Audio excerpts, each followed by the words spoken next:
ചുടുചൂടൻ ചോദ്യങ്ങൾക്ക് കുറുക്കിക്കൊള്ളുന്ന ഉത്തരങ്ങൾ അവർ പറയുമ്പോൾ നിങ്ങൾ പറയും അങ്ങനെ പറ. അങ്ങനെ പറ ഹോട്ട് സീറ്റിൽ നിരവധി ഗസ്റ്റ് നമ്മൾ ഇതുവരെ കണ്ടു, സംസാരിച്ചു അല്ലേ. പല പരാമർശങ്ങളും സ്റ്റേറ്റ്മെൻറ്റുകളും അവരുടേതായിട്ട് നമ്മൾ കണ്ടതാണ്. ഇനി ബിഗ് ബോസ് ഫിനാലേക്ക് 48 മണിക്കൂർ മാത്രമാണ്. അപ്പോൾ ഇതുവരെയുള്ള ആ ഒരു ഹോട്ട് സീറ്റ് വിശേഷങ്ങൾ ഇന്ന് ഈ അതിഥിയിലൂടെ തീരുകയാണ്. സോ അങ്ങനെ ഒരു ഗസ്റ്റിലൂടെ ഈ ഷോ അവസാനിക്കണമെങ്കിൽ അല്ലേ, അതിന് ആപ്റ്റായിട്ടുള്ള ആളെ തന്നെ കൊണ്ടുവരണം. സോ ഈ വിശേഷങ്ങളൊക്കെ തുടങ്ങി വെക്കുന്നത് ബിഗ് ബോസിലൂടെയാണ്. ആ ഒരു ബിഗ് ബോസ് വിശേഷങ്ങൾ നമുക്ക് ഇഷ്ടം തുടങ്ങി വെച്ച വ്യക്തിയിലൂടെ തന്നെ ആവട്ടെ ഹോട്ട് സീറ്റിലെ ഒരു വിശേഷങ്ങളുടെ അവസാനവും. മറ്റാരുമല്ല, ബൈറ്റ് ഹോംസ് ഫോർ അങ്ങനെ പറ ഹോട്ട് സീറ്റിൽ ഇന്ന് സാബുമോൻ. നമസ്കാരം.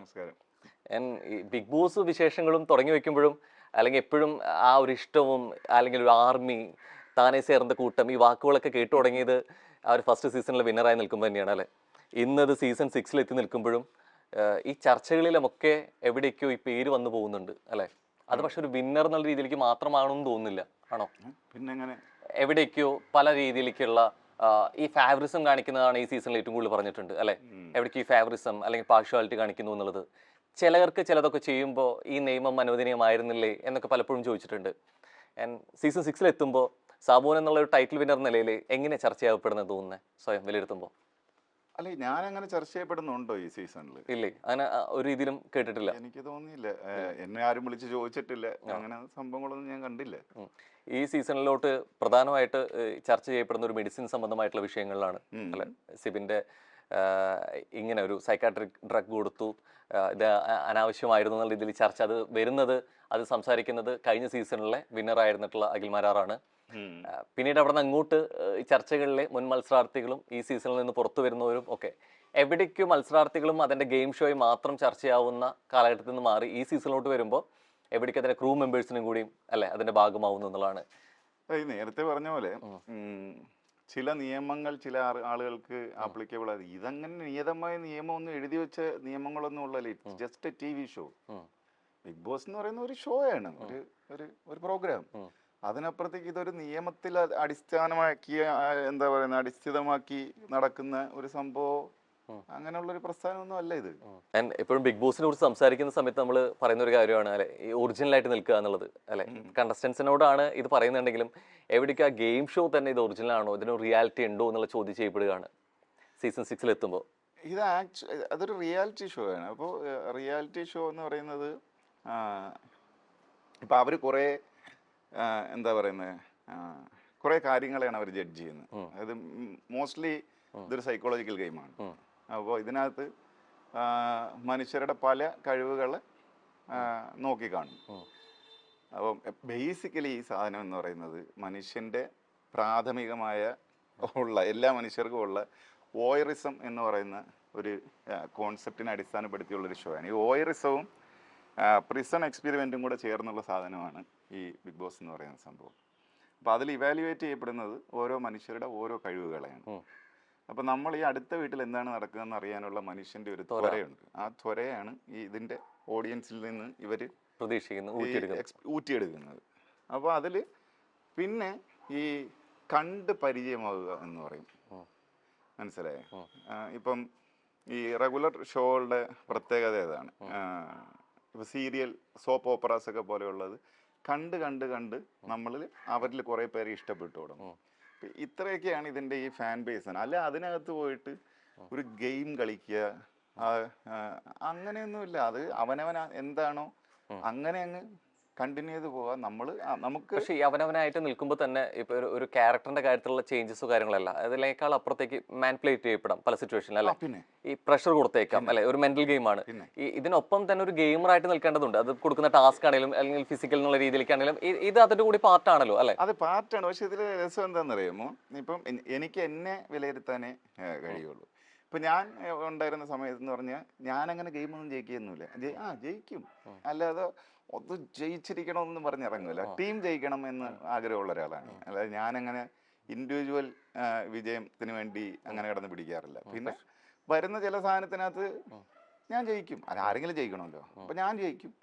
ഇല്ലെന്നുണ്ടെങ്കിൽ നമ്മുടെ ടീം ജയിക്കും, അല്ലെങ്കിൽ ടീമിനെ ജയിപ്പിക്കും. അതൊന്നും ഒരു വലിയ സംഭവമേ അല്ല. കാരണം ഇതിനകത്ത് വരുന്ന ഈ ഗെയിം വിജയമൊന്നും അല്ല ഇതിന്റെ വിജയത്തിന്റെ ഒരു അടിസ്ഥാനം എന്ന് പറയുന്നത്. പിന്നെ എന്താ പേഴ്സണാലിറ്റിയാണ് അതിനകത്തെ വിഷയം. നമ്മൾ എങ്ങനെയുള്ളൊരു വ്യക്തിയാണ് എന്നുള്ളത് കണ്ടിട്ടാണ് ആളുകൾ ഇഷ്ടപ്പെടുന്നത്. അപ്പം ഈ കുറച്ച് ദിവസം കഴിയുമ്പോൾ ഒറിജിനൽ സ്വഭാവം പുറത്തു വരും അതിനകത്ത്. മനസ്സിലായി? പക്ഷേ ഈ ക്യാരക്ടർ എന്നുള്ള രീതിയിലേക്ക് ഒരു വിലയിരുത്തൽ മാത്രമാകുമ്പോൾ ഇത്രയും കാര്യങ്ങൾ ഇപ്പോൾ ടാസ്ക് ആണെന്നുണ്ടെങ്കിലും അല്ലെങ്കിൽ മറ്റു ഗെയിമുകളാണെന്നുണ്ടെങ്കിലും അല്ല ഇതുമായി ബന്ധപ്പെട്ട് കിടക്കുന്നില്ലേ? അല്ലെങ്കിൽ പലപ്പോഴും നമ്മൾ സംസാരിക്കുന്നതിൽ മാത്രമാണെന്നുണ്ടെങ്കിൽ എവിടെയാണ് അവിടെ ഇപ്പൊ ഒരു വാഴപ്രയോഗം തന്നെ വരുന്നത് അതുകൊണ്ടാണ് അല്ലെ? പറഞ്ഞുതരാം അതെന്താ എങ്ങനെയാണെന്ന്. കാര്യം ഇതിൽ ഇവർ ഡിസൈൻ ചെയ്ത് വെച്ചിരിക്കുന്ന ഗെയിംസ് എന്ന് പറയുന്നത് മനുഷ്യരുടെ ഓരോ കഴിവുകളെ അളക്കാൻ വേണ്ടിയുള്ള ഗെയിമാണ്. മനസ്സിലായേ? ടാക്റ്റിക്കൽ ഗെയിംസ് ആണ്, അല്ലാതെ ഭയങ്കര ഫിസിക്കൽ പവറൊന്നും ഉപയോഗിച്ച് ഉള്ള സംഭവങ്ങളൊന്നുമല്ല. മനസ്സിലായേ? ഇപ്പോൾ ഒരു ഉദാഹരണം പറയാം. അതിനകത്ത് തുണി അലക്കുന്നൊരു ടാസ്ക് ഉണ്ട്. എന്താണ് തുണി അലക്കുന്ന ടാസ്ക് കൊണ്ട് ഉദ്ദേശിക്കുന്നത്? എന്തായിരിക്കും? കൃത്യമായിട്ടുള്ള പല രീതിക്ക് നമ്മൾ ശീലമില്ലാത്ത കാര്യങ്ങൾ ചെയ്യിക്കാൻ കൂടി വേണ്ടി. അതൊന്ന് അതിനകത്ത് ഫിസിക്കൽ ഉണ്ട്. കാര്യം ഇത് ആദ്യം കളക്ട് ചെയ്യണം, ഇവരെടുത്തങ്ങ് ഇട്ടേരേ ഉള്ളൂ. അപ്പൊ ആ സമയത്ത് ഒരു ടീമായിട്ട് എങ്ങനെ വർക്ക് ചെയ്യുന്നുള്ള അത് വിലയിരുത്തപ്പെടും. രണ്ട്, നമ്മളുടെ എഫിഷ്യൻസി, ഫിസിക്കൽ എഫിഷ്യൻസി, പിന്നെ അത് തേച്ച് മടക്കി കൊണ്ടുവയ്ക്കണം. ഇതെല്ലാം കഴിഞ്ഞിട്ടാണ് ഇതിന്റെ സൈക്കോളജിക്കൽ സാധനം വരുന്നത്. ഇതിനെ അങ്ങോട്ടും ഇങ്ങോട്ടും ജഡ്ജ് ചെയ്യണം. അപ്പൊ അതിനകത്ത് നമ്മുടെ മത്സരാർത്ഥികൾ, അതായത് ഓപ്പോസിറ്റ് ഉള്ളവരെ കൺസിഡർ ചെയ്യുന്നുണ്ടോ, അതോ ഇത് പിന്നെ അങ്ങനല്ല അവരെ നമ്മൾ തോപ്പിക്കണം എന്നുള്ള ഉദ്ദേശത്തോടു കൂടി ചെയ്യണമോ, ഇതൊക്കെ അവനവൻ്റെ പേഴ്സണാലിറ്റിയാണ്, അവനവൻ്റെ വ്യക്തിത്വ അടിസ്ഥാനമാക്കിയാണ്. അപ്പോൾ അത് ജഡ്ജ് ചെയ്യുന്ന സമയത്ത് ഇപ്പോൾ കണ്ടുകൊണ്ടിരിക്കുന്ന ആളുകൾക്ക് തോന്നും അയാൾ ഭയങ്കര ഫെയർ ആയിരുന്നു. ചിലർ കാണിക്കുന്നവർ എന്തു ഇവൻ കാണിക്കുന്ന ഒരു കളിയല്ലേ, അപ്പോൾ അതിൻ്റെ ഒരു ലാഘവത്തോടെ എടുക്കണ്ടേ. ഇതിൽ പല ഒപ്പമുള്ള മത്സരാർത്ഥികൾക്കൊപ്പം ഇത് ഫൈറ്റ് ചെയ്യണോ അതോ അവിടെ നിന്ന് കഴിഞ്ഞിട്ട് ഇതിൽ എവിടെയൊക്കെ അവർ മര്യാദ കാണിക്കേണ്ടതുണ്ട്, അല്ലെങ്കിൽ സ്പോർട്സ്മാൻ സ്പിരിറ്റിൽ എടുക്കണമെന്ന് പറയുമ്പോൾ ഇത് പരസ്പരം മര്യാദ കാണിക്കാനുള്ള ഒരു വേദിയല്ലല്ലോ, അല്ല പരസ്പരം പോരാടാനുള്ള ഒരു വേദി കൂടിയല്ലോ. അല്ലല്ല, നമ്മുടെ ഒരു സൊസൈറ്റിയുടെ ഒരു റിഫ്ലക്ഷൻ അല്ലേ അത്. നമ്മൾ യുദ്ധത്തിനല്ലല്ലോ ഇവിടെ പോയിരിക്കുന്നത്.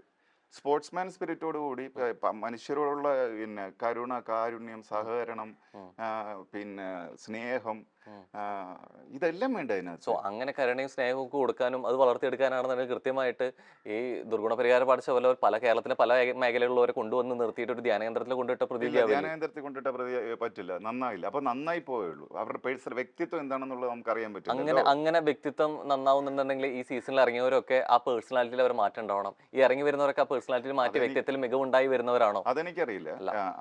അല്ലല്ലോ, ഒരിക്കൽ പോലും എന്നുള്ള രീതിയിൽ. കാരണം മറ്റൊരാളുടെ സാധനം ഞാൻ എങ്ങനെ അവർക്ക് മാറ്റം ഉണ്ടായെന്ന് ഞാൻ എങ്ങനെ പറയും? ഞാനാണ് തീരുമാനിക്കേണ്ടത് എനിക്ക് മാറ്റം ഉണ്ടായില്ലോ. അത് നമ്മൾ സെൽഫ് റിയലൈസേഷൻ നടത്തണം. മനസ്സിലായി? ഇപ്പൊ എനിക്ക് മാറ്റം ഉണ്ടായിട്ടുണ്ട്. മനസ്സിലായി? കുറെ ദിവസം അങ്ങനെ നിന്നപ്പോ എന്തായിരുന്നു ഡിഫറൻസ്? എനിക്കുണ്ടായ മാറ്റം, ഞാൻ മുമ്പ് ഭയങ്കര പിന്നെ സോഷ്യൽ മീഡിയയിലൊക്കെ കിടന്ന് ഭയങ്കര അലമ്പലം പോയിരുന്നു. അത് വേണ്ട എന്നുള്ളതിലേക്ക് വന്നു. പിന്നെ ഒന്ന് പറഞ്ഞ രണ്ടാമത്തേന് അടി ഉണ്ടാക്കുമായിരുന്നു. അതൊക്കെ മാറി. മുഴുവനായിട്ട് മാറി എന്ന് പറയാനും പറ്റില്ല. അങ്ങനെ മുഴുവനായിട്ട് ഒരു മനുഷ്യന്റെ മാറിയ ആള് സോഷ്യൽ മീഡിയയിൽ ഇപ്പൊ ഇതുപോലെ അത്തരത്തിൽ വർത്താനം ഉണ്ടാക്കിയിരുന്ന ഒരാളാണ്, അല്ലെ പെട്ടെന്ന രീതിയിലേക്ക് സംസാരിക്കുക വിവാദങ്ങൾ പെട്ടിരുന്ന ഒരാളാണ്. അങ്ങനെ മാറിയ ഒരാള് അതേ ബിഗ് ബോസ് ഷോനെ കുറിച്ചിട്ട് തന്നെ എതിർത്ത് പറഞ്ഞിട്ടുണ്ട്, അല്ലെ? സാബേട്ടൻ പറഞ്ഞൊരു കാര്യം ഉണ്ടെന്നുള്ളത്, പ്രത്യേകിച്ച് റോബിൻ അമര വിഷയത്തിൽ പറഞ്ഞ കാര്യമുണ്ട്. തന്തയിലായ്മ തരല്ല കാണിച്ച് ഇങ്ങനെ സംഭവം വരുമ്പോ നിങ്ങൾ മറുപടി പറയണമായിരുന്നു. അല്ല, റോബിന്റെ അമ്മയുടെ വിഷയത്തിൽ ഇത്തരത്തിലൊരു പരാമർശം നടക്കുന്നു, ചാനലിന്റെ ഭാഗത്ത് അധികാരികൾ എന്തുകൊണ്ടൊരു മറുപടി പറയുന്നില്ല എന്ന് പറഞ്ഞിട്ട് എന്റെ അമ്മയെ കുറിച്ച് പറഞ്ഞതിന് ഞാൻ പ്രതികരിച്ചു. അപ്പൊ എവിടേക്കും നമ്മൾ എന്നുള്ളത് ആരെ നമ്മൾ എപ്പോഴെങ്കിലും ചെയ്ത കാര്യങ്ങളോ അല്ലെങ്കിൽ സ്റ്റേറ്റ്മെന്റുകൾ പിന്നീട് ഒരു കാലഘട്ടത്തിലേക്ക് വരുമ്പോൾ നമ്മൾ ഈ പറഞ്ഞ നിലപാടുകളോ രീതികളൊക്കെ മാറിപ്പോണ പോലെ തോന്നിയിട്ടുണ്ടോ? അങ്ങനെ വരുന്ന സമയത്താണെന്നുണ്ടെങ്കിൽ എങ്ങനെയാണ് നമുക്ക് ഒരു കാര്യത്തെ കുറിച്ച് കൃത്യമായിട്ട് അഭിപ്രായം പറയട്ടെ? അപ്പൊ എങ്ങനെയാണ് അവരെ ഓപ്പൺ ആയിട്ട് തന്തയ്ക്ക് വിളിക്കാൻ പറ്റുക? അപ്പൊ അവർ വിളിച്ചു കഴിഞ്ഞാൽ എന്ത് തന്തയിലായ്മത്തരാണ് കാണിച്ചത്, നിങ്ങൾ ചാനലുകളുടെ ഒരു മറുപടി കൊടുക്കേണ്ടേ, അല്ലെങ്കിൽ ആ മറുപടി ഈ ഒരു സംഭവത്തിന് പ്രതികരിക്കുമ്പോൾ, പ്രത്യേകിച്ച് ഇപ്പോൾ നടക്കുന്ന ഒരു വിവാദത്തിൽ ഇപ്പൊ അഖിൽമാരാർ ഉന്നയിച്ച വിഷയങ്ങളിൽ എന്നുള്ള രീതിയിലേക്ക് ചാനൽ അധികാരികൾ അല്ലെങ്കിൽ ഇതിന്റെ ക്രൂവോ സംഘാടകരോ പൊതുവായിട്ടൊരു അഭിപ്രായം പറയാൻ തയ്യാറായിട്ടില്ല. ഇല്ലല്ലോ, അവർ പറയില്ല. ഇല്ല. സോ അങ്ങനെ മറുപടി പറയാത്ത രീതിയാണ് സബിചേട്ടൻ പറയണേ ഈ പറയുന്ന രീതി തന്തയിലായ്മത്തരാണെന്നുള്ളത്. അങ്ങനെ തന്തയിലായ്മത്തരം കാണിക്കുന്ന ഞാൻ പറഞ്ഞു സാബേട്ടൻ മുമ്പ് ഈ പ്രസ്താവനയെ കുറിച്ച് പറഞ്ഞിട്ടില്ല. പക്ഷെ അന്ന് അങ്ങനെ പറഞ്ഞിട്ടുള്ള സാബേട്ടൻ ഇതേ പ്രശ്നത്തില് ഇതേ പ്രതികരണം കാണിക്കാത്ത ചാനലിനെ തന്നെയാണ് പിന്നീട് വിളിച്ച് ഈ ഷോയിൽ എൻട്രി ചെയ്തത്. അപ്പൊ എവിടേക്കോ തന്തയിലായ്മത്തരം കാണിക്കുന്നതോട് കൂടെ ചേരുവാണ്. ക്വസ്റ്റ്യൻ ക്ലിയർ അല്ലേ? അങ്ങനെ പറഞ്ഞ ചാനലിനെ തന്തയ്ക്ക് പറഞ്ഞിട്ടുള്ള ഞാൻ പിന്നെ ഈ ഷോയിൽ ഈ വിഷയത്തില് ഈ വർഷത്തെ ഈ ഒരു വിഷയം നടക്കുന്ന സമയത്ത് ചാനൽ പറയുന്നില്ല. പ്രതികരിക്കാതിരിക്കുമ്പോഴും പറയുന്നില്ല. അതിനെക്കുറിച്ച് അന്ന് ഞാൻ പറഞ്ഞപ്പോഴും അവർ പ്രതികരിച്ചില്ല. ഇല്ല. ഇന്ന് പറഞ്ഞാലും പ്രതികരിക്കില്ല. ആര് പറഞ്ഞാലും അവർ പ്രതികരിക്കില്ല. അവരുടെ ജോലിയല്ല ഇത്. പ്രതികരിക്കണമെന്നില്ല. എന്തിനു പ്രതികരിക്കണം? അപ്പൊ അത് അന്നേ ബോധ്യമുണ്ടോ? പിന്നെ ഉണ്ട്. ബോധ്യം ഉണ്ടായിട്ട് തന്നെ പറഞ്ഞ കാര്യമാണ്. പിന്നെ അതങ്ങനെ പറഞ്ഞു കഴിഞ്ഞാൽ അതൊരു പ്രയോഗമാണ്. അല്ല ഞാൻ ചാനലിനെ തന്തയ്ക്ക് വിളിക്കുന്നല്ലേ അത് ഭയങ്കര തന്തയിലടി പോയി എന്ന് പറയുന്നത് ഒരു പ്രയോഗമാണ്. ശരിക്കും നിന്ന് അത് അങ്ങനെ പറഞ്ഞു കഴിഞ്ഞിട്ട് പിന്നെ അതിനോട് തന്നെ യോജിച്ച് വീണ്ടും ഒരു എൻട്രിയിലേക്ക് പോകുന്നെന്ന് പറയുമ്പോൾ എന്താണ് അതെന്തൊരു സ്റ്റേറ്റ്മെന്റ് ആണ്, ഒരു പ്രയോഗമാണത്. ഭാഷാ പ്രയോഗമാണ്. മനസ്സിലായത് എന്തോന്ന്? അതിന് കുറെ പ്രയോഗങ്ങളുണ്ട്. തന്തയിലെ തരവഴിത്തരം കാണിക്കാതിരിക്കുക അങ്ങനെയൊക്കെ പറയുന്ന മലയാളത്തിലെ പ്രയോഗങ്ങളാണ്. അത് ആക്ച്വലി അതൊരു പർട്ടിക്കുലർലി ഒരാളെയോ ഒരു സംഭവത്തിനെ പറയുന്നതാണത്. മനസ്സിലായി? അല്ലാതെ അതങ്ങനെ അവന് തന്തയ്ക്ക് വിളിച്ചു അങ്ങനെ എടുക്കേണ്ടതല്ല. അത് സ്റ്റേറ്റ്മെന്റ്, ജനറൽ സ്റ്റേറ്റ്മെന്റ്. അപ്പൊ അങ്ങനെ കാണിക്കേണ്ട ആവശ്യകതയില്ല. അവർ കൃത്യമായിട്ട് അത് ഒഴിവാക്കുന്നതാണ്. അതിന്റെ അഭിപ്രായം പറയേണ്ട ഒരു ആവശ്യകതയും അവർക്കില്ല എന്ന് കൃത്യ ബോധ്യമുള്ള ഒരാൾ പിന്നെ ഈ പറയുന്നത് എന്തിനു വേണ്ടിയിട്ടാണ്? സോഷ്യൽ മീഡിയ ഒരു അറ്റൻഷൻ സീക്കിങ്ങിന് വേണ്ടിയിട്ടാണ്. ഓഡിയൻസിന് വേണ്ടിയിട്ട്. ഓഡിയൻസ് അറ്റൻഷൻ സീക്കിംഗ് ആണോ? എനിക്ക് ആ സമയത്ത് റോബിന്റെ അതിനകത്ത് ഗെയിം ഒന്നും ഇഷ്ടപ്പെടാതെ ആ സമയത്ത് ഞാൻ റിവ്യൂ ചെയ്യുന്നുണ്ട് സുനിത ദേവദോസമായിട്ട്. മനസ്സിലായി? അപ്പൊ അതിന്റെ ഭാഗമായിട്ട് ഞാൻ പറഞ്ഞതാണ്. അല്ലാതെ ഞാൻ അങ്ങനെ അഭിപ്രായം പറഞ്ഞില്ല. മുമ്പ് മറ്റേ രജത് കുമാറിനെ പറ്റി പറഞ്ഞിട്ടുണ്ട്. രജത് കുമാറിനെ പറ്റി ഞാൻ പറഞ്ഞ സ്റ്റേറ്റ്മെന്റ് എന്ന് പറയുന്നത്, അയാൾ ഒരു ടോക്സിക് ആയിട്ടുള്ളൊരു ആളാണ്. അയാളുടെ പൊളിറ്റിക്കൽ സ്റ്റാൻഡുകളും പിന്നെ ഒരു തരം ഈ ഒരു കപട സദാചാര സംഭവങ്ങളൊന്നും എനിക്ക് വ്യക്തിപരമായി ആശയപരമായിട്ടും ഉൾക്കൊള്ളാൻ കഴിയുന്ന ആളല്ല. അപ്പം ഒരു ഭയങ്കര കൂട്ടം അയാളുടെ കൂടെ പോകുന്നുണ്ട്. അപ്പോൾ എനിക്കൊരു ഇതുണ്ടായി. കാരണം ഇത് നമ്മുടെ സൊസൈറ്റിയാണല്ലോ. അപ്പോൾ ഞാൻ പറഞ്ഞു, നിങ്ങൾക്ക് ആരെ വേണമെങ്കിലും ആരാധിക്കാം, പക്ഷേ നമ്മൾ ആരാധിക്കുന്ന നമ്മൾ ഫാൻ ആകുന്ന ആളിൻ്റെ ആശയങ്ങളെ നിങ്ങൾ പിന്തുടരുന്നത് ശ്രദ്ധിച്ചു വേണം.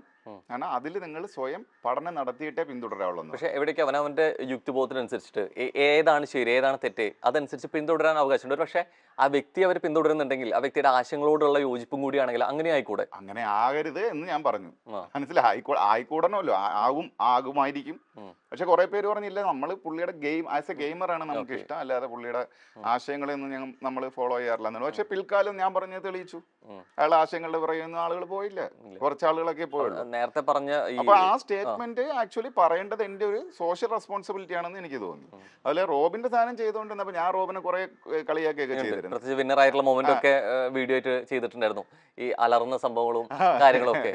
അപ്പോ പിന്നെ പക്ഷെ ആ സമയത്ത് എന്തോ റോബിനെ എന്തോ എന്നെ അമ്മയെ പറ്റി എന്തോ വേറൊരു കണ്ടസ്റ്റന്റ് എന്തോ പറയുന്നോ ചെയ്തു. അപ്പൊ ഞാൻ പറഞ്ഞു അത് ചോദിക്കാതിരിക്കുന്നത് വളരെ മോശമായിട്ടുള്ളൊരു ഇതാണ് എന്ന് പറഞ്ഞപ്പോൾ ഞാൻ ഉപയോഗിച്ചൊരു പ്രയോഗമാണ് അത്. ശരിക്കും അങ്ങനെ പറഞ്ഞൊരു കാര്യത്തിൽ തന്നെ ഒപ്പം തന്നെ ഇതിന്റെ വിവാദങ്ങൾക്ക് വരുന്നത്. ഇപ്പം തുടക്കത്തിൽ ഞാൻ പറഞ്ഞൊരു കാര്യമുണ്ട്, സാബു ചേട്ടൻ ടൈറ്റിൽ വിന്നറാണ്, ആദ്യത്തെ സീസണിന്റെ ഒരു പ്രഥമ വിജയമാണ്. എന്നിട്ട് വരെ ഈ സീസണിൽ ചർച്ചയാവുന്നതെന്ന് വെച്ച് കഴിഞ്ഞാൽ കഴിഞ്ഞ സീസണിൽ അഖിൽ മാരാർ പറഞ്ഞ ഒരു വിഷയത്തിൽ അടുത്തൊരു വീഡിയോയിൽ പറയുന്നുണ്ട്, എന്നെ പറ്റി അല്ലെങ്കിൽ എന്നോട് കുറേ കാര്യങ്ങൾ ഇതിന്റെ മുൻ വിന്നറായിരുന്നുള്ള സാബുവൻ സംസാരിച്ചിട്ടുണ്ടെന്നുള്ളത്. പക്ഷെ അതൊക്കെ ഞാൻ പുറത്തു പറയുകയാണെന്നുണ്ടെങ്കിൽ ഇതിനേക്കാൾ കുറേയേറെ കാര്യഗൗരവമുള്ള വിഷയങ്ങളാണെന്നുള്ളത്. ആദ്യമേ ആ ചോദ്യത്തിലോട്ട് വരട്ടെ, സത്യത്തിൽ അങ്ങനെ ഒരു വിഷയങ്ങൾ ചർച്ച ചെയ്തിട്ടുണ്ടോ? വിഷയങ്ങളൊന്നും ചർച്ച ചെയ്യില്ല. മാരാരുമായിട്ട് സംസാരിച്ചപ്പോൾ ഞാൻ പറഞ്ഞടാ അടുത്ത പ്രാവശ്യം പിന്നെ നീ ഇങ്ങനത്തെ സംഭവം എന്തെങ്കിലും പറയുമ്പോൾ നീ എന്നെ വിളിക്കണം, എനിക്കും കുറെ സാധനങ്ങൾ പറഞ്ഞു തരാനുണ്ട് എന്ന് പറഞ്ഞു. ഓക്കെ, ശരിക്കും അങ്ങനെ പറയാൻ പിന്നീട് തയ്യാറാവാൻ ഞാൻ എന്താ? കാരണം ഞാൻ പിന്നീട് ആലോചിച്ചപ്പോൾ അതിലൊരു ഔചിത്യക്കേടുണ്ട്.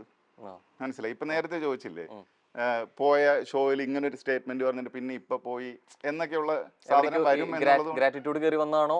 ഗ്രാറ്റിറ്റ്യൂഡ് അല്ല, കാരണം പിന്നെ ആ ഷോയുടെ ഒരു ഇതിനെ ബാധിക്കുന്ന രീതിയിൽ ഒന്നും പറയണ്ട. കാരണം ചില ആളുകളൊക്കെ കാണിക്കുന്നതിന്റെ പേരിൽ ഇപ്പം കാസ്റ്റിംഗ് കൗച്ച് ഉണ്ടോ എന്ന് ചോദിച്ചാൽ ലോകത്തെമ്പാടുമുള്ള ഷോ ബിസ് ഇൻഡസ്ട്രിക്കകത്ത് കാസ്റ്റിംഗ് കൗച്ച് ഉണ്ട് എന്നും പറഞ്ഞുകൊണ്ട് ആ ഇൻഡസ്ട്രി മുഴുവൻ ഭയങ്കര മോശപ്പെട്ടതാണെന്നോ അല്ലെങ്കിൽ അതിലേക്ക് ഇറങ്ങി തിരിച്ച് നിങ്ങൾ വന്ന് പറയുമെന്ന് പറയാനുള്ളവർക്ക് പറയാനുള്ള പിന്നെ നിയമ സംവിധാനമുള്ളൊരു നാടാണല്ലോ. അപ്പം നമ്മളത് പറയണ്ട എന്ന് എനിക്ക് തോന്നുന്നു.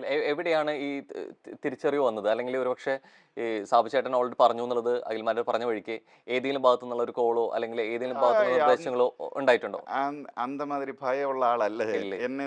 അങ്ങനെ പേടിക്കാത്ത ഒരാള് ഇപ്പൊ നേരത്തെ തന്നെ പറഞ്ഞു, ഞാൻ അന്ന് റോബിൻ അമ്മയുമായി ബന്ധപ്പെട്ട വിഷയം പറഞ്ഞപ്പോൾ അവർ പ്രതികരിക്കാത്തതിനെ കുറിച്ച് എതിർത്ത് സംസാരിച്ചത് മറ്റുള്ള കണ്ടസ്റ്റൻസുകൾക്ക് കൂടി വേണ്ടിയിട്ടാണ്, അല്ല മറ്റുള്ളവർക്ക് കൂടി വേണ്ടിയിട്ടാണെന്ന് അങ്ങനെ ഒരു നേരത്തെ പറഞ്ഞു. അവിടെ പറഞ്ഞു അങ്ങനെ ഒരു ഇപ്പൊ മറ്റുള്ള തന്നെ contestants ഐ മീൻ മറ്റുള്ളവർക്ക് കൂടി വേണ്ടിയിട്ടാണ് ഞാൻ അത് ഓഡിയൻസിന് കൂടി വേണ്ടിയിട്ടാണ് അത് സംസാരിച്ചെന്ന് contestants പറഞ്ഞു. വേണ്ടിയല്ലേ, എന്നെ കാണുന്ന ഓഡിയൻസിന് വേണ്ടിയിട്ട്. അങ്ങനെ ഒരു പൊതുബോധമുള്ള ഒരാൾ ഇത്തരത്തിലൊരു വിവാദം വിഷയം നടക്കുന്ന സമയത്ത് ഈ ഒരു പൊതുബോധം മറക്കുന്നത് ശരിയാണോ? ശരിക്കും എന്ത് പൊതുബോധം? കാരണം ഇത്തരത്തിലൊരു എക്സ്പീരിയൻസ് അവിടെ ഉണ്ടെന്നത് സ്വന്തമായിട്ട് ഉണ്ടായിട്ടുള്ള ഒരാളാണ്. അഖിൽ മാരാർ എന്ന് പറയുമ്പോഴും റോബിന്റെ കേസില് അല്ല, മാരാറിന്റെ വിഷയത്തിൽ എനിക്ക് എക്സ്പീരിയൻസ് ഒന്നുമില്ല. ഇല്ല. അപ്പൊ എനിക്ക് മാരാറിനോട് പക്ഷേ ചില കാര്യങ്ങളൊക്കെ അറിയാം. ഈ അറിയുന്നത് ഡയറക്റ്റ് അല്ല, പറഞ്ഞിട്ടാണോ? പറഞ്ഞു മീൻസ് എനിക്ക് അറിയുന്ന ആളുകൾക്ക് കാര്യമാണ്. കാസ്റ്റിംഗ് കൗച്ചുമായിട്ട് ബന്ധപ്പെട്ടുള്ള സാമ്പത്തിക സംഭവങ്ങളും അതും ഇതും. അത് ഷോനുമായി ബന്ധപ്പെട്ടിട്ട് ഇപ്പൊ ഒരു പക്ഷെ ഇപ്പൊ മാരാർ ഇത് പറയുമ്പോ ഇതിന് മറുപടി കൊടുക്കേണ്ട ചാനലാണ്, അത് അവർ പറഞ്ഞിട്ടില്ല. ഇപ്പൊ എവിടേക്കോ ഈ ചാനൽ ഗ്രാറ്റിറ്റ്യൂഡ് ഉള്ള ഒരാൾ കൂടിയാണ് അല്ലെങ്കിൽ അതിനോട്. അപ്പൊ അങ്ങനെയുണ്ടെങ്കിൽ ഇതിന് ക്ലാരിറ്റി കൊടുക്കാൻ സ്ഥാപിച്ചതിന് പറ്റുമായിരുന്നില്ല. എനിക്ക് അതിന്റെ ആവശ്യമില്ല. കാര്യം എനിക്ക് ചാനലിനോട് ഗ്രാറ്റിറ്റ്യൂഡ് ഒന്നുമില്ല. ഇപ്പം ബിഗ് ബോസിന് ഇറങ്ങുന്ന സമയത്ത് ഏഷ്യാനെറ്റ് കുറെ പ്രാവശ്യം എന്നോട് പറഞ്ഞാണ്, സാബു നമുക്കൊരു ഷോ ചെയ്യാം എന്ന്, ടെലിവിഷൻ ഷോ. കാര്യം ആ സമയത്ത് ഞാൻ വിന്നറായി ഇറങ്ങി നിൽക്കുന്ന സമയമാണ്. പിന്നെ ഞാൻ ഇത് 24ാമത്തെ വർഷമാണ് ടെലിവിഷനകത്ത്. ഞാൻ വളരെ ചെറുപ്രായത്തിലെ ടെലിവിഷനിൽ വന്ന ആളാണ്.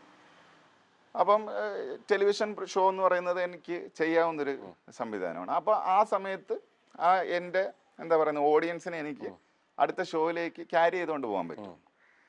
പക്ഷെ ഞാൻ ചെയ്തില്ല. എന്തുകൊണ്ടാണെന്ന് വെച്ചാൽ ഞാൻ പറഞ്ഞു എൻ്റെ തലയിൽ ഐഡിയ ഇല്ല. എനിക്ക് ഒരു പുതിയ ഷോയ്ക്കുള്ള കോൺസെപ്റ്റ് എൻ്റെ ഇല്ല എന്നാണ്. അവർ എന്തെങ്കിലും ഒരു സാധനം ചെയ്യണം, നമ്മൾ എന്തെങ്കിലും ഞാൻ ചെയ്യില്ല. കാരണം ഞാൻ ഇത്രയും വർഷത്തിനിടയിൽ വളരെ കുറച്ച് ഷോസേ ഞാൻ ചെയ്തിട്ടുള്ളൂ. ആ ചെയ്ത ഷോസ് എല്ലാം ഞാൻ നല്ല റേറ്റിംഗ് ഉണ്ടാക്കിയിട്ടുള്ള വിജയകരമായ ഷോസാണ്. അപ്പോൾ അങ്ങനെ എന്തെങ്കിലും ചെയ്യാൻ വേണ്ടി ചുമ്മാ കയറി ടി വിയിൽ ഇരിക്കാൻ വേണ്ടിയിട്ട് ഞാനൊരു ഷോ ചെയ്യില്ല. എന്തെങ്കിലും ഐഡിയ വരട്ടെ കേട്ടെ, അപ്പോൾ നമുക്ക് ചെയ്യാമെന്ന് പറഞ്ഞാൽ ഈ നിമിഷം വരെ ഞാൻ ചെയ്തിട്ടില്ല. എന്നെ ഏഷ്യാനെറ്റ് വേറെ ഷോകൾക്കൊന്നും വിളിച്ചിട്ടില്ല, അങ്ങനെ വിളിക്കാറുമില്ല. മനസ്സിലായി? അങ്ങനെ എനിക്കങ്ങനെ ചാനലിനോട് ഗ്രാറ്റിറ്റ്യൂഡ് അങ്ങനെ ഒരു സാധനമൊന്നുമില്ല. അങ്ങനെ ഉണ്ട് എന്ന് പറയാനാണെന്നുണ്ടെങ്കിൽ എനിക്ക് ഗ്രാറ്റിറ്റ്യൂഡ് ഉണ്ടെന്ന് പറയേണ്ടത് മഴവിൽ മനോരമ ചാനലിനോട്. കാര്യം ഞാൻ ഇടയ്ക്ക് കുറേ വർഷം വിദേശത്തായിരുന്നു. എന്നിട്ട് ഞാൻ തിരിച്ചു വന്നപ്പോൾ എനിക്കൊരു ഓപ്പണിംഗ് തരികയും പിന്നെ തുടർച്ചയായിട്ട് പിന്നെ കുറേ വർഷങ്ങൾ ഞാൻ 1, 2, 3 ഷോ ഞാൻ ചെയ്യുന്നുണ്ട്. ഞാൻ ഏഷ്യാനെറ്റിൽ ഇതുവരെ ഷോ ചെയ്തിട്ടില്ല. പക്ഷെ എങ്കിൽ പോലും ചെയ്തിട്ടില്ലെങ്കിൽ പറയുമ്പോൾ പോലും ജീവിതത്തിൽ കിട്ടാൻ പോകുന്ന ഏറ്റവും വലിയ വേദി, അല്ലെങ്കിൽ ഇത്രയധികം ആളുകൾ കയറാൻ കൊതിക്കുന്ന ഒരു വേദി, അത് അതിന്റെ തുടക്കം തന്നെ. ഞാനങ്ങനെ കയറാൻ കൊതിക്കുന്ന വേദിയിലോട്ട് തള്ളി കയറിയൊന്നുമല്ല. എന്നെ ഇങ്ങോട്ട് വന്ന് എങ്കിൽ പോലും വിളിച്ച ഒരു ക്ഷണം ഇങ്ങോട്ടാണെങ്കിൽ പോലും താല്പര്യമില്ലാതെ നമ്മൾ കയറി പോകില്ലല്ലോ ഒരിക്കലും പോലും. Just business. എനിക്ക് ഞാനവിടെ മണിയൊന്നുമല്ല, എനിക്ക് ഇത് എന്താണെന്ന് അറിയണമെന്നായിരുന്നു. I want to know the game. എനിക്ക് ഇറ്റ്സ് എ സൈക്കോളജിക്കൽ എക്സ്പെരിമെന്റ്. അപ്പൊ ഞാൻ വേറെ ബിഗ് ബോസ് ഒന്നും കണ്ടല്ലോ, അതുകൊണ്ട് ഞാൻ അകത്ത് ചെന്നപ്പോൾ എനിക്കെല്ലാം പുതിയ അനുഭവങ്ങളായിരുന്നു. അപ്പൊ ഇപ്പോഴും എന്റെ കൂടെ ഉണ്ടായിരുന്നവർ പറയും, സാബു ചേട്ടന് യഥാർത്ഥ അതിനകത്ത് ഗെയിമേ കളിച്ചില്ല, സാബു ചേട്ടൻ ഇത് ഇങ്ങനൊന്നും അല്ല ഗെയിം. ഞാൻ പറഞ്ഞു, എൻ്റെ അടുത്ത് പറഞ്ഞതെന്ന് പറഞ്ഞാൽ നമ്മുടെ ലൈഫിനെ നോക്കിക്കാണുന്ന ഒരു ഷോയാണ് എന്നാണ് എൻ്റെ അടുത്ത് പറഞ്ഞ്. You just go inside and behave എന്ന് പറഞ്ഞ് ഞാൻ അകത്ത് പോയി ബിഹേവ് ചെയ്തു. കപ്പ് കിട്ടിയ കപ്പ് എന്ന് പറയുന്നത് കിട്ടുന്ന വലിയൊരു പ്രത്യേകിച്ച് 6 കൊല്ലം കഴിയുമ്പോഴും ഒരു മികച്ച മത്സരാർത്ഥി നില ഓർക്കുന്ന ഒരു പേരും കൂടിയാണ് സൗബ് എന്നുള്ളത്. സോ അപ്പൊ ഗ്രാറ്റിറ്റ്യൂഡ് ഉണ്ട്. ഐ മീൻ ആ ഒരു സ്നേഹവും കടപ്പാടും ഉണ്ട് എന്നുള്ളത് പറയാതെ വയ്യ. ഷോയോടുണ്ട്. ആ ഷോ തരുന്ന ആളുകളോട് സ്വാഭാവികമായിട്ടുണ്ട്. ഒരു ഷോയോട് പറയുമ്പോൾ, ഒരു ഷോ തരുന്നതെന്ന് പറയുമ്പോൾ ഒരു സിനിമ നമുക്ക് തന്നു, നമുക്ക് ആ കടപ്പാട് സിനിമയോടല്ലോ പറയാം, ആ സിനിമയുടെ സംവിധായകനോടോ നിർമ്മാതാവിനോടല്ലോ നമ്മൾ പറയാം. നമുക്ക് 2 രീതിയിൽ അതിനെ നിർവചിക്കാം. മനസ്സിലായ? ഒന്ന്, എന്നിൽ പൊട്ടൻഷ്യൽ ഉണ്ടെന്ന് അറിഞ്ഞുകൊണ്ടാണ് അവർക്കും ആവശ്യമാണ്. ഇതൊരു കൊടുക്കൽ വാങ്ങലാണ്. അത് സിനിമയാണെങ്കിലും ടെലിവിഷൻ ആണെങ്കിലും ഈ ഷോ ആണെങ്കിലും ഏതാണെങ്കിലും ഇത് കൊടുക്കൽ വാങ്ങലാണ്. അല്ലാതെ ആരും തരുന്ന ഔചിത്യമല്ല, അല്ല ഔദാര്യമല്ല. മനസ്സിലായോ? പക്ഷെ എങ്കിൽ നമുക്കൊരു സിനിമയിൽ അവസരം തന്നു ഒരു നടനായിട്ട്.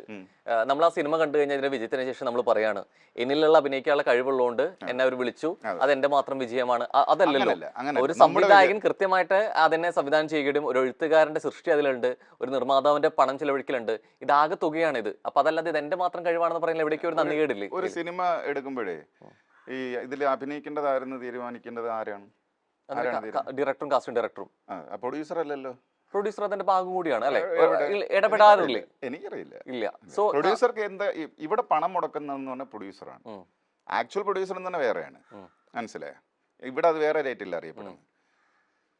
ഇതില് പിന്നെ പൈസ മുടക്കുന്നവർക്ക് എന്തിനാണ് അകൈതവുമായ നന്ദി? പക്ഷെ പ്രൊഡ്യൂസർമാർക്ക് നമുക്ക് സ്നേഹമാണ്. പക്ഷേ ഞാൻ ചോദിക്കുന്നത് ഭയങ്കര നന്ദിയും കടപ്പാടുമാണ് എന്ന് പറയേണ്ട ആവശ്യമുണ്ടോ? ഇല്ല, അങ്ങനെ ഒരു കടപ്പാട് വെക്കേണ്ട കാര്യമില്ല. ഞാൻ ചോദിക്കുകയാണ്. അത് തീർച്ചയായിട്ടും വെക്കേണ്ടി വരില്ലേ? കാരണം നമുക്കൊരു അവസരം ആ തരുന്നുണ്ടെങ്കിൽ തന്നത് സംവിധായകനും പിന്നെ എഴുത്തുകാരനും ഒക്കെ കൂടെ അതിലെ കാസ്റ്റിംഗ് ഡയറക്ടറല്ലേ നമുക്ക് അവസരം അതെ. തന്നെ. അപ്പൊ ആ പണം അയാൾ മുടക്കി എന്നുള്ളതാണ്. ഉണ്ട്. ആ അതിന്റെ പ്രൊഡ്യൂസർക്ക് പേരിൽ മാത്രമല്ല ഈ ഈ ഷോ ഈ ഡയറക്ടർക്ക് കൊടുക്കുന്ന അതേ നന്ദിയും കടപ്പാടും ഞാൻ പൈസ മുടക്കിയ ആളിനോട് അവിടെ കാണിക്കണമെന്ന് അവിടെ ഒരു സിനിമ ഇറങ്ങുന്ന സമയത്ത് അതിന് കൃത്യമായിട്ട് ഒരൊറ്റ പ്ലാറ്റ്ഫോം എന്നല്ല, അത് എവിടെ പക്ഷേ റിലീസ് ആവുന്ന തിയേറ്ററുകളായിരിക്കാം, ഇപ്പോഴത്തെ കാലത്ത് പറയുന്നത് OTT ആയിരിക്കും അല്ലെ.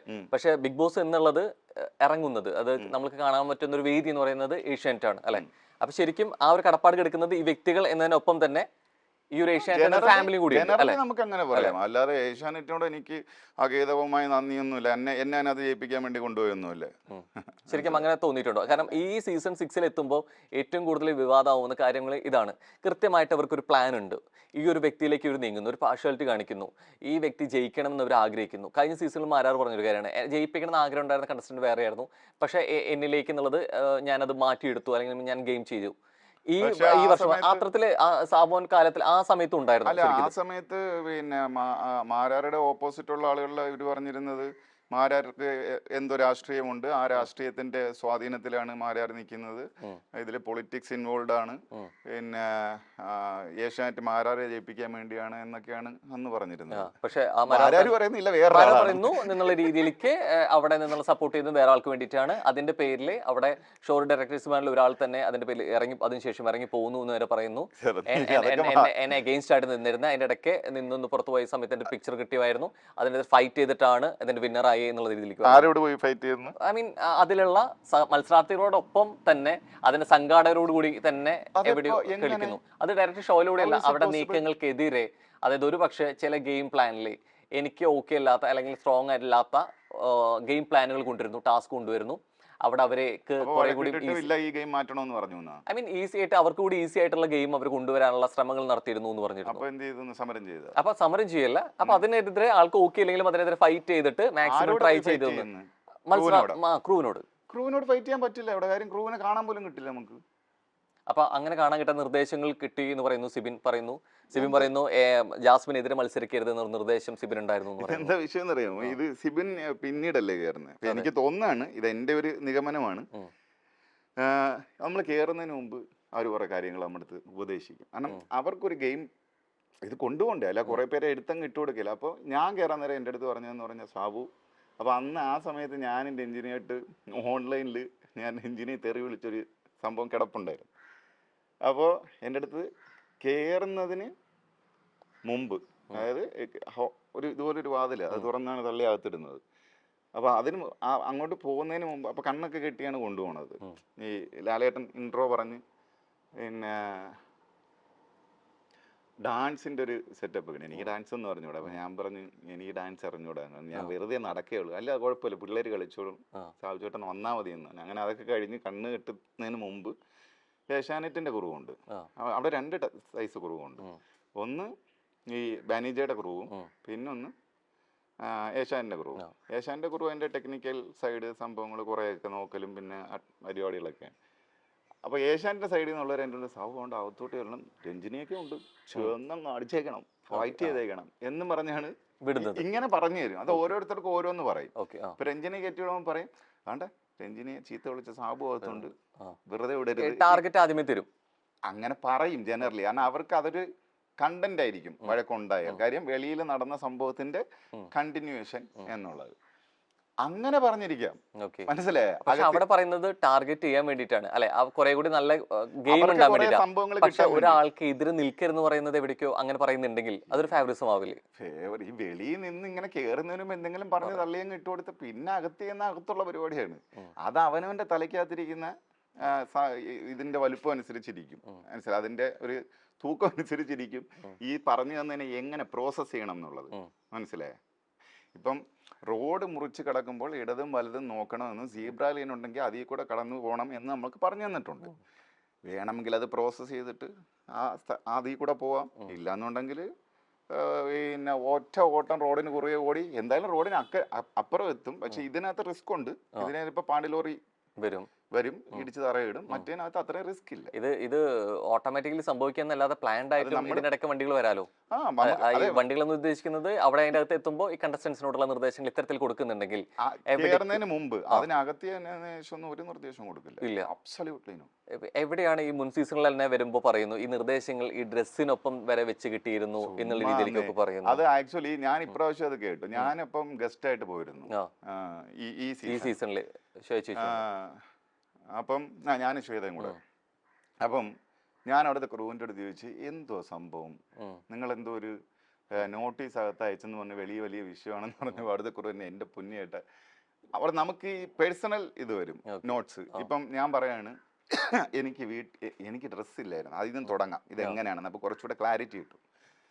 ഞാൻ ആ കൂടെ 2 ആഴ്ചത്തേക്കുള്ള ഡ്രസ്സും കൊണ്ടാണ് പോയത്. കാരണം 2 ആഴ്ച കഴിയുമ്പോൾ തിരിച്ചു വരാനുള്ളതാണല്ലോ. അപ്പോൾ എനിക്ക് ആ കൂടെ 2-3 നിക്കറും കുറച്ച് ഉടുപ്പും ടീഷർട്ടും ഒക്കെ ഉണ്ടായിരുന്നു. ഇത് എന്നെ ഇവന്മാർ പറഞ്ഞു വിടുന്നതുമില്ല. ഞാൻ അതിനകത്ത് പെട്ട്. അല്ല, തിരിച്ചു വരണം, പെട്ടെന്ന് വരണം എന്നുള്ള പ്ലാൻ തന്നെയായിരുന്നു മൈൻഡിൽ ആദ്യം. പിന്നെ ഞാൻ തന്നെ ആലോചിക്കുകയാണ്, ഇങ്ങനത്തെ കുറെ ആളുകളുടെ ഇടയിൽ ചെന്ന് കിടന്നാൽ ഞാൻ ചെയ്യും, ആണ് എന്നെ കൊണ്ട് പറ്റൂല. കാരണം ഞാൻ ഭയങ്കര ജോവിയലായിട്ട് ജീവിച്ചു പോണ, എൻ്റെ കൂട്ടുകാർ എൻ്റെ സറൗണ്ടിങ്സിനകത്ത് ഭയങ്കര ഹാപ്പി ആയിട്ട് ജീവിച്ചു പോണൊരുത്തനാണ്.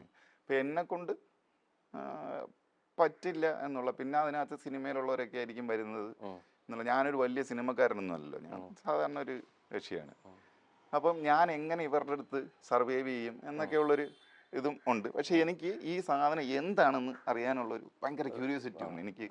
How this show runs. അങ്ങനെ ഞാൻ ടെലിവിഷനെ വളരെ ഗൗരവമായി നോക്കി കാണുന്ന ഒരാളാണ്, ഇതിൻ്റെ ടെക്നിക്കൽ സൈഡും എല്ലാം. അപ്പോൾ ഷോയിൽ ഞാൻ ചെയ്യുമ്പോഴും ഞാൻ ഇൻവോൾവ് ചെയ്ത് ചെയ്യും. എൻ്റെ ക്യാമറയുടെ മുമ്പിലും പറയലും താല്പര്യമുള്ള ആളാണ്. അങ്ങനെ ഒരു പ്ലാൻ. അപ്പം 2 ആഴ്ചയൊക്കെ മതി എന്നൊക്കെയുള്ളതാണ്. അപ്പം ഞാൻ മിനിമം ഗ്യാരണ്ടി ചോദിച്ചിരുന്നത് 2 ആഴ്ചയാണ്. അല്ല, ഞാൻ മിനിമം ഗ്യാരണ്ടി ചോദിച്ചത് എത്രയായിരുന്നു? ഒരു എക്സ് എമൗണ്ട്, അതായത് ഒരാഴ്ച പുറത്തു വന്നാലും 2-ാം ദിവസം പുറത്തു വന്നാലും എനിക്ക് ഇത്ര എമൗണ്ട് തരണം. ഓ, മനസ്സിലായി? മിനിമം ഇത്ര എമൗണ്ട് തരണം. അല്ലാതെ അതിന്റെ അടുത്ത് മിനിമം എന്നെ ഇത്ര ദിവസം അകത്ത് നിർത്തണമെന്നല്ല. പക്ഷെ നമുക്ക് ഇത്ര ദിവസത്തിനുള്ളിൽ പുറത്തു വന്നു കഴിഞ്ഞാൽ പൈസയുടെ കാര്യത്തിൽ മാത്രമാണ് പ്ലാൻ ചെയ്യുന്നത് അല്ലെ. പക്ഷെ എവിടേക്കോ പലപ്പോഴും എന്നുള്ള രീതിയിലേക്കും അതിന്റെ കണ്ടസ്റ്റൻസ് പറഞ്ഞിട്ടുണ്ട് ഇത്ര ദിവസം ആയിരിക്കും നിങ്ങൾ അവിടെ നിൽക്കേണ്ടി വരിക. അവർക്ക് ഇതെന്താ വിഷയം എന്നറിയാമോ? ഇവർക്ക് ഈ വിവരത്തിന്റെ കുഴപ്പമാണ്.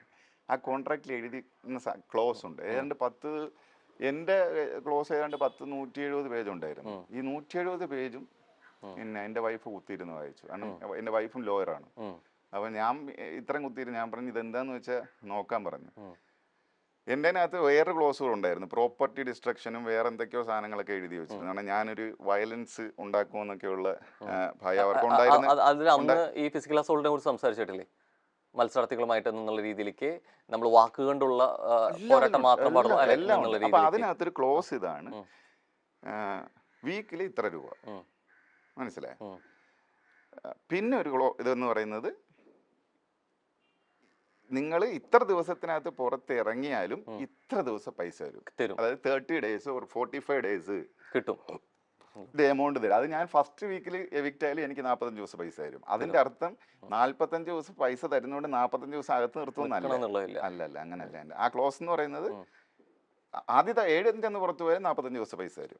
ഈ അവിടെ പോയി കഴിഞ്ഞിട്ട് ഇതൊരു മൈൻഡ് ഗെയിമാണ്. ഈ പല രീതിയിലേക്കുള്ള ഈ പ്രഷർ വരുമ്പോൾ മനുഷ്യൻ മാറും. അല്ലെങ്കിൽ ഒരു പക്ഷെ ഒരു മാസ്ക് വെച്ചിട്ടുണ്ടെങ്കിൽ ഇതൊക്കെ മാറ്റാൻ പൊളിഞ്ഞെഴുതി പോകും എന്നുള്ള രീതിയിലേക്ക് ഉണ്ട് അല്ലെ. പക്ഷെ എവിടേക്കോ എന്നുള്ള രീതിയിലേക്ക് നല്ല രീതിയിലേക്ക് ഗെയിം ചെയ്തില്ലെങ്കിൽ ഒരു വ്യക്തിയായി നിൽക്കാൻ ശ്രമിച്ച സംഭവം എന്നുള്ള രീതിയിലേക്ക് എവിടേക്ക് ഈ ആളുകളുടെ പല രീതിയിലുള്ള ആക്രോശം അല്ലെങ്കിൽ പല പ്രൊവോക്ക് ചെയ്യുന്ന രീതികളൊന്നും ഈ വില പോയിട്ടില്ലേ? അങ്ങനെയായിരുന്നോ? അത് നമ്മള് ഇപ്പം ഞാൻ എൻ്റെ ജീവിതാനുഭവങ്ങളും എൻ്റെ സ്വഭാവവും എല്ലാമായിട്ടാണ് ഇത് ബന്ധപ്പെട്ട് നിൽക്കുന്നത്. അപ്പൊ അങ്ങനെ ഒരു സിറ്റുവേഷൻ വരുമ്പോൾ ഞാൻ അതിനെ എങ്ങനെ എൻ്റെ തലച്ചോറ് ഉപയോഗിച്ച് ഞാൻ ഡിഫെൻഡ് ചെയ്യുന്നു എന്നുള്ള. ഞാൻ എടുത്ത ഗെയിം സ്ട്രാറ്റജി എന്ന് പറഞ്ഞാൽ ഒറ്റ സാധനമേ ഉള്ളൂ, ഇവിടുന്ന് പുറത്തു പോക്കില്ല. ഇല്ല, വിടൂല, പോകാൻ പറ്റൂല. അപ്പൊ എന്ന് പുറത്തു വിടുന്നു അങ്ങനെ പോവുക. ശരിക്കും ഇവിടുന്ന് പുറത്തു പോകാൻ തീരുമാനിക്കാത്ത ഒരാൾ, പക്ഷെ അതിൽ തന്നെ എഴുതി വെച്ചിട്ടുള്ള ക്ലോഷിൽ ആ നിയമ വ്യവസ്ഥകളിൽ എഴുതി വെച്ചിട്ടുണ്ട് ഫിസിക്കൽ അസോൾട്ട് വന്നു കഴിഞ്ഞാൽ പുറത്തു പോകേണ്ടി വരും എന്ന് പറയുന്നു. ഇത്രത്തോളം മൈൻഡ് സ്ട്രോങ് ആയിട്ടുള്ള ഒരാൾ പിന്നെ എങ്ങനെയാണ് ഹിമാചൽ ആയിട്ടുള്ള ഒരു വിഷയത്തിൽ അതൊരു കയ്യാങ്കളിയിലേക്ക് മാറുന്നത് എങ്ങനെയാണ്? ഹിമയുടെ സംഭവം എന്ന് പറയുന്നത് കയ്യാങ്കളിയൊന്നും ആയൊന്നുമില്ല. അത് കൊങ്ങയ്ക്ക് പിടിക്കുന്നത്, പിന്നെ കൊങ്ങയ്ക്കൊന്നും പിടിച്ചൊന്നുമില്ല. പിടിച്ച് ഇങ്ങനെ പിടിച്ചൊരു പുഷ്. മനസ്സിലായി? കൊങ്ങയ്ക്ക് പിടിക്കാന്ന് പറഞ്ഞാൽ ഞാൻ പറഞ്ഞുതരാം. കൊങ്ങയ്ക്ക് പിടിക്കാന്ന് പറഞ്ഞാൽ ലോക്ക് ഇട്ട് എന്നെ പിടിച്ച് ഇതിന്റെ ഇടയിൽ വെച്ച് എങ്കിൽ ശ്വാസം പോലും മുട്ടിക്കുക, ഇല്ലെങ്കിൽ ഒരാളെന്നുള്ള കയറി ഇരുന്ന് രീതിയിലേക്ക് കഴുത്തിന് പിടിച്ച് തള്ളുന്നത് ശരിക്കും ഒരു physical assault തന്നെയല്ലേ? എന്തിനാ ഞാൻ കഴുത്തിന് പിടിച്ച് തള്ളി? അവിടെ നിന്നുള്ള രീതിയിലേക്ക് വർത്താനങ്ങൾ ഉണ്ടാവുന്നുണ്ട്, വർത്താനം അടിക്കടാന്ന് ഉണ്ടായിരുന്നില്ല. പറയുന്നുണ്ട്. അതുകൊണ്ടൊന്നും അല്ല, എന്റെ കയ്യില് സ്പ്രേ കുപ്പി വെച്ച് അടിച്ചു തന്നു. അത് വിഷലിൽ കാണിക്കാത്തോണ്ടോ അപ്പൊ? വിഷ്വലില്ലേ അത്? ഇല്ല, സ്പ്രേ വെച്ച് ആ, കയ്യിലടിക്കുന്നില്ല. അവളുടെ കയ്യിലൊരു അത് ഇതുണ്ടായിരുന്നു, അവിടെ പൊട്ടുന്നുണ്ട്, ടേബിളിന്റെ അവിടെ അത് പൊട്ടുന്നുണ്ട്. എന്റെ കയ്യിൽ അടിച്ചത്, എന്റെ ഫിംഗറിൽ ഇവിടെ, എന്നിട്ട് നീരായിരുന്നു കൈക്ക്. ഇത് ഒരു ഭയങ്കര എക്സ്ക്രൂഷിയേറ്റിംഗ് ഒരു പെയിൻ, ഇങ്ങനെ എന്ന് പറഞ്ഞു പോയി. അതിന്റെ റിയാക്ഷനാണ് ആ കാണിച്ചത്. ഉണ്ട്. പക്ഷെ ഇപ്പോഴും ഈ ഫിസിക്കൽ അസോൾട്ടിന്റെ പേരിൽ ഈ വർഷം ഏറ്റവും കൂടുതൽ വിവാദമായിട്ടുള്ള സംഭവമായിരുന്നു ഈ സിജോ റോക്കി വിഷയം. അത് പിന്നീട് അത് കേസിലേക്ക് പോകുന്നു പറഞ്ഞു. അല്ല, ഭയങ്കരമായിട്ട് അത് ആക്ച്വലി അത് കേസ് കൊടുക്കേണ്ട സാധനം. അതൊരു ക്രൈം ആണ്, അതൊരു സീരിയസ് ക്രൈമാണ്. പിന്നെ തലയ്ക്ക് ഇത്തരത്തിലുള്ള പൊട്ടൽ ഉണ്ടാക്കി കഴിഞ്ഞാൽ എടുക്കേണ്ട സെക്ഷൻ എന്ന് പറഞ്ഞാൽ വധശ്രമത്തിന് ചാർജ് ചെയ്യാവുന്ന കേസാണത്. സോ ഇങ്ങനെയുള്ള ശ്രമങ്ങൾ ഇപ്പൊ സിജോ റോക്കിന്റെ കാര്യത്തിൽ വരുന്നു, റോബിന്റെ വിഷയത്തിൽ വരുന്നു. ഇതിനൊപ്പം തന്നെ റോബിന്റേത് ആക്ച്വലി വലിയൊരു ഫിസിക്കൽ അസോൾട്ട് എന്നൊന്നും പറയാൻ, പക്ഷെ അവിടെയാണ് വ്യത്യാസം വരുന്നത്. പക്ഷെ അങ്ങനെ ഫിസിക്കൽ അസോൾട്ട് അല്ല എന്ന് പറയുമ്പോഴും അവിടെ ഇല്ലാത്ത നീതി അവിടെ നീതിയല്ല, അവിടെ കിട്ടിയിട്ടുണ്ട്. നിങ്ങൾക്ക് ഗെയിം എനിക്ക് കിട്ടിയിട്ടുള്ളതല്ല, അത് ഞാൻ പറഞ്ഞുതരാം അത് എന്താണെന്ന്. റോബിന് കിട്ടാതെ പോയ നീതിയൊന്നും അല്ല അത്. റോബിന്റെ സഹ കണ്ടസ്റ്റന്റ് പറഞ്ഞു എനിക്ക് പരാതി ഉണ്ടെന്ന്. മനസ്സിലായോ? ബിഗ് ബോസ് എന്നെ ഹിമയും വിളിച്ചു നിർത്തിയിട്ട് ചോദിച്ചു, വിളിച്ചു നിർത്തി മീൻസ് അവിടെ തന്നെ ഡൈനിങ് ടേബിളിന്റെ അവിടെ തന്നെ പരാതി ഉണ്ടെന്ന് നോക്കി പറഞ്ഞു കഴിഞ്ഞാൽ ഈ സീസണിൽ സിജോ പരാതിയില്ലാന്ന് പറഞ്ഞിട്ടുണ്ട് എന്ന് വെച്ചിട്ട് അതിന്റെ തെറ്റിന് തെറ്റല്ലാതെ കാണുന്നില്ല. പറ്റില്ല. എന്നാ കാര്യം അറിയാം, ശരിക്കും നമ്മള് ശരിക്കും എങ്ങനെ കാണണം, ഇത് ആർക്ക് കിട്ടി എന്നുള്ള ഞാൻ ആദ്യം ചോദിച്ചതിന്റെ മറുപടി പറഞ്ഞിട്ട് ബാക്കിയിലേക്ക്. എന്റെയും ഹിമയുടെയും തമ്മിലുള്ള സംഭവം എന്ന് പറഞ്ഞാൽ ബിഗ് ബോസ് വിളിച്ച് ചോദിച്ചു, അവർ കണ്ടാണ് എനിക്ക് അടി കിട്ടുന്നത്. മനസ്സിലായേ? അത് ടേബിളിലല്ല അടി വീണത്, എൻ്റെ ഫിംഗറിലാണ്. ഫിംഗറിൽ നിന്ന് തട്ടി ഫിംഗറിൽ അടിച്ച് ഡൈനിങ് ടേബിളിൽ അടിച്ചാണ് ആ വീശ് പോണത്. ആക്ച്വലി അവൾ എന്നെ അടിക്കാൻ വേണ്ടി വീശിയല്ല, അവള് ഇങ്ങനെ കാണിച്ചു. അവൾ വിചാരിച്ചില്ല എൻ്റെ കയ്യിൽ ഇത് ടച്ച് ആകുമെന്നുള്ളത്. അപ്പോൾ ആദ്യം അടി കിട്ടിയ എനിക്ക് അത്രയും പെയിൻ ഉണ്ട്. അതിൽ ഞാൻ പിടിച്ച് പുഷ് ചെയ്തു. അതിലും അവർക്ക് ഇഞ്ചുറി ഒന്നും വന്നൊന്നുമില്ല. ഈവൻ ഒരു നെയിൽ മാർക്ക് പോലും വന്നില്ല. വിളിച്ചു. അപ്പം ഹിമ എന്നെ ആദ്യം പോയി പറഞ്ഞു എന്നെ പിടിച്ച കള്ളിയിൽ എനിക്ക് പരാതിയൊന്നുമില്ല എന്ന്. അപ്പം ഞാനിപ്പുറത്തോടെ എന്ന് പറഞ്ഞ് അങ്ങനെ പരാതി ഇല്ലാത്തതുകൊണ്ട് എനിക്ക് അടി കിട്ടിയത് ഒരു പരാതിയൊന്നുമില്ല. അങ്ങനെ അവിടെ പരാതി കൊടുത്തെങ്കിൽ ഇതൊരു പരാതിയാവുമായിരുന്നു. പിന്നെ പരാതി ഇപ്പം ഞാൻ എണീറ്റ് എന്ന് പറഞ്ഞാൽ എൻ്റെ കൈക്ക് താണ്ട നീര് വന്ന് അടി കിട്ടി, ഫിസിക്കൽ അസോൾട്ട് എന്ന് പറഞ്ഞാൽ ഞാൻ അലമ്പി കഴിഞ്ഞാൽ ആ ഗെയിം അവിടെ വെച്ച് പൊളിയും. ഇടയ്ക്ക് എവിടേക്ക് ഈ സ്പോർട്സ്മാൻ സ്പിരിറ്റ് നഷ്ടപ്പെടുന്ന സമയങ്ങൾ ഉണ്ടാവാം അല്ലേ? പിന്നെ അത് വെച്ച് നമ്മുടെ സീസണകത്ത് ഭയങ്കര ഫെയർ ആയിരുന്നാണ് എൻ്റെ ഒരു ഇതിപ്പം ഷിയാസ് ഒക്കെ ഭയങ്കര ഫിസിക്കലി ഭയങ്കരമായിട്ട് യൂസ് ചെയ്ത് കളയും. അതുപോലെ സുരേഷ് ഏട്ടനും ഭയങ്കരമായിട്ട് ഫിസിക്കലി ആളുകളെ ഇതാക്കും. അപ്പോഴത്തേക്ക് നമ്മൾ തന്നെ ടക്ക് നമ്മളെ സെയിം ടീമാണെങ്കിൽ തന്നെ ഇല്ലല്ലോ ഇവിടെ സുരേഷ് ഏട്ടൻ വിടുന്ന് പറഞ്ഞാൽ സുരേഷ് ഏട്ടൻ വിടുക, അല്ലെങ്കിൽ ഷിയാസ് മതി നിർത്ത് എന്ന് പറഞ്ഞാൽ ഷിയാസിന്റെ പിണങ്ങി എവിടെയെങ്കിലും പോയിരിക്കും. അത് അവന്റെ ടീമുമായിട്ട് തന്നെ വഴക്ക് പറഞ്ഞ് മാറ്റും. അങ്ങനെയൊന്നുമുള്ളൊരു കണക്ഷൻ ഒന്നും ഇവിടെ ഇപ്പോൾ ഉള്ളവർക്ക് ഇല്ല. അതാണ് ഒരു പ്രധാന വിഷയം. കാരണം ഇത് ഭയങ്കര രസകരമായിട്ട് കൊണ്ടുപോകാൻ, ഇത് വിജയിക്കണമെന്നുള്ള അദമ്യമായ ആഗ്രഹവും ഈ വെറി പിടിച്ച കുറെ മനുഷ്യരായിട്ടാണ് എനിക്ക് തോന്നിയത്. അപ്പം ഞാൻ ചെയ്ത അകത്ത് പോയിട്ട് ഞങ്ങൾ എല്ലാവരെയും ഇൻഡിവിജ്വലി പോയിരുന്ന് സംസാരിച്ചു. എന്നിട്ട് പറഞ്ഞു കൊടുത്തു ഇങ്ങനെ സ്നേഹത്തോടെ ഈ സാധനം വീട് മുമ്പോട്ട് കൊണ്ടു. പക്ഷെ അതിനുശേഷം പിന്നെ വലിയ വഴക്ക് മക്കാണോ ഒന്നും അവിടെ ഉണ്ടായില്ല. മുമ്പ് സീസൺ 6 കണ്ടിരുന്നോ? മുമ്പ് റിവ്യൂ പറഞ്ഞിരുന്നു. കണ്ടിട്ട് ഇത്രയും വിവാദങ്ങളും പരാമർശങ്ങളും ഉണ്ടാവുന്നു. ഇതിൽ ശരിവെക്കുന്ന രീതിയിലേക്കായിരുന്നു ഈ ഷോ പോയിരുന്നു ഈ സീസണിൽ. പിന്നെ ഭയങ്കര അലമ്പല്ലായിരുന്നു, വഴക്കും ബഹളവും എല്ലാ ദിവസവും തൊടുന്നതിനും പിടിക്കുന്നതിനും ഒക്കെ ബഹളം. എന്തിന് ഈ മനുഷ്യരല്ലേ ജീവിതത്തിൽ ഇങ്ങനെയാണ്? ഇപ്പൊ ഞാൻ വഴക്കുണ്ടാക്കുന്ന ഒരുത്തനാണ്, പക്ഷെ ഞാൻ 24 മണിക്കൂറും വഴക്കുണ്ടായിക്കൊണ്ടുണ്ട്. കാര്യങ്ങൾ സൗമ്യമായിട്ട് പറയുന്നവരൊക്കെ ഒരുപക്ഷെ വാഴ എന്നും അല്ലെങ്കിൽ അധികാരി ഇടപെടുന്നില്ല എന്ന് പറയുന്നതും ഭയങ്കരമായിട്ട് സംസാരിക്കുന്നുണ്ടെങ്കിൽ ഒരു കൃത്യമായിട്ട് സ്ക്രീൻ സ്പേസ് കിട്ടും, ഇങ്ങനെ ഒരു തെറ്റിദ്ധാരണയുണ്ടോ? എനിക്കറിഞ്ഞൂടാ. ഓരോ സമയത്ത് പോകുന്നവരുടെ കാഴ്ചപ്പാടുകളുടെ വിഷയമാണത്. അവരെങ്ങനെ ഇതിനെ നോക്കി കാണുന്നു എന്നുള്ള അനുസരിച്ചിരിക്കും. മനസ്സിലായോ? ഒന്ന് പറഞ്ഞ് രണ്ടാമത്തിന് ബഹളം വെച്ചാലാണ് സ്ക്രീൻ സ്പേസ്, അല്ലെങ്കിൽ ഒറ്റയ്ക്ക് ചെന്നിരിക്കുന്നത് ഒരു ഗെയിമാണ് എന്നൊക്കെ വിചാരിച്ചിട്ട് സ്വയം ഒറ്റപ്പെട്ടതായിട്ട് ഇതാക്കുക. പിന്നെ ചില കണ്ടസ്റ്റൻസിൻ്റെ ഇതുണ്ടല്ലോ, നമുക്ക് അകത്തുനിന്ന് ഒരു ഭയങ്കര വെറുപ്പ് വരും. കാരണം അവർ കഴിക്കുന്ന മുഴുവൻ അജാതി അലമ്പായിരിക്കും. പക്ഷെ എന്നിട്ട് അവരൊരു വിക്ടിമായിട്ട് സ്വയം പോർട്രേ ചെയ്യും. അപ്പോൾ അവർക്ക് ആക്ച്വലി ഫാൻസ് വരുന്നത് ഞാൻ കണ്ടിട്ടുണ്ട്. മനസ്സിലായോ? അതൊരു ഗെയിമാണ്, അതൊരു പ്ലാൻ ചെയ്തുള്ള പരിപാടി. പക്ഷെ അകത്തുള്ള മനുഷ്യർക്ക് ഇത് പറ്റുകയില്ല, അസഹനീയമായിരിക്കും. അവരാ ഇറിറ്റേഷൻ കാണിക്കുമ്പോൾ വെളി നിൽക്കുന്നവർക്ക് തോന്നും അയ്യോ പാവം ആ പുള്ളിയിട്ട് കഷ്ടപ്പെടുത്തുന്നുണ്ട് എല്ലാരും, ഒന്നിലും ചേർക്കൂല. ശരിക്കും നമ്മൾ ഈ കാണുന്ന രീതിയിലേക്ക്, ഇപ്പൊ കാണുന്ന ആളുകളെ മാനിപ്പുലേറ്റ് ചെയ്യുന്ന രീതിയിലേക്ക് ഈ ദൃശ്യങ്ങൾ ശരിക്കും പോർട്രേറ്റ് ചെയ്ത് കൊടുക്കപ്പെടുന്നുണ്ടോ? പിന്നെ അത് കണ്ടസ്റ്റൻസിന് അതും ഒരു തരത്തിൽ പാർഷ്യാലിറ്റി അല്ലേ? പാർഷ്യാലിറ്റി എന്നല്ല അതിനെ പറയണ്ടേ, അൾട്ടിമേറ്റ്ലി ഇറ്റ്സ് എ ഷോ. അവർക്ക് ആ ഷോയെ ഡിസൈൻ ചെയ്യണ്ടേ, ഡിസൈൻ. ഓരോ സീസണിലും ചർച്ചയാകപ്പെടുന്ന ചില ജോഡികളുണ്ട് അല്ലെ. ഇപ്പൊ ഈ സീസണിൽ ആ ജോഡി എന്ന് പറയുന്നത് ജാസ്മിൻ ഗബ്രി ആയിരുന്നു. ആ ജബ്രി എന്നുള്ളൊരു പേര് വരെ വന്നു രൂപീകൃതമായിട്ട്. പക്ഷെ ഇത് വന്നത് സൊസൈറ്റി എടുത്തതും അല്ലെങ്കിൽ ഒരു സൈബർ അറ്റാക്കും വന്നിട്ടുള്ള രീതികൾ ഭയങ്കര നെഗറ്റീവ് ആയിട്ടായിരുന്നു. ഇത് പ്രണയമാണോ, ഇത് ഗെയിം സ്ട്രാറ്റജി ആണോ, ഒരു ക്ലാരിറ്റി ഇല്ല എന്നുള്ള രീതിയിലേക്ക്. അത് ഒരുപക്ഷെ ഒരു മുൻവിധികളായിരിക്കാം പിന്നീട് അവിടെ നിന്ന് അങ്ങോട്ട് ചർച്ച ചെയ്യപ്പെട്ടത്. അല്ല, അങ്ങനെ ജോഡി എന്ന് പറയുമ്പം ഈ സീസണിൽ വേറെയും ജോഡി ഉണ്ടല്ലോ. അർജുൻ ശ്രീതു ഒരു കോംബോ ആണല്ലോ, രസമുള്ള സാധനമാണ്. പ്രണയം ഈ ചിലപ്പോൾ സ്ട്രാറ്റജി ആയിരിക്കാം, സ്ട്രാറ്റജി ആകാം, ചിലത് പ്രണയത്തിലും എത്താം. ശരിക്കും അങ്ങനെ ഒരു പ്രണയത്തിന്റെ ഹൗസിലേക്ക് പ്രത്യേകിച്ച് എടുത്തു പറയുന്ന ഒരു പേരുകളാണ് പേളി ശ്രീനിഷ് അല്ലെ. അത് ഫസ്റ്റ് സീസണിലായിരുന്നു. അത് സബ്ജക്ട് അവിടെ ഉണ്ടായിരുന്ന ഒരാളും കൂടിയാണ്. ഇത് ഈ ഗെയിം സ്ട്രാറ്റജി ആണോ, ഇതല്ലെങ്കിൽ ഇത് തുടങ്ങി പിന്നെ എവിടേക്കും ഗെയിമിന്റെ ഭാഗമാവുന്നു, ഇത് കുറച്ചുകൂടി റിയൽ ആവുന്നു, ഇത് എവിടെ ഇതിന്റെ പരിവർത്തനം സംഭവിക്കുന്നത്? റിയൽ ആയി പോണാണ് കാര്യം. ഒരു ക്ലോസ്ഡ് ആയിട്ടുള്ള ഒരു എൻവയോൺമെന്റ് അല്ലേ, അതിനകത്ത് വേറെ ആരെയും കാണാനില്ല. ഇപ്പൊ ഗെയിമായിട്ട് തുടങ്ങി കഴിഞ്ഞാലും കുറച്ച് കഴിയുമ്പോൾ പെടും. അതിനകത്ത് യാതൊരു തർക്കമില്ല. അപ്പൊ അത്തരം വികാരങ്ങളെ അതാണ് പറഞ്ഞത്, നമ്മുടെ ബ്രെയിൻ പ്രോസസ് ചെയ്യുന്നതനുസരിച്ചിരിക്കും. ഞാൻ തീരുമാനിക്കണം എനിക്ക് എന്ത് ഞാൻ ചെയ്യണം അതിനുള്ള ഒരു ബോധം മനസ്സിൽ വേണം. ഇത് ഒരു ഷോയാണെന്നും ഇത് ആളുകൾ കാണുമെന്നും ഒക്കെയുള്ള ഒരു ബോധം ശരിക്കും അവർക്ക് കൃത്യമായിട്ട് ബോധ്യമുണ്ട് അല്ലെ. കാരണം കുറെ കൂടി സീസൺ കഴിഞ്ഞിട്ട് 5 സീസൺ കണ്ടിട്ടാണ് ഇത് പോകുന്നത്. ഇത്രയൊക്കെ പുറത്തോട്ട് ഇത്രയും ക്യാമറയിൽ ഇത് കാണുന്നുണ്ട് അല്ലെ. അപ്പൊ ഇപ്പൊ ഇവൻ സംസാരിക്കുന്ന ചെറിയ കാര്യങ്ങൾ വരെ പുറത്തേക്ക് വന്നേക്കാം. ഇത് ബോധ്യം ഉണ്ടായിട്ട് അവർ ചെയ്യുന്നത് എവിടേക്കോ, പിന്നെ എന്തുകൊണ്ടായിരിക്കാം ഇതിനെ വേറെ രീതിയിലേക്ക് മാറി. ഞാൻ എന്നോട് ലാലേട്ടൻ ചോദിച്ചിട്ടുണ്ട്, സാബു ഇവരുടെ റിലേഷൻഷിപ്പിനെ കുറിച്ച് എന്താണ്. ഞാൻ പറഞ്ഞു, ഞാൻ ആളല്ല അവരുടെ മനസ്സിനെ ജഡ്ജ് ചെയ്യാൻ, അത് അവനവനാണ്, അതുകൊണ്ട് ഞാൻ അഭിപ്രായം പറയില്ല. പക്ഷെ എനിക്ക് കിട്ടിയ ഇൻപുട്ട് വെച്ചാണെന്നുണ്ടെങ്കിൽ ശ്രീനിഷ് എൻ്റെ അടുത്ത് സ്മോക്കിംഗ് റൂമിൽ വെച്ച് പറഞ്ഞിരുന്നു തുടക്കത്തിൽ, ചേട്ടാ ഇങ്ങനെ ഒരു സംഭവം ഉണ്ട്, അപ്പോൾ തമിഴിൽ എന്തോ ഒരു പെൺകുട്ടി ഇതുപോലെ നിന്നിട്ട് അവർ ഫൈനൽ വരെ എത്തിയിട്ടുണ്ട്, അപ്പം അങ്ങനത്തെ സ്ട്രാറ്റജിയൊക്കെ എടുക്കാൻ പറ്റും എന്ന് പറഞ്ഞിട്ടുണ്ട്. അപ്പോൾ ഞാൻ പറഞ്ഞു അത് പറഞ്ഞു വെച്ചിട്ടാണെന്നുണ്ടെങ്കിൽ ശ്രീനിഷിന്റെ നമ്പറാണിത്, അല്ലെങ്കിൽ പറഞ്ഞ വാച്ചായിരുന്നു അതായിരുന്നെങ്കിൽ പോയിന്റിലാണ് നോക്കിയാൽ ഞാൻ ഇത് പറയാം. ഇല്ല എന്നുണ്ടെങ്കിൽ രണ്ട് വ്യക്തികൾ തമ്മിലുള്ള ബന്ധം എന്താണ് എന്ന് അവരാണ് നിർവചിക്കപ്പെടേണ്ടത്, അത് നിർവചിക്കാൻ ഞാൻ ആളല്ല എന്ന് പറഞ്ഞു. ഇങ്ങനെ ഏതാണ്ട് ഇങ്ങനെയായിരുന്നു എന്റെ റിപ്ലൈ. അങ്ങനെയല്ലേ രണ്ടുപേരും തമ്മിലുള്ള റിലേഷനിൽ നമ്മൾ ആരാണ് ജഡ്ജ് പറയാൻ വേണ്ടി. പക്ഷെ എവിടേക്കോ ശ്രീനിഷിന് പറഞ്ഞിട്ടുണ്ടായിരുന്നു അല്ലെ, എവിടേക്കല്ലേ തുടക്കത്തിലേ പറഞ്ഞിട്ടുണ്ട്. പിന്നെ അവൻ പറഞ്ഞു ഇല്ല ചേട്ടാ അതൊക്കെ പറഞ്ഞോണ്ട്. അപ്പം പിന്നെ കഴിഞ്ഞ മനുഷ്യനാണ്, മാറും അല്ലെ, അല്ലെ സാഹചര്യങ്ങൾ അനുസരിച്ചിട്ട് നീങ്ങും എന്നുള്ളത് തോന്നുന്നു. ഈ സീസണിലോട്ട് വരുമ്പോൾ ഇത് ഇത്രത്തോളം വിവാദപരമായിട്ട് നിൽക്കുന്നതിന് അതിനുള്ള കഴമ്പുണ്ടെന്ന് തോന്നുന്നുണ്ടോ? ഈ വിവാദം എന്ന് പറയുന്ന ആർക്കാണ് വിവാദം എന്നുള്ളതാണ്. കാരണം ഇതിനകത്തൊരു സംഭവം, ഈ ബിഗ് ബോസിന് മാത്രമല്ല കണ്ടന്റ് വേണ്ടത്. കാരണം ഈ ഇഷ്ടം പോലെ ഈ ഓൺലൈൻ ചാനലുകൾ, പാപ്പരാച്ചികൾ, അപ്പൊ ഈ പാപ്പരാച്ചികളും പിന്നെ കണ്ടന്റ് വേണം.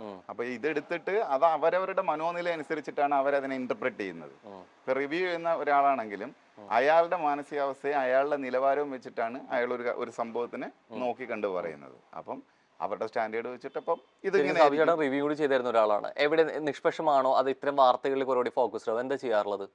ഞാൻ റിവ്യൂ ചെയ്യുന്ന സമയത്ത് ഞാൻ എന്ത് കാണുന്നു അതിനെ മാത്രം ചെയ്യുമായിരുന്നു. അത് ഓൺലൈനിൽ കിടപ്പുണ്ട്, എടുത്ത് നോക്കിയാൽ കാണാം. പാർഷ്യാലിറ്റി അങ്ങനെ കാണിക്കാം. അങ്ങനെ കാണിക്കാനായിരുന്നെങ്കിൽ ഞാൻ റോബിന് എന്തോ ഒരു സംഭവം വന്നപ്പോൾ ഞാൻ റോബിന് വേണ്ടി സംസാരിക്കേണ്ട ആവശ്യമില്ലായിരുന്നു. മനസ്സിലായോ? ഈ സീസണിലോട്ട് വരുന്നതിൽ ഇപ്പോൾ വിഷയം ഒന്ന് മെഡിസിനുമായി ബന്ധപ്പെട്ട തുടക്കത്തിലാണെന്നുണ്ടെങ്കിൽ പോലും പിന്നീട് അതായത് മലയാള പരാമർശത്തിലേക്ക് വന്നു നമ്മൾ നേരത്തെ പറഞ്ഞു. അങ്ങനെ നിൽക്കുന്ന സമയത്ത് തന്നെയാണ് നമ്മൾ ഒരു പ്രതിസന്ധിയിൽപ്പെട്ട ഒരാൾ അല്ലെങ്കിൽ ഒരു പരാതി പറഞ്ഞു കേട്ട ഒരാൾ അതിന് കുറേ കൂടി ബലം കൂടുന്നത് അതേ രീതിയിലേക്ക് അറിവുള്ള ഒരാൾ അതിനെ സപ്പോർട്ട് ചെയ്യുമ്പോൾ കൂടിയായിരിക്കും അല്ലെ. അപ്പൊ പ്രഥമ ദൃഷ്ടിയിൽ ഇതിലില്ലെങ്കിലും എവിടേക്ക് സാബുചേട്ടൻ വിളിച്ചിട്ട് അതിൽ മലയാളം പറഞ്ഞിട്ട് എനിക്കൊന്നുണ്ട് പറയാൻ, ഇനി നീ പറയുമ്പോൾ എന്നെ കൂടി പറഞ്ഞുതരാം അല്ലെ. അപ്പൊ അത് എനിക്ക് കൂടി അനുഭവം ഉണ്ടെന്നുള്ളത്. എനിക്ക് അനുഭവം കേട്ട ഒരാൾ പറഞ്ഞിട്ടുണ്ട്. ഞാൻ പറഞ്ഞത് ഞാൻ കുറച്ച് കാര്യങ്ങൾ ഞാനും പറഞ്ഞുതരാം എന്നാണ് പറഞ്ഞത്. അതിന്റെ അർത്ഥം എനിക്കുണ്ടെന്ന് അല്ല. അപ്പൊ അങ്ങനെ പറഞ്ഞു തരാൻ നിൽക്കുന്ന ഒരു സമയത്ത് അതിനെ ചൊല്ലി പിന്നീട് അത് വാർത്തകൾ വരുന്നു, ലൈവായി വരുന്നു. അപ്പൊ എനിക്ക് ഇതേ സമയത്ത് തന്നെയാണ് സാബുചേട്ടൻ അത് ഇതിലോട്ട് ശരിയായില്ല. ഷോയിലോട്ട് എൻട്രിയും പോകുന്നത്. ആ എവിടേക്ക് ഒരു ആത്മവഞ്ചന സമയത്തൊന്നുമില്ല, അതൊക്കെ കുറെ കഴിഞ്ഞിട്ട് വലിയ വലിയ കാലതാമസവും ഇല്ല അല്ലെ, ദിവസങ്ങൾ തന്നെയുള്ളൂ വ്യത്യാസം. ഇതിനു മുമ്പുള്ള ഇതിലൊന്നും അവര് അങ്ങനെ വിളിച്ചിട്ടൊന്നുമില്ല. എന്നെ ഇപ്രാവശ്യം വിളിച്ചു, ഞാൻ പോയി. അതുകൊണ്ട് മാത്രമാണ്. ശരിക്കും എവിടേക്കോ ഒരു ആത്മവഞ്ചനം ഫീൽ ചെയ്തിരുന്നോ? ഐ മീൻ ഇത്തരത്തിൽ വിവാദം ഉണ്ടാവുന്നതിന് ഞാൻ കൂടെ പറഞ്ഞിട്ടുണ്ട് ഇങ്ങനെ വിഷയങ്ങൾ ഉണ്ടെന്നുള്ളത്. ശരിക്കും സാബുചേട്ടന്റെ പേരുകൾ കൂടി അതിന്റെ ഒപ്പം വലിച്ചഴക്കപ്പെടുന്നുണ്ടെന്ന് അറിഞ്ഞിരുന്നോ? ഇല്ല, ഐ ആം ആൻ ആർട്ടിസ്റ്റ്, ഞാനൊരു പെർഫോമറാണ്. ആണ്. എന്നെ ഒരു വർക്കിന് വിളിച്ചാൽ ഞാൻ പോവും, അല്ലെങ്കിൽ എനിക്ക് ആ വർക്ക് ഇഷ്ടമില്ലായിരിക്കണം. എനിക്ക് ഇഷ്ടമില്ലാത്ത വർക്കൊന്നുമല്ല ബിഗ് ബോസ്. ആർട്ടിസ്റ്റിനൊപ്പം തന്നെ എവിടെയൊക്കെയോ കുറച്ചും കൂടി പൊതുകാര്യങ്ങളിൽ പൊതുബോധമുള്ള സമകാലിക വിഷയങ്ങളിൽ ഇടപെടുന്ന ഒരു വ്യക്തി കൂടിയാണ് അല്ലെ. ഒരു ആർട്ടിസ്റ്റ് എന്നതിനൊപ്പം തന്നെ നല്ലൊരു വ്യക്തിയാവാൻ കൂടി ശ്രമിക്കുന്ന ഒരാളാണ്. അപ്പൊ അങ്ങനെ വരുന്ന വിവാദങ്ങളിൽ സാബുചേട്ടന്റെ കൂടി പേര് വരുമ്പോ അതിനൊരു മറുപടി കൊടുക്കാൻ, ഒരു ക്ലാരിറ്റി കൊടുക്കണം എന്ന് തോന്നിയിട്ടില്ലേ? ഇല്ല. സോ അങ്ങനെ ക്ലാരിറ്റി കൊടുക്കാൻ തോന്നിയില്ലെങ്കിൽ നേരത്തെ തന്നെ മറുപടി കൊടുക്കാൻ. എന്തെന്നറിയാമോ, എനിക്ക് ആ കേട്ട സംഭവം ഒന്നും അത്ര ജെന്യുവൻ ആയിട്ട് തോന്നിയില്ല. മനസ്സിലായി. എനിക്ക് സിബിന്റെ റെസ്പോൺസസ് ഭയങ്കര ചൈൽഡിഷും ഓക്വേർഡ് ഒക്കെ ആയിട്ട് തോന്നി. പിന്നെ സോ അങ്ങനെ ഉണ്ടെങ്കിൽ ശരിക്കും സാബുചേട്ടൻ വിളിച്ചു പറയേണ്ടത് ഇതിനെ എനിക്കും പറയാനുണ്ട്, അല്ലെങ്കിൽ എനിക്കും കുറച്ച് കാര്യങ്ങൾ അറിയാമെന്നല്ലോ പറയണ്ടേ, ഇതിനൊന്നും ശരിയല്ല എന്നല്ല പറയണ്ടേ. എന്നെ വിളിച്ചിരുന്നു. എന്നിട്ട് സിബിൻ പറഞ്ഞൊന്നും അല്ല ഇപ്പൊ സിബിൻ പറഞ്ഞുകൊണ്ടിരിക്കുന്നത്. അതിങ്ങനെ പുതിയ സ്റ്റോറീസ് ഡെവലപ്പ് ചെയ്യണം. പക്ഷെ ഞാനത് പറയുന്നില്ല. സിബിൻ എന്നെ വിളിച്ച് സംസാരിച്ചിരുന്നു, എന്റെ വൈഫിനോട് സംസാരിച്ചിരുന്നു ഇറങ്ങിയ സമയത്ത്. എന്താ റിവീൽ ചെയ്യുന്നത്? അല്ല, സിബിൻ ആക്ച്വലി സിബിൻ കയ്യിൽ നിന്ന് പോയി അതിനകത്ത്. മനസ്സിലായി. നമുക്ക് അതിനകത്ത് പുറത്ത് പോകണം എന്നൊരു ഫീൽ വന്നുകൂടെ കഴിഞ്ഞാൽ പിന്നെ ഭയങ്കര വെപ്രാളം ആരംഭിക്കും. കാര്യം ഞാനത് ഒരിക്കൽ പേളിക്ക് വന്നു, ഇങ്ങനെ ഒരു പാനിക് അറ്റാക്ക് പോലെ. അത് ഏതാണ്ട് തീരാറാവുന്ന സമയത്ത് എനിക്ക് വീട്ടിൽ പോകണം എന്ന് പറഞ്ഞ് ഒരു ദിവസം പാനിക്കായി. പിന്നെ അത് കരച്ചിലായി, മറ്റേ ഈ വെപ്രാളം വരില്ലേ, ഇങ്ങനെ ഈ ശബ്ദം പുറത്തു വരാതെ ഇങ്ങനെ ഏങ്ങി ഇരിക്കൂലേ, അങ്ങനത്തെ ഒരു അവസ്ഥയിലെത്തി. അപ്പൊ ഞാൻ പിന്നെ പിള്ളയുടെ കൈ പിടിച്ച് അവിടെ ഇരുന്ന് എത്രയോ നേരം, അതിനകത്ത് പിന്നെ സമയത്തിന് കൗണ്ട് ഇല്ലാത്തതുകൊണ്ട് ഇരുന്ന് സമാനിപ്പിച്ച്, ഇല്ല ഇനി ഇത് ഇത്ര ദിവസം കൂടെ ഉള്ളൂ, അത് കഴിയുമ്പോൾ പോവാമല്ലോ, ഇത്രയും നിന്നില്ല. കാരണം ഇവർ പുറത്ത് വിടത്തില്ല, കാരണം ശ്വാസം കിട്ടുന്നില്ലായിരുന്നു പേളിക്ക്. കാരണം അങ്ങനത്തെ ഒരു ഇത് വരും. അപ്പം എനിക്ക് തോന്നുന്നു ഈ സിബിൻ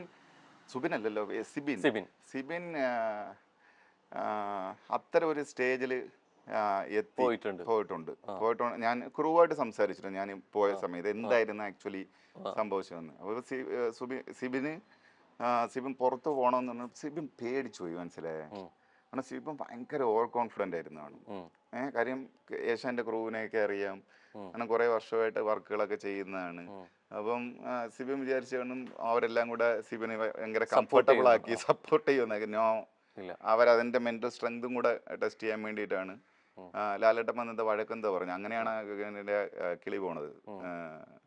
അപ്പം നമ്മളെന്താ ചെയ്യേണ്ടത്? അങ്ങനെ പറഞ്ഞെങ്കിൽ ഓക്കെ ശരി, എന്നാൽ അടുത്ത തെറ്റെന്താണെന്ന് ഞാൻ ആലോചിക്കട്ടെ എന്നാണ്. എന്നാൽ എന്നോട് പറഞ്ഞിട്ടുണ്ട്, ഞാനാണ് അവിടെ പ്രശ്നം ഉണ്ടാക്കുന്ന കുറേ എനിക്ക് സ്ഥിരം വഴക്ക് കിട്ടുമായിരുന്നു ലാലേട്ടൻ്റെ. വഴക്ക് കിട്ടും, ഞാൻ ആലോചിച്ചാൽ ഓക്കെ ശരി എന്ന് പറഞ്ഞു. അപ്പോൾ ഒരിക്കൽ എന്നോട് സാവു എന്തിനാണ് ഇങ്ങനെ വീട്ടിൽ പ്രശ്നം ഉണ്ടാക്കുന്നത്, സാബുവിന് കുറച്ച് നന്നായിക്കൂടെ എന്ന് ചോദിച്ചു. അപ്പോൾ ഞാൻ വിചാരിച്ചാൽ ശരി, എന്നാൽ ഈ ആഴ്ച ഞാൻ ഇനി ഒന്നും ചെയ്യുന്നില്ല മീൻസ് എന്തെങ്കിലും പ്രശ്നം വന്നാലും ഒഴിഞ്ഞു മാറിപ്പോവാന്ന് പറഞ്ഞു. ആഴ്ചയായിരുന്നു ഏറ്റവും കൂടുതൽ കലാപം അവിടെ നടന്നത്. അതുകൊണ്ട് അടുത്ത വീക്കെൻഡിൽ ലാലേട്ട വന്നപ്പോൾ ഞാൻ പറഞ്ഞു, ലാലേട്ട ഈ ആഴ്ച ഞാനൊന്നും ചെയ്തിട്ടില്ല, പക്ഷേ ഇതുവരെ നടന്നിട്ടുള്ള ഏറ്റവും കൂടുതൽ അടി ഈ കഴിഞ്ഞ ആഴ്ചയിലാണെന്നുള്ളത്. അതെന്താ സാബു? ഞാൻ നന്നായി, ഞാനൊരു മാറിയ മനുഷ്യനാണ്, അതുകൊണ്ട് ഞാൻ ഇനി ഒന്നിനുമില്ല എന്ന് പറയാം. സോ നമ്മൾ അങ്ങനെ എടുക്കണം. എനിക്ക് വേണമെങ്കിൽ ലാലേട്ട അങ്ങനെ പറഞ്ഞപ്പോഴത്തേക്ക് പാനിക് ആകാം. ഷോ എൻ്റെ ഇമേജ് എന്താകും, എൻ്റെ പുറത്തെ ഇമേജ് മാറിയോ, എന്ത് ഇമേജ്? അപ്പൊ സിബിനപ്പം മനസ്സിൽ വിചാരിച്ചാണ് ലാലേട്ട എങ്ങനെ ഉണ്ട്, അയ്യോ അപ്പൊ എനിക്ക് പുറത്ത് ഭയങ്കര നെഗറ്റീവ് ആയിരിക്കും, എൻ്റെ ജീവിതം തകർന്നു എന്നുള്ള രീതിയിൽ. എനിക്കൊന്ന് അവൻ്റെ കൂടെ ഒരു പെങ്കൊച്ചുണ്ടായിരുന്നല്ലോ ഇന്റർവ്യൂ ഒക്കെ ചെയ്യുന്ന പൂജ. ഇത് കണ്ട ഉടനെ പൂജ അമ്മയെ എനിക്ക് തലകറങ്ങുന്നു പറഞ്ഞു പൂജ അപ്പുറത്ത് ചരിഞ്ഞ് വീണ്. കാരണം അതിൽ നിന്ന് പുറത്തു പോകാൻ സിബിൻ കാണിക്കുന്ന വെപ്രാളോടെ കണ്ടപ്പോഴത്തേക്ക് ആയിരിക്കണം പൂജ കുഴഞ്ഞു വീണു. അതൊരു സ്ട്രാറ്റജിയാണ്. നമുക്ക് വയ്യാന്ന് പറഞ്ഞു കഴിഞ്ഞാൽ പിന്നെ ഒന്നും അങ്ങനെ വയ്യ എന്ന് പറയുമ്പോഴും ഫിസിക്കലി ഓക്കെ അല്ലാതെ ആകുമ്പോൾ സമയത്താണ് ഈ മെഡിസിന്റെ വിഷയം പറയുന്നത്. ഫിസിക്കലി ഓക്കെ അല്ലാതെ വന്ന പൂജയെ ഞാൻ ചോദിച്ചാൽ എന്നിട്ട് നിങ്ങൾ ആശുപത്രിയിൽ ഒന്നും കൊണ്ടുപോയില്ല എന്ന് ചോദിച്ചപ്പോൾ അവർ പറഞ്ഞു ചേട്ടാ കൊണ്ടുപോയി MRI സ്കാൻ വരെ എടുത്ത് എന്ന് പറഞ്ഞു. MRI സ്കാൻ എന്ന് പറയുന്നത് അസുഖം ഉണ്ടോ എന്നറിയാനുള്ള ഇതാണ്. അപ്പോൾ അങ്ങനെ ഡയഗ്നോസ് ചെയ്തു. എന്ത് ഡയഗ്നോസ് ചെയ്തതെന്ന് എനിക്ക് അറിഞ്ഞൂടാ. പക്ഷെ എന്തായാലും വെളിയിൽ വന്ന് രണ്ടിൻ്റെ പൂജ ഡാൻസ് കളിച്ചു, ഡിസ്ക് ഇല്ലാത്ത പൂജ. അപ്പോൾ എനിക്ക് അതൊരു ആരോപണം മാത്രമാണ്. പിന്നെ അങ്ങനെയൊന്നും മരുന്ന് കൊടുക്കാൻ പറ്റൂല. ഈ പ്രാവശ്യം ഞാൻ പോയപ്പം എനിക്ക് കാലിന് പെയിൻ ഉണ്ടായിരുന്നു. പെയിൻ കില്ലർ ചോദിച്ചു. അപ്പം 100 mg വരെ എനിക്ക് തന്നത് 25 mg. അപ്പം ഞാൻ ഈ 25ന്റെ 3 വെച്ചിട്ട് കഴിച്ചു. അപ്പോഴും 75 ഉള്ളു. 2 ഗുളിക തീർന്നു പോയി. 2 ദിവസം പിറ്റേ ദിവസം തീർന്നു. ഞാൻ എനിക്ക് പെയിനുണ്ട്, സിവിയർ പെയിനാണ്, ഞാൻ ഞൊണ്ടി കിടക്കുന്നത്, ശ്രദ്ധിച്ചാൽ മതി എന്ന് പറഞ്ഞ് വീണ്ടും കുറേ മണിക്കൂർ കഴിഞ്ഞപ്പം ഡോക്ടർ വന്നിട്ട് പറഞ്ഞു തന്ന ടാബല്ല അവിടെ. അപ്പോൾ ഞാൻ പറഞ്ഞു ഞാൻ കഴിച്ച്. അല്ല നിങ്ങൾ ഒരെണ്ണം ഞാൻ പറഞ്ഞത് നിൽക്കില്ലെന്ന് എനിക്കറിയാം, എന്നെ ഞാൻ കഴിക്കുന്നതിൻ്റെ എത്ര mg ആണെന്ന് എനിക്കറിയാമല്ലോ. സംഭവം അമ്മ കിട്ടിക്കാണില്ല. ഞാൻ പറഞ്ഞു എനിക്ക് കൂടുതൽ വേണമെന്ന് പറഞ്ഞു. അവരാണ് കിഡ്നി അടിച്ചു, അതുകൊണ്ട് തരത്തില്ല. ഞാൻ പറഞ്ഞു എനിക്ക് വേറെ ഏതെങ്കിലും തരാൻ പറ്റുമോ എന്ന് പറഞ്ഞിട്ട് ഞാൻ വേറൊരു ഗുളിക പറഞ്ഞു. എന്നാൽ ഇതിനെക്കാട്ടിയും ഹെവി ആയിട്ടുള്ള പെയിൻ കില്ലറാണ് ഞാൻ രണ്ടാമത് ചോദിച്ചത്. അതവർ തന്നു. അയ്യ ഇത് അങ്ങനെയൊന്നും ഗുളികയൊന്നും തരയോ പിന്നെ അങ്ങനെ കൊണ്ട് സൈക്കോളജി അല്ല. ഞാൻ പറഞ്ഞു എനിക്ക് വേണം, ഡേഞ്ചർ അല്ല, ഈ പെയിൻ കില്ലേഴ്സ് എല്ലാം കിഡ്നിയും ലിവറിനെയൊക്കെ ബാധിക്കും. അങ്ങനെ ഇല്ലെങ്കിൽ ഒരു ആരോപണം മാത്രമാണെങ്കിൽ ആൾക്ക് ഇതുപോലെ ഇന്നലെ കഴിഞ്ഞ ദിവസം നടന്ന പോലെ ഒരു പ്രസ് മീറ്റ് വിളിക്കുന്നു, അല്ലെങ്കിൽ ഇതൊരു കംപ്ലൈന്റ് കൊടുത്തതിന് പറയുന്നു, ഇതൊരു നിയമത്തിന് അനുസരിച്ച് അല്ലെങ്കിൽ ലീഗിൽ ഇത് മൂവ് ചെയ്യാൻ പറ്റില്ലല്ലോ. അതിനൊരു ശരിയായ വശം ഉണ്ടായിരിക്കും. എഫ്ഐആർ ഇട്ട് കേസെടുത്ത് അന്വേഷിക്കട്ടെ. അങ്ങനെ പിന്നെ സൈക്കാട്രി മെഡിസിൻ കൊടുത്ത് ബേസിക്കലി എന്തിനാ അവരൊരു കണ്ടസ്റ്റന്റ് അങ്ങനെ പുറത്താക്കി കളയണം? It's a very big show. ഞാൻ ഇതിനു മുമ്പ് പല പ്രാവശ്യം പറഞ്ഞിട്ടുണ്ട്, ഈ ലോകം മുഴുവനുള്ള ഒരു ഷോയാണ്. It's an international show. ആ ഷോയിൽ ഭൂഗോളത്തിന്റെ ഏതോ അറ്റത്ത് കിടക്കുന്ന ഒരു കുത്തിന്റെ അത്രയും പോലും ഇല്ലാത്ത കേരളത്തിലെ ഒരു ലോക്കൽ ഭാഷയിൽ വന്ന് ഈ ഷോ ചെയ്തിട്ട് അവരെന്തിനാ ഷോയുടെ ക്രെഡിബിലിറ്റി നഷ്ടപ്പെടുത്തി കളയണം? പക്ഷെ അങ്ങനെ ഇന്റർനാഷണൽ ഷോയാണ്, ആ ഷോയുടെ ക്രെഡിബിലിറ്റി എന്തിനു കളയണമെന്ന് ചോദിക്കുന്ന അതേ സൗജന്യം തന്നെയാണ് ഇതുമായി പണവുമായി ബന്ധപ്പെട്ട് എന്നുള്ള രീതിയിൽ ചോദിച്ചു എന്നുള്ള കാര്യങ്ങൾ അറിയാമെന്ന് പറയുന്നത്. അത് ആ ഷോയുടെ അകത്തെ കാര്യമല്ല, ഷോയുടെ ക്രൂ എന്നുള്ള മെമ്പേഴ്സ് അല്ല. ഷോയിലെ ഏഷ്യാന്റെ ഭാഗത്ത് നിന്നോ അല്ലെങ്കിൽ ഇതിന്റെ ഭാഗത്ത് നിന്നോ സെലക്ഷൻ പ്രോസസ്സിലോ ഒക്കെ ചിലപ്പോൾ സാമ്പത്തികത്തിന്റെ സാധനങ്ങൾ ബാധിക്കുന്നത് ശരിക്കും ഷോനെ തന്നെയല്ലേ? അതെങ്ങനെ ഷോയെ ബാധിക്കും? അകത്ത് എന്നതിന് ശേഷം ഈ ഷോയ്ക്ക് എങ്ങനെ ബാധിക്കണം? ഒരു ബോഡി അകത്ത് കൊടുക്കുകയാണ്, ആ ബോഡി എന്ത് ചെയ്യുന്നു എന്നുള്ള ഇതും തമ്മിൽ ഒരു കണക്ഷൻ. പണവുമായി ബന്ധപ്പെട്ടായിക്കോട്ടെ അല്ലെങ്കിൽ കാസ്റ്റിംഗ് ആവശ്യമായിട്ട് നടക്കുന്നതായിക്കോട്ടെ, ഇതിൽ എവിടെയൊക്കെയോ ഈ കണ്ടസ്റ്റൻസിന് തിരഞ്ഞെടുക്കുന്നതിന് എവിടേക്ക് ഒരു ബാക്ക് ഡോർ പ്രോസസ് കൂടി ഉണ്ട്. എല്ലാം പോട്ടെ, അങ്ങനെ ഉണ്ടെന്ന് തന്നെ ഇരിക്കട്ടെ. പക്ഷെ അകത്ത് പോകുന്ന ആളെയാണല്ലോ ജഡ്ജ് ചെയ്യുന്നത്. അവർക്ക് പിന്നെ പുറത്തു നിന്നുകൊണ്ട് ഒന്നും ചെയ്തു കൊടുക്കാൻ പറ്റില്ലല്ലോ. പക്ഷെ അവിടെയും നടക്കുന്ന ഈ ഫേവറസ് നടക്കുന്നു എന്ന് പറയുന്നത് കാരണം ഒരു തരത്തിലും ക്രൂവിനെ കാണാൻ പറ്റില്ല. ഈ അത് കാണാൻ പറ്റില്ല എന്നുള്ള സ്ക്രീനിൽ വരുന്നതല്ലേ. പക്ഷെ കണ്ടസ്റ്റൻസ് പറയുന്ന അവിടെ സ്ലിപ്പ് കിട്ടുന്നു, നിർദ്ദേശം. ഞാൻ നേരത്തെ പറഞ്ഞതിന്റെ കണ്ടിന്യൂഷൻ പറഞ്ഞില്ല. അപ്പൊ നമുക്ക് അത് വേറെ എങ്ങനെ ടോപ്പിക്ക് മാറിപ്പോയി. ഇപ്പൊ ഞാൻ എന്നിട്ട് പോയി ഡ്രസ്സ് ചോദിക്കുകയാണെന്നിരിക്കട്ടെ, കുറെ പ്രാവശ്യം ചോദിക്കുകയാണ്, അല്ലെങ്കിൽ എൻ്റെ വീക്കെൻഡ് ഡ്രസ്സ് കാണുന്നില്ല, വന്നില്ല. കാരണം അങ്ങനെ ഉണ്ട് അവർക്ക്. ഈ വരുന്ന കണ്ടസ്റ്റൻസ് ഒക്കെ 10-100 ഡ്രസ്സൊക്കെ ആയിട്ടാണ് വരുന്നത്. ഇവർ വീക്കെൻഡിൽ ലാലേട്ടം വരുമ്പോൾ ഇടാൻ വേണ്ടിയുള്ള ഗൗണുകൾ, അങ്ങനെ പെൺകുട്ടികൾ ഗൗണുകൾ, മെയിൽ കണ്ടസ്റ്റൻസ് സ്യൂട്ട്, അത് ഇതൊക്കെ കൊണ്ടുവരും. ജാതിക്കർ ബനിയനും ഒക്കെ ഇട്ടാണ് ഇരിക്കുന്നത്. കാരണം എൻ്റെ ഇല്ല, സാധനമില്ല. എനിക്കിങ്ങനെ ഒരു കോൺസെപ്റ്റ് അറിഞ്ഞൂടാ, എനിക്കിങ്ങനെ വീക്കെൻഡിൽ അണിഞ്ഞൊരുങ്ങി വന്നിരിക്കണമെന്ന് അറിഞ്ഞൂടാ.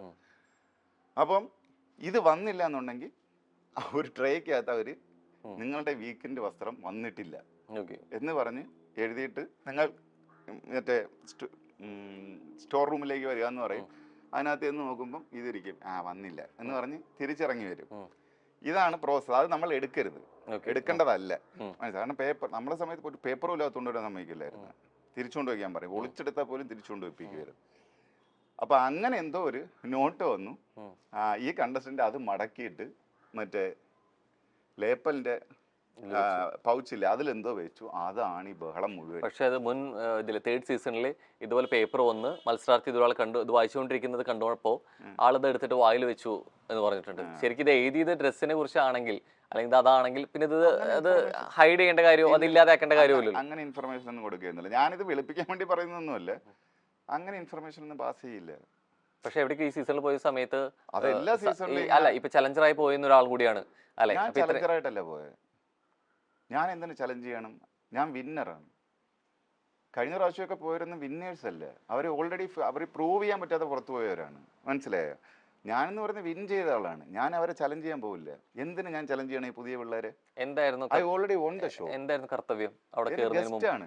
ആ ഗസ്റ്റിനൊപ്പം പ്രത്യേകിച്ച് ഒന്നൊരു പോയിന്റോ ടാർഗറ്റോ തന്നിട്ടുണ്ടായിരുന്നില്ല? ഒന്നുമില്ല. ഇല്ല. ആ ആ.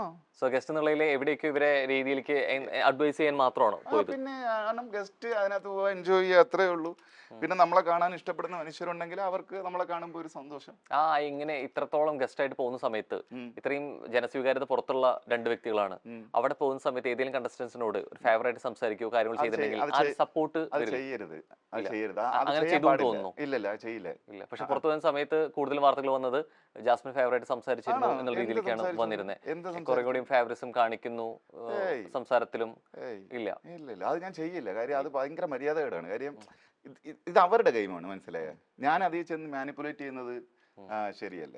അവിടെ എല്ലാവരോടും സംസാരിച്ചു. പിന്നെ എനിക്കൊന്ന് ഏറ്റവും കൂടുതൽ സംസാരിച്ചത് ജിൻഡോയോടും ജാസ്മിനോട്. കാരണം രാത്രി മുഴുവൻ ഇവർ വന്നിരുന്നിട്ട് ഇവർ തമ്മിലുള്ള കഥകൾ പറയായിരുന്നു, അങ്ങോട്ടും ഇങ്ങോട്ടും. ഭയങ്കര രസമായിരുന്നു. ഏതാണ്ട് എനിക്ക് തോന്നുന്നു വെളുക്കായിരുന്നു. ഞാൻ ചിരിച്ചിട്ട് എൻ്റെ ഊപ്പടളായി പോയി. ഇവർ രണ്ടുപേരും അങ്ങോട്ടും ഇങ്ങോട്ടും വരുന്ന സമയത്ത് കൂടുതലും സ്ക്രീനിൽ വരിക നിങ്ങൾ രണ്ടുപേരായിരിക്കും അല്ലെ? സ്ക്രീൻ എന്ത് സംസാരിക്കുന്നു ആ ഒരു സ്ക്രീൻ സ്പേസ് കിട്ടുക. ആ സ്ക്രീൻ സ്പേസിനൊപ്പം തന്നെ ഇവരുടെ അടുത്താണ് സംസാരിക്കണമെങ്കിൽ ഇത് സ്പേസ് ഷെയർ ചെയ്യുന്നത് ഇവരിലോട് കൂടിയാണ്. അപ്പൊ കാണുന്ന പ്രേക്ഷകരിലേക്ക് കുറെ കൂടി ഇവരിലേക്ക് ഫോക്കസ്ഡ് ആവില്ലേ? പക്ഷെ അവര് ഞാനങ്ങനെ ജാസ്മിനെ ഒറ്റയ്ക്ക് വിളിച്ചൊന്നും സംസാരിച്ചേ ഇല്ലല്ലോ. അതിനകത്ത് സംസാരിക്കുന്നത് ജാസ്മിൻ ജിൻഡോ എന്നുള്ള രീതിയിലേക്ക് രണ്ടുപേരെ എടുത്ത് അവരാണ് കൂടെ വന്നിരിക്കുന്നത്. ഇപ്പൊ ഞാൻ അവിടെ ചെന്നിട്ട് വാ എല്ലാരും വാ അപ്പൂപ്പൻ കഥ പറയട്ടെ എന്ന് പറഞ്ഞ മറ്റേ മരച്ചോട്ടിലിരുന്ന് പിന്നെ കഥ പറഞ്ഞു കൊടുക്കേണ്ട കാര്യമില്ല. എന്നോട് ആര് വരുന്നു അവരോട് സംസാരിക്കും. പിന്നെ ചിലരെ ഞാൻ വിളിച്ച് സംസാരിച്ചു. വാ ഇരിക്കുക, എന്തൊക്കെയുണ്ട് വിശേഷം എന്ന് ചോദിച്ച് സംസാരിച്ചു. കുറേ പേര് ഇങ്ങോട്ട് വന്ന് സംസാരിച്ചു. കുറച്ച് പേരെ ഞാൻ വിളിച്ച് സംസാരിച്ചു. പിന്നെ ശ്വേത വന്നതിന് ശേഷം പിന്നെ എല്ലാവരും കൂടെ റൂമിൽ ഒരുമിച്ചിരുന്ന് ഒരുപാട് സംസാരിച്ചു. എൻ്റെ അടുത്ത് പറഞ്ഞു തന്ന കഥ എല്ലാം വീണ്ടും ശ്വേതയും കൂടെ ഇരുത്തി പറഞ്ഞു. അത് എൻജോയ് ചെയ്തു. അല്ലാതെ അതിനകത്ത് ഇന്ന് ഫേവറേറ്റിസം കാണിക്കുക, അവരുടെ ഗെയിമിൽ ഇടപെടുക എന്നൊക്കെ. ചലഞ്ചർ പരിപാടി എന്ന് പറഞ്ഞാൽ അത് എനിക്കുള്ളതല്ല. ആണ് ഞാൻ വിൻ ചെയ്ത ആളാണ്. ഞാൻ അതിനുശേഷം അതിനകത്ത് വന്നിരിക്കുന്ന മനുഷ്യരോട് ഞാൻ എന്തിനു ചലഞ്ച് ചെയ്യണം? ഇതെവിടേക്കോ ഇത്രയും സീൻസ് വരുമ്പോൾ ഓരോ വർഷം ഇത്രത്തോളം വിവാദം വരും. പ്രത്യേകിച്ച് ഈ വർഷം കൂടുതലായി കണ്ടതാണ്. എവിടേക്ക് ഷോ ഇത് സെൻസർ ചെയ്യണം എന്ന് അങ്ങനെ തോന്നുന്നുണ്ടോ? ഇല്ല. ഇതെന്താ വിഷയം എന്നറിയാമോ? നിങ്ങൾ ഈ കാണുന്ന ആളുകളുടെയും ഈ പറഞ്ഞ പോലെ റിവ്യൂ ചെയ്യുന്ന മനുഷ്യരുടെയൊക്കെ ഒരു അത് അവരുടെ ചിന്താഗതിയുടെ വിഷയമാണ്. കാര്യം ഈ ഷോ എന്താണെന്ന് ആദ്യം ഇവർക്ക് മനസ്സിലായിട്ടില്ല. പിന്നെ ഈ കൂടുതലായിട്ട് ഇവർ നമ്മൾ വിചാരിക്കുന്ന പോലെ ഈ ഷോ പോകണം എന്നൊക്കെയുള്ള നിർബന്ധം ഉന്തി വരുമ്പോഴാണ് ഇതൊക്കെ തോന്നുന്നത്. മനസ്സിലായോ? Just show. യെസ്. സോ ആ ഷോയെ കുറിച്ചിട്ട് അടുത്തൊരു സെഗ്മെന്റിലോട്ട് നമ്മൾ പോവാണ്. പറയാതെ വയ്യ എന്നുള്ളത് ചില സ്റ്റേറ്റ്മെന്റ്സ് പറയും. സോ അത് കേൾക്കുന്ന സമയത്ത് സൗമ്യം തോന്നുകയാണ് ഇതിനെക്കുറിച്ച് ഇങ്ങനെ പറയാതെ വയ്യ എന്ന് തോന്നുന്ന കാര്യങ്ങൾ ഓപ്പണായിട്ട് പറയാം. Ready? So first statement, big ബോസിനെ സാബുമോനെ ആയിരുന്നില്ല, സാബുമോനെ ബിഗ് ബോസിനെ ആയിരുന്നു ആവശ്യം. തെറ്റ്. ബിഗ് ബോസിന് തന്നെയായിരുന്നു ആവശ്യം. എനിക്കെന്തിനു ബിഗ് ബോസിന് ആവശ്യം? എനിക്ക് ആ ഗെയിം കാണണം, പഠിക്കണം എന്നുണ്ടായിരുന്നു. എങ്ങനെ ഇത് വർക്ക് ചെയ്യുന്നു, ഇതിന്റെ ടെക്നിക്കാലിറ്റി എങ്ങനെയാണ്. എന്നിട്ട് ഞാൻ അവിടെ നിന്ന് പ്രഡിക്റ്റ് ചെയ്യായിരുന്നു, ഇത് വെച്ചിട്ടുണ്ടെങ്കിൽ ഇത്രയും ക്യാമറ ആണ്, ഈ ക്യാമറയുടെ PCR കണക്ഷൻ ഇങ്ങനെയായിരിക്കും, അവിടുത്തെ ഇൻഫ്രാസ്ട്രക്ചർ ഇങ്ങനെയായിരിക്കും എന്നൊക്കെ ഇരുന്ന് അത് അറിയണം എന്നുള്ളത് ശരിക്കും ഒരു ആവശ്യം തന്നെയല്ലേ? അത് പഠിക്കാൻ കിട്ടുന്ന അവസരം അല്ലേ? ബിഗ് ബോസ്, ഞാൻ ഈ ബിഗ് ബോസിനെ പുറത്തു നിന്ന് പിന്നീട് പോയി നോക്കിയിട്ടുണ്ട്. എന്നെ വേറൊരു ഇൻഡക്ഷന് വേണ്ടിയിട്ട് അവര് സെക്കൻഡ് സീസണിൽ കൊണ്ടുപോയപ്പോ, സെക്കൻഡ് സീസണിലോ തേർഡ് സീസണിൽ കൊണ്ടുപോയി ക്രൂവിന് ഒരു ഇൻഡക്ഷൻ സംഭവമൊക്കെ ആയിട്ട്. അപ്പൊ ഞാൻ പുറത്ത് നടന്ന് ഇത് എങ്ങനെയാണ്, എന്താണ്, എന്തെല്ലാം സെറ്റ് സാധനം എല്ലാം നോക്കി കണ്ടു. ഒരു വിലയിരുത്തല്ല, നമുക്ക് കാണാൻ പറ്റുന്ന, പഠിക്കാൻ പറ്റുന്ന ഒരു സംഭവമാണത്. വലിയ സെറ്റപ്പ് അല്ലേ? യെസ്. അടുത്ത സ്റ്റേറ്റ്മെന്റിലോട്ട് പോവാണ്. ബിഗ് ബോസ് മലയാളം സീസൺ 6 ഒരു രാജാവിലേക്കോ രാജ്ഞിയിലേക്കോ ഒതുങ്ങാതെ ന്യൂട്രലായി മുന്നോട്ട് പോകാൻ ഷോയുടെ ക്രൂ നന്നായി ശ്രമിച്ചിട്ടുണ്ട്. പലപ്പോഴും ഷോ കുറച്ച് ദിവസം കഴിയുമ്പോൾ 40-50 ഡേയ്സ് കഴിയുമ്പോഴേക്കും ഈ പ്രിഡിക്റ്റ് ചെയ്ത് തുടങ്ങും അല്ലെ? സോ അത്തരത്തിൽ ആക്ച്വലി ഈ ക്വസ്റ്റ്യൻ എനിക്ക് ഉത്തരം പറയാൻ പറ്റില്ല. കാര്യം ഞാൻ റെഗുലർലി വാച്ച് ചെയ്തിരുന്നെങ്കിൽ മാത്രമേ എനിക്കിത് പറയാൻ പറ്റൂ. കാരണം കണ്ടന്റ് ഞാൻ കണ്ടിട്ടില്ല. അതുകൊണ്ട് ഈ ക്വസ്റ്റ്യൻ എവിടേക്കോ ഈ സീസൺ അൺപ്രഡിക്റ്റബിൾ ആയി പോകുന്നു തോന്നുന്നുണ്ട്. അല്ലെങ്കിൽ മുൻ സീസണിൽ എവിടേക്കോ ഈ പ്രഡിക്ഷനിലേക്ക് കാര്യമായിട്ട് പറഞ്ഞിരുന്നില്ലേ, ഈ ഒരു വ്യക്തിയിലേക്കോ അല്ലെ? അങ്ങനെ എവിടേക്കോ ഒരു പ്രഡിക്ഷൻ ഉണ്ടായിരുന്നില്ലേ? അത് ഓരോരുത്തരുടെ ഫാൻ ഫോളോയിങ് സംഭവം കാണുമ്പോഴത്തേക്ക് ഇന്നാള് ജയിക്കും എന്നൊക്കെ തോന്നാം. ഇപ്രാവശ്യം പിന്നെ ഈ പ്രഡിക്ഷന്റെ കാര്യത്തിൽ ഇപ്രാവശ്യം അങ്ങനെ ഒരു നല്ലൊരു പേഴ്സണാലിറ്റി എന്നൊന്നും ആരെയും അങ്ങനെ പറയാനില്ല. തോന്നിയില്ല. ഒരു ഗെയിമർ എന്നുള്ള രീതിയിൽ പറയാൻ തോന്നുന്നാര് ഇല്ല. ചുമ്മാ ഇടന്ന് അടി ഉണ്ടാക്കുകയാണ് ഗെയിം. അതുമില്ല. അതിനകത്തൊരു ബുദ്ധിയുടെയോ ഇതിന്റെയൊക്കെ ഒരു എന്താ പറയുന്നത് ഒരു സ്ഫുരണങ്ങൾ പോലും അങ്ങനെ അംശം കാണുന്നില്ല. കണ്ടില്ല. ഇല്ല. ഞാൻ കണ്ടിടത്തോളം വെച്ചിട്ട് കണ്ടില്ല. ഇനിയിപ്പോ ഞാൻ കാണാത്ത സമയത്തൊക്കെ നടക്കുന്ന കാര്യങ്ങൾ എനിക്ക് അറിയില്ല. ശരിക്കും ഇത് തന്നെയാണോ ഓരോ സീസൺ കഴിയും തോറും? ഇപ്പൊ ഫസ്റ്റ് സീസണിൽ കുറെ ഏറെ പരിചിതമായിട്ടുള്ള മുഖങ്ങളും വ്യക്തിത്വങ്ങളായിരുന്നു. അത് കഴിഞ്ഞിട്ട് പിന്നെ ആരും പോകാൻ തയ്യാറായില്ല എന്നുള്ളത്. ഇല്ല, അത് എന്താ അതിന്റെ ഒരു കാരണം? തുടക്കത്തിലെ കണ്ട സീസണിന്റെ അത്രത്തോളം പ്രഭാവം പിന്നീട് കാണാൻ എന്താ വിഷയം എന്ന് പറഞ്ഞു കഴിഞ്ഞാൽ ഇപ്പൊ ഇൻഡസ്ട്രിക്കകത്തുള്ള ഒരുവിധം ആരും പോകാൻ തയ്യാറാകുന്നില്ല. കാര്യം ഇവരുടെ ഇമേജിനെ എങ്ങനെ ഇത് ബാധിക്കും എന്നുള്ളൊരു മാറ്ററാണ്. ശരിക്കും നെഗറ്റീവ് ഷെയ്ഡ് വരുമോ? നെഗറ്റീവും പോസിറ്റീവും വരാം. ഇല്ലേ? കാരണം അങ്ങനെയാണെന്നുണ്ടെങ്കിൽ ഏറ്റവും വലിയ ഉദാഹരണമാണ് സാബു എന്ന വ്യക്തി. ഞാൻ അത്രയും നെഗറ്റീവ് ഷെയ്ഡിൽ പോയി കഴിഞ്ഞിട്ട് പിന്നീട് അത്രയും പോസിറ്റീവായിട്ട് വന്ന ഒരാളാണ് അല്ലെ? പഠിക്കാൻ പോയ ഒരാളാണെങ്കിലും അവിടെ വന്ന് കളി കണ്ട് അതിനനുസരിച്ച് പോയ ഒരാളാണ് അല്ലെ? ശരിക്കും അപ്പൊ ഇതിന് രണ്ട് വശങ്ങളുണ്ട്. അപ്പൊ നമുക്ക് റിസ്ക് എടുക്കാൻ തയ്യാറാണ് ആവണം. മനസ്സിലായി. ഇപ്പൊ എനിക്ക് നഷ്ടപ്പെട്ടു പോകാൻ വേണ്ടി ഞാൻ ബിൽഡ് ചെയ്ത് വെച്ച ഇമേജ് ഒന്നുമില്ല. ഇല്ല, ഞാൻ വളരെ കോൺഷ്യസ് അല്ല. അത് അപ്പോഴും അല്ല ഇപ്പോഴും അല്ല. മനസ്സിലായി. അപ്പം ഇമേജ് കോൺഷ്യസ് ആയിട്ടുള്ളവരെ സംബന്ധിച്ച് ചങ്കിടിക്കും.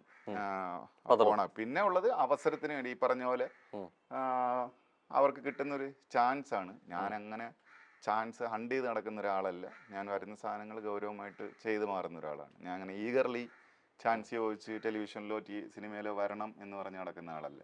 ഓക്കെ, അടുത്ത സ്റ്റേറ്റ്മെന്റിലോട്ട് പോവാണ്. ജാസ്മിൻ എന്ന മത്സരാർത്ഥിയുടെ ഗെയിം സ്ട്രാറ്റജി കാണുമ്പോൾ അവർ കൃത്യമായിട്ട് പ്ലാൻ ചെയ്തിട്ടാണ് ഷോയിൽ എന്നത് വ്യക്തമാണ്. അറിയില്ല. അത് നേരത്തെ പറഞ്ഞ പോലെ ഈ ഞാനിത് കണ്ടിന്യൂസ് കണ്ടിട്ടുള്ള ഒരാളാണെങ്കിൽ അവർക്കൊരു സ്ട്രാറ്റജി ഉണ്ടോ, അല്ലെങ്കിൽ അവരുടെ ഗെയിം എന്താണ് എന്നൊക്കെ ജഡ്ജ് ചെയ്യും. അവിടെ പോയി സംസാരിച്ചാലും അതിനൊപ്പം നിന്നുള്ള രീതിയിലേക്ക് നിൽക്കുമ്പോഴും എന്ത് തോന്നുന്നു? ഓരോ മത്സരാർത്ഥി എവിടേക്കോ ഒബ്സർവ് ചെയ്യാൻ ഇത്ര കപ്പാസിറ്റി ഉള്ള ഒരാളല്ലേ? അപ്പോൾ അത്തരത്തിൽ ഒബ്സർവ് ചെയ്തിരുന്നു മത്സരാർത്ഥികളെ?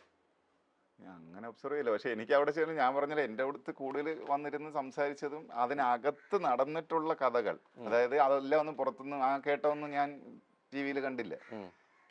അതിൽ എനിക്ക് ഭയങ്കര രസമായിട്ട് തോന്നിയ രണ്ടുപേര് ഈ ജിൻഡോയും ജാസ്മിനുമാണ്. കാരണം സത്യം പറഞ്ഞ ഞങ്ങൾ പറഞ്ഞിരുന്ന ഇത്രയും ദിവസങ്ങളിൽ ഇവര് തമ്മിലുള്ള എൻകൗണ്ടറുകൾ അതാണ് പറഞ്ഞു തന്നുകൊണ്ടിരുന്നത്. അത് ജിൻഡോ എന്തൊപ്പിക്കുന്നു, അപ്പൊ ജാസ്മിൻ എന്തൊപ്പിക്കുന്നു എന്നൊക്കെയുള്ള അത് ഭയങ്കര എന്റർടൈനിങ് ആയിരുന്നു. അപ്പൊ ഞാൻ അവരുടെ അടുത്ത് ചോദിച്ചു, എന്നാ പിന്നെ നിങ്ങൾ ഇങ്ങനെ അങ്ങ് മുമ്പോട്ട് വന്ന് എന്ത് രസമാണ്, നിങ്ങൾ ഇതിനെ ഭയങ്കര കോമിക് സെൻസിൽ എടുക്ക് എന്ന് പറഞ്ഞു. കാരണം അതിനും മാത്രം ചിരിക്കാനുണ്ടായിരുന്നു. അപ്പൊ അവരും ചിരിക്കുന്നുണ്ട്, അത് ഞങ്ങൾ ഇങ്ങനെയൊക്കെയാണ് എന്ന് പറഞ്ഞാൽ. ഇങ്ങനെ വരുമ്പോൾ കൃത്യമായിട്ട് ഇതിന് പുറത്ത് ഈ സപ്പോർട്ട് കിട്ടുന്നതിൽ എവിടേക്ക് കൂടുതൽ ഇൻഫ്ലുവൻസ് ചെയ്യാൻ PR കാരണമാവുന്നുണ്ട് ഇല്ലേ? PR വർക്കുകൾ. PR എന്ന് പറയുന്നത് ആക്ച്വലി പൈസ കൊടുത്തിട്ടാണ്. എനിക്ക് സത്യം പറഞ്ഞ ഇത് അറിയില്ല. സത്യമായിട്ട് എനിക്ക് അറിഞ്ഞൂടാ പ്രൊമോഷൻ ചെയ്യുന്ന പ്രക്രിയയെ കുറിച്ചിട്ട്. ഈ ബിഗ് ബോസിൽ പോകുന്നവര് പിന്നെ പൈസ കൊടുത്ത് ആളുകളെ ഏൽപ്പിക്കുവോ? ഇങ്ങനെ പ്രൊമോഷൻ ചെയ്യുന്നതിനെ കുറിച്ചിട്ട് അറിയില്ല. ഇല്ല, എനിക്കറിയില്ല. ഞാൻ ചോദിക്കണം, പ്രൊമോഷൻ ചെയ്യുന്നതിനെ കുറിച്ചിട്ട് അറിയില്ലേ? അല്ല, ഈ കേറി കഴിയുമ്പോ ഇപ്പം ഞാൻ കേറിയിട്ട് ഇറങ്ങിയ സമയത്ത് എന്നെ സാബു ആർമി എന്നൊക്കെ പറഞ്ഞ് കുറെ പിള്ളേര് കാണാൻ വന്നു. അപ്പൊ എനിക്കിത് എന്താണ് സംവിധാനം എന്ന് മനസ്സിലായില്ല. അവ പറഞ്ഞ് ഇതുപോലെ ഈ പിള്ളേരൊക്കെ ഭയങ്കര പ്രൊമോഷനും പരിപാടിയൊക്കെ ആയിരുന്നു, വോട്ട് പിടുത്തവും ബഹളവും ഒക്കെ ആയിരുന്നു എന്ന് പറഞ്ഞു. എന്നെ ഒരു എയർപോർട്ടിൽ വെച്ച് കണ്ടപ്പോ ഒരമ്മ പറഞ്ഞ് പിന്നെ അവര് വീടുകളിൽ കയറി വോട്ട് പിടിച്ചിട്ടുണ്ടെന്ന് പറഞ്ഞു. അന്ന് മറ്റേ SMS അയച്ച് വോട്ട് പിടുത്തമുണ്ടായിരുന്നു. അപ്പൊ അങ്ങനെയൊക്കെ കുറെ മനുഷ്യരുണ്ട്. പക്ഷെ ഞാൻ അങ്ങനെ പൈസ കൊടുത്തിട്ട് ശരിക്കും വന്ന സാധനം കൂട്ടുകയാണെങ്കിൽ ഇപ്പൊ അത് അങ്ങനെയാണെന്ന് തോന്നുന്നുണ്ടോ? എനിക്ക് ഇപ്പോഴും ഒരു സംശയം ഇതാണ്. ഞാൻ ചോദിക്കുന്നത്, ഈ കയറിയിട്ടുള്ളവരൊക്കെ അതിന് മാത്രം സാമ്പത്തിക സെറ്റപ്പ് ഉള്ള ആളുകളാണോ? ഇങ്ങനെ പൈസ കൊടുത്തൊരു വലിയ PR കൂട്ടത്തിനെ ഉണ്ടാക്കി ശരിക്കും കിട്ടുന്ന വേദിയിലും അവസരങ്ങളുടെയും കുറെ കൂടി വലുപ്പം കാണുന്നുണ്ടെങ്കിൽ അതിനു വേണ്ടി കുറച്ച് ചെലവാക്കാൻ എന്തുകൊണ്ട് ആയിക്കൂടാന്ന് ചിന്തിക്കുകയാണെങ്കിലോ? അങ്ങനെ ചെയ്യാം. പക്ഷെ PR-കാർക്ക് ഈ കമ്പനീസിന് ഈ PR നടത്തുന്ന ഓൺലൈൻ കമ്പനീസ് അല്ലേ, നമ്മുടെ ഈ സോഷ്യൽ മീഡിയയിലൊക്കെ ആണല്ലോ ഇപ്പൊ PR. അപ്പൊ ഈ കമ്പനീസിന് പക്ഷെ ഈ ആളകത്ത് പോയതിനു ശേഷം ആൾ എന്തെങ്കിലും കാണിച്ചു കൊടുക്കണ്ടേ ഇവർക്ക് പ്രൊമോട്ട്? ശരിക്കും അങ്ങനെ ഉണ്ടെങ്കിൽ ആ കൊടുക്കുന്ന വിഷ്വൽസിലെ ഇപ്പൊ നേരത്തെ പറഞ്ഞ പോലെ രണ്ടുപേരും ഒരുമിച്ച് ചെയ്തുകൂടെ ചോദിക്കുന്നു. ഈ ആർമികൾ രൂപീകരിക്കുന്നുണ്ടെങ്കിൽ ഈ ആർമികൾക്ക് വേണ്ടത് എവിടേക്കോ ഈ ഫൈറ്റ് ചെയ്യുന്നതോ മാസ് ഡയലോഗുകളോ എഗെയിൻസ്റ്റ് ആയി നിൽക്കുന്നതോ ഒറ്റപ്പെട്ട് നിൽക്കുന്നതോ ഒക്കെ ആയിരിക്കും അല്ലെ? ചിലപ്പോൾ ഇതായിരിക്കും കൂടുതലായിട്ട് വീഡിയോസ് വരുന്നത്. അപ്പൊ ഇത്തരം അവിടെ വരുന്ന സമയത്ത് ഈ സ്ട്രാറ്റജി അവിടെ പഠിച്ചിട്ടാണ് പോകുന്നുണ്ടെങ്കിൽ ബോധപൂർവ്വം ഇത്തരം സീൻ ക്രിയേറ്റ് ചെയ്യാൻ ശ്രമിക്കില്ലേ? ചെയ്യുമല്ലോ. സോ അങ്ങനെ വരുമ്പോ ഇവിടെ കുറെ കൂടി സൗഹൃദം വേണം, ഇവിടെ കുറെ കൂടി കോമിക് കണ്ടന്റ് നമ്മൾ കൊണ്ടുവരണം എന്നുള്ള ചിന്ത ചിലപ്പോൾ പോയിക്കൊള്ളണമെന്നില്ലല്ലോ. ഉണ്ടോ? എന്ത് തോന്നുന്നു? അല്ല, ശരിയാ. അങ്ങനെയൊക്കെ. പിന്നെ ഈ പറഞ്ഞ ഇതിനകത്ത് ഇപ്പൊ പോയി ഇപ്രാവശ്യത്തെ ഇതിനകത്ത് കുറെ പേരൊക്കെ പരസ്പരം അറിയുന്നവരാണ്. മനസ്സിലായി, സോഷ്യൽ മീഡിയയിലുള്ള അത് ആളുകൾ. ശരിക്കും ഒരു നീതികേടല്ലേ? ആ മുൻകൂട്ടി അറിഞ്ഞ് ഗെയിം പ്ലാൻ ചെയ്ത് വരിക എന്ന് പറയുന്നത്. പോകാൻ പറ്റും. ഇപ്പൊ അവിടെ എത്തിയിട്ട് ആരൊക്കെയാണ് വരുന്നത്? ഇവരെ മുമ്പ് സ്ക്രീനിലോ അതല്ലാതെ കണ്ടവരുണ്ടായിരിക്കും, അതല്ലാതെ ഇന്ന കണ്ടസ്റ്റൻസ് ആണ് വരുന്നത്, ഇവരെ കുറിച്ച് പറഞ്ഞവരെ കോൺടാക്ട് ചെയ്യാൻ പറ്റുന്നു. അനൂപ് എന്റെ ഫ്രണ്ടായിരുന്നു. ഫ്രണ്ട് വെച്ച് ഞങ്ങൾ ഒരുമിച്ച് നാടകം കളിച്ച് യൂത്ത് ഫെസ്റ്റിവലുകളിലും ഡ്രാമ ഫെസ്റ്റിവലുകളിലൊക്കെ പങ്കെടുത്തിട്ടുള്ളവരായിരുന്നു. പിന്നെ ഞങ്ങൾ രണ്ടുപേരുടെയും രാഷ്ട്രീയ കാഴ്ചപ്പാടുകൾ ഒന്നാണ്. കോളേജ് പഠിക്കുന്ന സമയം തൊട്ട് എനിക്ക് എന്നെ അനൂപിനെ അറിയാം. അതുകൊണ്ട് അകത്ത് ചെന്നപ്പോഴും ഞങ്ങൾ കൂട്ടായിരുന്നു. നമുക്ക് പോകുന്നതിന് മുമ്പ് വിളിച്ച് പറഞ്ഞ ആളിയെ ഞാനുണ്ടാ, ഞാൻ പറഞ്ഞു ഞാനും ഉണ്ട് എന്ന് പറഞ്ഞ്.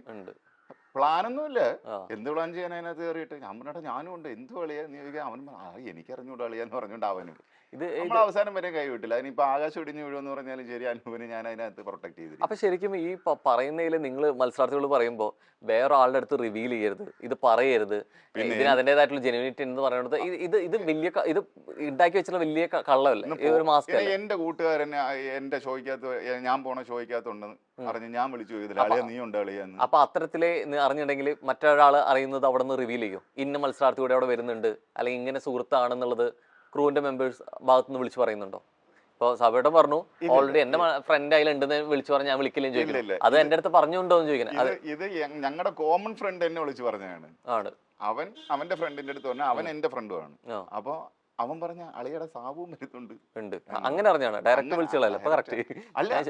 അപ്പൊ അനൂപിനെ ഞാൻ വിളിച്ചു, അളിയെ നീ പോണം, ആളെ ഞാൻ പോകുന്നുണ്ട്. അങ്ങനെ ശരിക്കും അങ്ങനെ വന്നിട്ടുണ്ടെങ്കിൽ ഇത്തരത്തിൽ ഇപ്പൊ ജോഡികൾ ഉണ്ടാവുന്നതിൽ ഒരു പ്രീ പ്ലാൻ ചെയ്യാൻ കുറെ കൂടി ഹെൽപ്പ് ആവില്ലേ? എന്താ കുഴപ്പം? അപ്പൊ അങ്ങനെ വരുന്ന സമയത്ത് പിന്നെ എന്തിനാണ് ഇത്തരത്തില് ജനങ്ങൾ മണ്ടന്മാരാക്കുന്നത്? കാര്യം ചോദിക്കട്ടെ, നമ്മൾ രണ്ടുപേരും കൂട്ടുകാരാണ്. പിന്നെ അകത്ത് വന്ന് കണ്ടെന്നിരിക്കട്ടെ, അകത്ത് വരുമ്പോ ഒരു ഭയങ്കര സർപ്രൈസ്, അയ്യോ അനൂപ് നീ ഉണ്ടായിരുന്നു, അയ്യോ സാബു നീയും ഉണ്ടായിരുന്നു എന്ന് ചോദിക്കുന്നു. അകത്ത് വന്നാലും കാണും, പുറത്ത് വെച്ചാൽ. എന്നിട്ട് എന്ത് പ്ലാൻ ചെയ്യും? ശരിക്കും എവിടെ വന്നു കഴിഞ്ഞിട്ട് ഒരു കോംബോ ആവാം, ഒരു ജോഡി ആവാം. ഞാൻ ചെയ്തിട്ടുണ്ടല്ലോ, ശരിക്കും പറഞ്ഞു ചെയ്യിപ്പിക്കുമല്ലേ വോട്ട്, അളിയ താണ്ടി ഇപ്രാവശ്യം താണ്ടി ഒക്കെ ചെയ്തേക്കണം, അല്ലെങ്കിൽ ഇവനും ചെയ്തേക്കണം അളിയ എന്ന് പറയും. അപ്പൊ പിന്നെ എന്തിനാണ് ഈ ക്രൂവിന്റെ സൈഡിൽ നിന്ന് നിങ്ങൾ ഇത് പുറത്ത് പറയാൻ പാടില്ല എന്ന് പറയുന്നത്? പുറത്ത് പറയാൻ പാടില്ല എന്നാണ് കാര്യം. അങ്ങനെ പറയരുത്. അതിന് പിന്നെ ആവശ്യകത എന്തിനാ എനിക്ക് ഇതുവരെ മനസ്സിലായില്ല. ഇല്ല, പുറത്ത് റിവീൽ ചെയ്യണം. ഇപ്പൊ ഞാൻ എന്റെ കൂട്ടുകാരെന്നാണ്ട് അഭിലാഷ്, ഞാൻ അഭിലാഷും ഞങ്ങൾ കോളേജ് തൊട്ട് ഒരുമിച്ച് പഠിച്ചിരുന്നവരാണ്. ഞങ്ങള് അറിഞ്ഞിട്ട് മിണ്ടാതിരുന്നെന്ന് തന്നെ ഇരിക്കട്ടെ, മിണ്ടാതിരുന്നിട്ട് അകത്ത് വെച്ച് കാണുമ്പോ കൂട്ടുകാരല്ലേ, രണ്ട് ഇൻഡിവിജ്വലായിട്ട് നിൽക്കൂ. ഇൻഡിവിജ്വലായിട്ട് നിൽക്കണ്ടേ? എന്തിന് വേണമെന്നില്ല. സമൂഹത്തിൽ നമ്മൾ നമ്മുടെ കൂട്ടുകാരുടെ കൂടെ അല്ലേ നിൽക്കുന്നത്. ഞാൻ അതിനകത്ത് പോയി പുതിയ സൗഹൃദങ്ങൾ ഉണ്ടാക്കി, ടീം ഉണ്ടാക്കി, മനസ്സിലായോ? എന്നിട്ട് ഈ നോമിനേഷന് പിടിച്ചിട്ട് കൊടുക്കും, അല്ലെങ്കിൽ കളിക്കുമ്പം എനിക്ക് എന്റെ കൂടുതൽ അടുത്ത ആളുകൾ വെച്ച് ടീം ഉണ്ടാക്കും. വരും. ശരിക്കും അങ്ങനെ സൗഹൃദം വരുന്ന സമയത്ത് അവരോട് കുറച്ചൊരു ചായ്വ് കാണിക്കില്ലേ? ശരിക്കും കളിക്കേണ്ടത് ഇൻഡിവിജ്വൽ ആയിട്ടല്ല. എന്ത് തോന്നുന്നു? ഇൻഡിവിജ്വൽ ആയിട്ട് കളിക്കണം, അതോടെ ഗ്രൂപ്പ്. ഈ സമൂഹത്തിൽ ഒറ്റയ്ക്ക് ജീവിക്കുന്നത് ശരിക്കും അത് സർവൈവൽ ഗെയിം കൂടിയല്ലേ? അതെ, സർവൈവൽ ഒറ്റയ്ക്കല്ല. അല്ലല്ല, സർവൈവൽ ഒറ്റയ്ക്കല്ല. എന്റെ പോയിന്റ് ഓഫ് വ്യൂല് സർവൈവൽ ഒറ്റയ്ക്കല്ല. നമ്മുടെ കൂടെ ആളുണ്ടെന്നുണ്ടെങ്കിൽ അവൻ എന്നെ പിടിച്ചു തരണം, ഞാൻ അവനെ പിടിച്ചു തരണം. പക്ഷെ ഒരുമിച്ച് പിടിച്ച് കയറി പോകാൻ പറ്റില്ലല്ലോ. കാരണം ഫൈനൽ ചെയ്ത് ഒരാളിലേക്കല്ലേ. നമ്മളല്ലല്ലോ ജഡ്ജ് ചെയ്യുന്നത്, പുറത്തിരിക്കുന്ന ജനങ്ങളല്ലേ. Let them judge. അങ്ങനെ ജനങ്ങളുടെ വിധി അത് ന്യായമാണ്, വോട്ടിംഗ് ശരിയാണെന്ന് വിശ്വസിക്കുന്നു. എന്താ അറിയില്ല, ഞാൻ ജയിച്ചു. എന്നെ ഇഷ്ടപ്പെട്ടവർക്ക് ഞാൻ എന്റെ കൂടെയുള്ള ആരെയും കൈവിടൂലായിരുന്നു. ഞാൻ എന്നിട്ട് രസം ലാസ്റ്റ് അനൂപിനെ എനിക്ക് സേവ് ചെയ്യായിരുന്നു. ഞാൻ അവൻ്റെ അടുത്ത് ചോദിച്ചു രാത്രി, അല്ലെ നിന്നെ എൻ്റെ സേവ് ചെയ്യാനുള്ള പവർ ഉണ്ടായിരുന്നു. ഞാൻ ചേട്ടാ നിനക്ക് വേണമെന്ന് ചോദിച്ചു. പറഞ്ഞു വേണ്ട അളിയാ, എനിക്ക് വയ്യ. അങ്ങനെ 70 ദിവസമൊക്കെ കഴിഞ്ഞു. അല്ലെ ഞാൻ പോണളിയാ, എനിക്ക് വയ്യ, നീ എന്നെ സേവ് ചെയ്യരുത് എന്ന് പറഞ്ഞു. ശരി, അടുത്ത ആളെ സേവ് ചെയ്തു. ഇത്തവണത്തെ Bigg Boss grand finale cup നേടുമെന്ന് പ്രവചിക്കാൻ പറ്റാത്തൊരവസ്ഥയിലാണ് എത്തി നിൽക്കുന്നത്. ആണ്, അങ്ങനെ തന്നെയാണ് അല്ലേ? എന്ത് തോന്നുന്നു? പ്രവചനം മൈൻഡിൽ വരുന്നുണ്ടോ ആരെങ്കിലും ഒക്കെ മുഖം?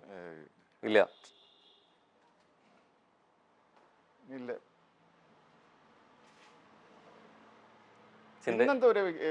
ഇപ്പോഴൊരു എവിക്ഷൻ നടന്നില്ലേ? മിഡ് വീക്ക് എവിക്ഷൻ ഇന്നൊക്കെയാണ് വരുന്നത്. ആൻഡ് ബിഗ് ബോസ് മലയാളത്തിന് എത്ര വിന്നേഴ്സ് വന്നാലും സാബുമോൻ തന്നെയാണ് യഥാർത്ഥ BB കിങ് എന്ന് ഞാൻ പറയുന്നതിൽ എന്ത് അരോചകമായിട്ടുള്ള അങ്ങനെ ഒരു സ്റ്റേറ്റ്മെന്റ് പറയുന്നു. അതിനോട് എന്താണ് അഭിപ്രായം എന്നാണ് ചോദ്യം. അതിന് ഞാൻ റെസ്പോണ്ട് ചെയ്യൂല. ഇല്ല, അങ്ങനെ പറയുന്നത് ശരിക്കും അത്തരത്തിലുള്ള കേൾക്കാറുണ്ടോ കമന്റ്സ്? ചുമ്മാ ഇരുന്ന് ഉണ്ടോ? എത്ര അതൊക്കെ സന്തോഷം അങ്ങനെ അങ്ങനെ ഇല്ല, ശ്രദ്ധിക്കാറില്ല. അങ്ങനെയുള്ള ക്ലെയിമുകൾ അങ്ങനെ ഒന്നുമില്ല. ഞാൻ പറഞ്ഞില്ലേ, ഞാൻ അതിനകത്ത് പോയി ഉം, വിജയിച്ചു. ഉം, അതന്നെ. അല്ലാതെ അത് വെച്ചുകൊണ്ട് പൊക്കിക്കൊണ്ട് നടക്കുക, സംഭവമായിട്ട് പറയുക, അങ്ങനൊന്നുമില്ല. Move on. യെസ്. ആൻഡ് ഇതുവരെയുള്ള സീസണിലെ ഏറ്റവും മികച്ച പ്രതിഫലം കിട്ടിയത് ആദ്യത്തെ സീസണിലായിരുന്നു. ആ ആണ്. ആ പിന്നെ ഭയങ്കര ഭീമമായ തുകയായിരുന്നു. കൂടും പൈസകളായിരുന്നു. അതല്ലേ? എന്തുകൊണ്ട് ഈ മാറ്റം വന്ന് ഈ വ്യക്തികൾക്ക് അനുസരിച്ചാണോ അത് അവരുടെ രീതിയിൽ തീരുമാനിച്ചു ഇത്രയും പേയ്മെന്റ് കൊടുക്കേണ്ടതുണ്ടോ എന്നുള്ളത് തീരുമാനിച്ചു? വ്യക്തികൾക്ക് അനുസരിച്ചിട്ട് ആണ്. നെഗോഷിയേറ്റ് ചെയ്ത് വാങ്ങിക്കുന്നതാണ്. ഈ ആദ്യം ഈ ഒരു ഷോ മലയാളിക്ക് പരിചയമില്ലാത്ത അത്ര വരുന്നു, ആ വരുന്നതിന് വേണ്ടി കുറെ കൂടി സ്വീകാര്യതയുള്ള ആളുകളെ കൊണ്ടുവരുന്നു, ഇതിന് പബ്ലിസിറ്റി ഉണ്ടാവുന്നു, പിന്നീട് ഗ്രാജുവലി ഇത് ആർട്ടിസ്റ്റുകളുടെ പേയ്മെന്റ് കുറവനുസരിച്ച് കൊണ്ടുവന്നാണോ, ഇതോ ആർട്ടിസ്റ്റുകൾ വരാൻ തയ്യാറാവാത്താണോ, ഏതതിന്റെ യാഥാർത്ഥ്യം? അല്ല അത് അതിന്റെ ടെക്നിക്കാലിറ്റി ഞാൻ പറയാം. ഈ ആദ്യത്തെ സീസൺ ആക്ച്വലി ഭയങ്കര പൈസ സ്പെൻഡ് ചെയ്ത സീസൺ ആയിരുന്നു. മനസ്സിലായോ? അപ്പൊ അതില് ചില കണ്ടസ്റ്റൻസ് ആക്ച്വലി 100 ദിവസം നിന്നിരുന്നുണ്ടെങ്കിൽ ഏതാണ്ട് പ്രൈസ് മണി 1 CR അടുത്ത് പിടിച്ചേനെ. ആരായിരുന്നു ഏറ്റവും പ്രതിഫലം? അത് ഞാൻ പറയില്ല. മനസ്സിലായോ? അത്രത്തോളം, അതായത് അങ്ങനെ പറയുമ്പോൾ ഡെയിലി ഒരു 1 lakh വീതം കിട്ടിയിരുന്നു. അതിന് മോളി വാങ്ങിച്ചവരുണ്ട്. മനസ്സിലായോ? ഓക്കെ. അപ്പം പിന്നെ അത്ര ആളുകളുണ്ടായിരുന്നു അതിനകത്ത്. മനസ്സിലായോ? കൊടൂരമായ പൈസ. കപ്പ് എടുക്കണമെങ്കിലും പൈസ മാച്ച് അല്ലെ, അങ്ങനെ സെക്കൻഡ് സീസണിൽ വെച്ചാൽ അവര് പ്രൈസ് മണിയും കട്ട് ചെയ്തു. 1 CR എന്നുള്ള മാറ്റിയിട്ട് 50 ലോട്ട് ആയി. യെസ്. ആൻഡ് ആദ്യ സീസണിൽ ഫിസിക്കൽ അസോൾട്ട് ചെയ്തിട്ടും പുറത്താകാതിരുന്ന സാബുവിന് പിന്നീടുള്ള സീസണിൽ ഫിസിക്കൽ അസോൾട്ടിന്റെ പേരിൽ മത്സരാർത്ഥികളെ പുറത്താക്കുന്നത് കണ്ടപ്പോൾ കുറ്റബോധം തോന്നിയിരുന്നു. ഞാൻ അതിനകത്ത് ഫിസിക്കൽ അസോൾട്ട് ചെയ്തിട്ടില്ല, അതുകൊണ്ട് കുറ്റബോധത്തിന്റെ ആവശ്യമില്ല. അത് ഫിസിക്കൽ അസോൾട്ട് ആണെന്ന് ഇപ്പോഴും തിരിച്ചറിയുന്നില്ലെന്ന്. ഐ മീൻ ഹിമ ചെയ്ത്. അപ്പൊ അങ്ങനെയാണെന്നുണ്ടെങ്കിൽ എന്റെ കയ്യിൽ അടിച്ച സാധനമുണ്ട്. അത് that was A spontaneous reaction. അത് ഹ്യൂമൻസിനുള്ള റിഫ്ലക്സ് എന്ന് പറയാൻ. മനസ്സിലായി? ആ റിഫ്ലക്സ് ആണ്. ആ റിഫ്ലക്സ് ഞങ്ങൾക്ക് അങ്ങോട്ടും ഇങ്ങോട്ടും പ്രശ്നമില്ല എന്നുണ്ടെങ്കിൽ അതിനെ ഫിസിക്കൽ അസോൾട്ട് എന്നുള്ള വാക്കൊന്നും എടുത്ത് ഉപയോഗിക്കരുത്. കാര്യം അത് കടുത്തൊരു വാക്കാണ്. മനസ്സിലായേ? അടി കിട്ടിയപ്പോഴല്ലായിരുന്നു ചെയ്തത്, എഴുന്നേറ്റ് നിന്ന് കഴിഞ്ഞിട്ട് പിന്നീട് കഴിഞ്ഞു അടിക്കാനുള്ള ഇതും തർക്കങ്ങളൊക്കെ കഴിഞ്ഞ ശേഷമാണോ സംഭവിച്ചത്? അല്ല, അപ്പൊ എന്നിട്ട് എന്നെ അടിച്ചിട്ട് പിന്നെ അപ്പുറത്ത് നിന്ന് എന്നെ പ്രൊവോക്ക് ചെയ്യാണ്. ആ പ്രൊവോക്കിൽ വീഴുന്ന ആളാണോ ശരിക്കും സംഭവം? അല്ലല്ലോ, അങ്ങനൊന്നും പറയാൻ പറ്റില്ല. പ്രൊവോക്കേഷൻ എപ്പോ വേണമെങ്കിലും ആൾക്ക് റെസ്പോണ്ട് ചെയ്യാമല്ലോ. അത് ചെയ്യാതിരിക്കേണ്ടായിരുന്നു. പക്ഷെ എനിക്കതിനകത്ത് കുറ്റബോധമൊന്നുമില്ല. പിന്നെ ആലോചിച്ച കഷ്ടമായി പോയി എന്ന് തോന്നി. സാബുവൻ എന്ന ആളുടെ ബിഗ് ബോസ് സ്റ്റാർ വാല്യൂ ഏറ്റവും കൂടുതൽ ഉപയോഗിച്ചത് മറ്റു ചാനലുകളാണോ? മറ്റു ചാനലുകളാണോ? ആണോ? ഞാൻ അതിനകത്തൊരു ഒരു ക്ലോസ് ഉണ്ട്. നമ്മൾ ഇറങ്ങിയിട്ട് പിന്നെ മറ്റ് ഇതിനൊന്നും പോകരുതെന്ന്. അപ്പം എന്നെ വിളിച്ചിട്ട് ഏഷ്യാനെറ്റിൽ നിന്ന് പർട്ടിക്കുലർലി 2 ചാനലിൽ പോരുമെന്ന് പറഞ്ഞു. കാരണം അത് അവരുടെ ഡയറക്റ്റ് കോമ്പറ്റീഷനാണ്. അത് പ്രൊഫഷണലി അവർ കുറച്ച് നാളത്തേക്ക് കാരണം ആ ഇറങ്ങി നിൽക്കുന്ന സമയത്തുള്ള ആ ഒരു സ്റ്റാർഡം, ആ ഒരു ഫെയിമിനെ മറ്റു ചാനലുകൾക്ക് ഉപയോഗിക്കാമല്ലോ. അപ്പൊ ഇവര് അവരുടെ ചാനൽ വഴി ഉണ്ടാക്കിയെടുത്തതല്ലേ. അപ്പൊ അവര് പറഞ്ഞിരുന്നത് ഒന്ന് ഫ്ലവേഴ്സും ഒന്ന് മഴവിൽ മനോരമയും, രണ്ടിലും പോകണ്ട, അങ്ങനെ ഇന്റർവ്യൂ ഒന്നും അങ്ങനത്തെ ഇന്റർവ്യൂ പ്രോഗ്രാം ഒന്നും ഇല്ല ആ ചാനലുകൾക്ക്. ഞാൻ എന്നിട്ട് കുറച്ച് പീരീഡ് അപ്പോഴത്തേക്ക് ഞാൻ പിന്നെ സിനിമയുടെ ഒക്കെ ഷൂട്ടിങ്ങും മറ്റേ ജല്ലിക്കെട്ട്, ജനമൈത്രി അതിന്റെയൊക്കെ പുറകെയായിരുന്നു. അത് കഴിഞ്ഞ് വന്ന ഉടനെ ഞാൻ പോയി മറ്റേ ഫ്ലവേഴ്സിന്റെ സ്റ്റാർ മാജിക്കില് ഗസ്റ്റ് ആയിട്ട് പോയി. അതുകൊണ്ട് ഞാൻ ഒരു ക്ലോസും ഒരുപാട് നാളിലേക്ക് വെക്കാൻ പറ്റില്ല. കാര്യം ഞാൻ ജോലി ചെയ്ത് ജീവിക്കുന്ന ഒരാളാണ്. അപ്പം ഞാൻ ഒരു കോൺട്രാക്ട് അവർ ഒരു കോൺട്രാക്ട് ഇപ്പം ഏഷ്യാനെറ്റ് എനിക്ക് തരയാണ്. നിങ്ങൾ ഇത്ര കാലത്തേക്ക്, ഇപ്പോൾ 1 വർഷത്തേക്ക്, അങ്ങനെ എന്താണ്, ഒരു 1 ഇയർ എന്താണ്, 1 വർഷത്തേക്ക് മറ്റ് ഇതിൽ പോകാൻ പറ്റില്ല എന്ന്. പക്ഷെ അതെൻ്റെ തൊഴിലിനെ നിഷേധിക്കലല്ലേ, എൻ്റെ തൊഴിൽ ചെയ്യാനുള്ള അവകാശത്തിൻ്റെ നിഷേധമാണ്. ഒരു കോൺട്രാക്ട് എന്ന് പറഞ്ഞാൽ മ്യൂച്വൽ അങ്ങോട്ടും ഇങ്ങോട്ടും കൺസിഡറേഷൻ വേണം. കൺസിഡറേഷൻ ഇല്ലാത്തടത്തോളം അല്ലെങ്കിൽ എനിക്ക് കോൺട്രാക്ട് മുൻകൂട്ടി ഉണ്ടാവും അറിഞ്ഞിട്ട് തന്നെയല്ലേ ശരിക്കും അതിന്റെ ഭാഗമാവുന്നത്. പക്ഷെ എനിക്ക് അത് കഴിയുന്ന സമയത്ത് എനിക്ക് എന്റേതായ തൊഴിൽ എന്ന് പറഞ്ഞ് മാറുന്നതും ശരിയല്ല. അതൊരു ഒരു ഫെയർ പീരിയഡ് ഓക്കെ. അത് കഴിയുമ്പം അല്ലെങ്കിൽ എനിക്ക് ഏഷ്യാനെറ്റ് പൈസ തന്നുകൊണ്ടിരിക്കണം, പ്രോഗ്രാം തന്നുകൊണ്ടേ ഇരിക്കണം. മനസ്സിലായേ? ഇപ്പം ഞാൻ മഴവിൽ ഷോ ചെയ്യുന്ന സമയത്ത് ഞാൻ ഇപ്പൊ ചെയ്തിരുന്ന ഷോ ഞാൻ ആ ചെയ്യുന്നതിന് പാരലലി വേറെ സ്ഥലത്ത് പോയി ചെയ്യാൻ പാടില്ല. മനസ്സിലായേ? അത് ആ കോൺട്രാക്റ്റിൽ എഴുതിയിട്ടുണ്ട്. ഞാൻ മഴവിലായിട്ടുള്ള ചെയ്യരുത്, അതിന് ചെയ്യാൻ പറ്റില്ല. പിന്നെ ഇതുമായിട്ട് കണക്ഷൻ ഇല്ലാത്ത സാധനമാണേ ചെയ്യുക. ഓക്കെ, മനസ്സിലായി? ഇപ്പം ഇത് ഈ ഒരു സിനിമ പോലെ. സിറ്റ്കോം, ഇപ്പൊ ഫ്ലവേഴ്സിൽ ഒരു സിറ്റ്കോം ഞാൻ ചെയ്യുന്ന ഇതിനകത്തൊരു ജഡ്ജിങ് പാനലിൽ ഇരിക്കലാണ്. എനിക്ക് ആ സിറ്റ്കോം പോയി ചെയ്യാം, മനസ്സിലായി? പക്ഷെ ഇതേപോലെ വേറൊരു ജഡ്ജിങ് പാനലായിട്ട് അപ്പുറത്തെ ചാനലിൽ ചെന്ന് ചെയ്യരുത്, ചെയ്യാൻ പറ്റില്ല. അത് എല്ലാ ജോലികൾക്കും അങ്ങനെ കോൺട്രാക്ട് കാണുമല്ലോ. And big Boss Malayalam season 6 ജിൻഡോയ്ക്ക് ഒരു കപ്പ് എന്ന വിശേഷണം കേൾക്കുമ്പോൾ അതൊരു ട്രോൾ മാത്രമായി കാണാൻ സാധിക്കില്ല. അത് ഈ നേരത്തെ പറഞ്ഞ പോലത്തെ ഈ ഫാൻസിന്റെ ഓരോ പിന്നെ പുഷ് ചെയ്യുന്ന പരിപാടിയില്ലേ, അതിന്റെ ഭാഗമായിട്ടുള്ള ഇതായിരിക്കും. ഞാൻ പറഞ്ഞില്ലേ, അങ്ങനെ ഒരാൾക്ക് കൊടുക്കണമെന്നൊന്നും വിചാരിച്ച് എന്നാലും നമ്മുടെ ജനം ഇഷ്ടപ്പെട്ട ആളുകളെ ജയിപ്പിക്കാറുള്ളൂ, മനസ്സിലായി? ജനങ്ങൾ വിധിയിൽ തന്നെയാണ് വിശ്വസിക്കുന്നത്. പിന്നെ അതിപ്പം ഇതുവരെ ആക്ച്വലി എത്ര വിന്നേഴ്സ് വന്നിട്ട്? 3 വിന്നേഴ്സ് അല്ലേ വന്നിട്ടുള്ളൂ? അല്ല, 4 വിന്നേഴ്സ്. ഒരു ഇതിൽ മാത്രം സീസൺ മാത്രം കൊടുത്തില്ല. സാബുവൻ, മണിക്കുട്ടൻ, ദിൽഷ, അഖിൽമാര, 4 പേര്. ഇപ്പോ ഇനിയിപ്പോ ഈ സീസൺ വരുമ്പോ 5 ആയി. ഒരു സീസണിൽ കൊടുത്തിട്ടില്ല. ഒന്ന് കൊറോണ കൊണ്ടുപോയി. ബിഗ് ബോസ് സീസൺ 6ലേക്ക് ശരിക്കും പോയത് പണം എന്നുള്ള ആ ഒരു ക്ഷണം, അത് മാത്രം തന്നെയാണ് ഫോക്കസ് ചെയ്യുന്നത്? ഇല്ല, എനിക്ക് രണ്ടാമത് ആ വീട്ടിനകത്തോട്ട് പോകുന്ന ഒരു രസമല്ലേ കാര്യം. ഒരു എന്താണ് നോസ്റ്റാൾജിക് സംഭവമാണ്. പിന്നെ പൈസയും തരും. പൈസ ഉണ്ട്, സ്വാഭാവികമായിട്ടാണ്. പിന്നെ എൻ്റെ ഒരു മുമ്പ് ഞാനൊരു ഷോ ചെയ്തിരുന്നു. അപ്പൊ ആ ഷോയ്ക്കകത്ത് മറ്റേ ആളുകളെ റോസ്റ്റ് ചെയ്യുന്ന പ്രോഗ്രാമാണ്. അപ്പൊ എൻ്റെ കൂട്ടുകാരൻ പറഞ്ഞ അവന് ഏറ്റവും ഇഷ്ടമുള്ള സാധനം അവൻ അങ്ങോട്ട് പൈസ കൊടുത്ത് വിളിച്ചിരുത്തി അവർ ചെയ്യിക്കുകയാണ്. മനസ്സിലായേ? എനിക്ക് അതിനകത്ത് പോകാനൊരു രസം, എന്നാ അതിനകത്ത് പോകുന്നത്. പക്ഷെ ശരിക്കും രണ്ടാമത് കയറിയപ്പോ ഹാർട്ട് ബീറ്റ് ഒക്കെ കൂടി വരുമ്പോ. പിന്നെ അതിനകത്ത് കയറുമ്പോ ഒരു എക്സൈറ്റ്മെന്റ് ആണ്. കാരണം പണ്ട് അനുഭവിച്ച ട്രോമ എല്ലാം കൂടെ ഓർമ്മ വന്നു, പുറത്തോട്ട് വന്നു. പവർ റൂം എന്ന പുതിയ കോൺസെപ്റ്റ് കാരണം യോഗ്യതയുള്ള പല മത്സരാർത്ഥികളും പുറത്തേക്ക് പോകുന്നതായി കാണുന്നു. പിന്നെ ചീഞ്ഞ കോൺസെപ്റ്റ് ആയിരുന്നു പവർ റൂം. അയ്യോ, ദാരിദ്ര്യം. ഒരു രീതിയിൽ യോജിക്കാൻ പറ്റില്ല, ഒരിക്കലും ഇല്ല. അതാ എനിക്കൊന്നും ഈ ആ ഗെയിമിന്റെ ആക്ച്വലി ചാം മൊത്തം കളഞ്ഞത് പവർ റൂം. ഇത് ആരുടെ തലയോ വന്ന് എന്തായാലും ശരി, നമ്മൾ പോയടാ പൂട്ടി തീരുമാനമാക്കി. അവിടെ പോയി ക്രൂവിനോട് പറഞ്ഞിരുന്നോ പിന്നെ സംസാരിച്ചിരുന്നു. കാരണം അത് ഒരു ഇതും ഇല്ലാത്ത, ഇനിയിപ്പോ കളിക്കാൻ താല്പര്യമുള്ളവർക്ക് പോലും അതിനകത്ത് ചെന്ന് വിടുമ്പോഴത്തേക്ക് പിന്നെ ആരും ഒന്നിനും ഇല്ല. പിന്നെ എല്ലാരും അവർക്ക് പങ്കെടുക്കാനും പറ്റില്ല, അവരെ നോമിനേറ്റ് ചെയ്യാനും പറ്റില്ല. എന്ത് കോൺസെപ്റ്റ് അത്? ഒരു പൊട്ടൻ കോൺസെപ്റ്റ്. ബിഗ് ബോസ് ഹൗസിനുള്ളിൽ ഹൈജീൻ വിഷയത്തിൽ പഴി കേൾക്കേണ്ടി വന്നു വരിക എന്ന് പറയുന്നത് തീർത്തും നിർഭാഗ്യകരമാണ്. പിന്നെ അതിപ്പം ഫോക്കസ് ചെയ്ത് കാണിക്കുന്നുണ്ടാണ്, മനസ്സിലായ?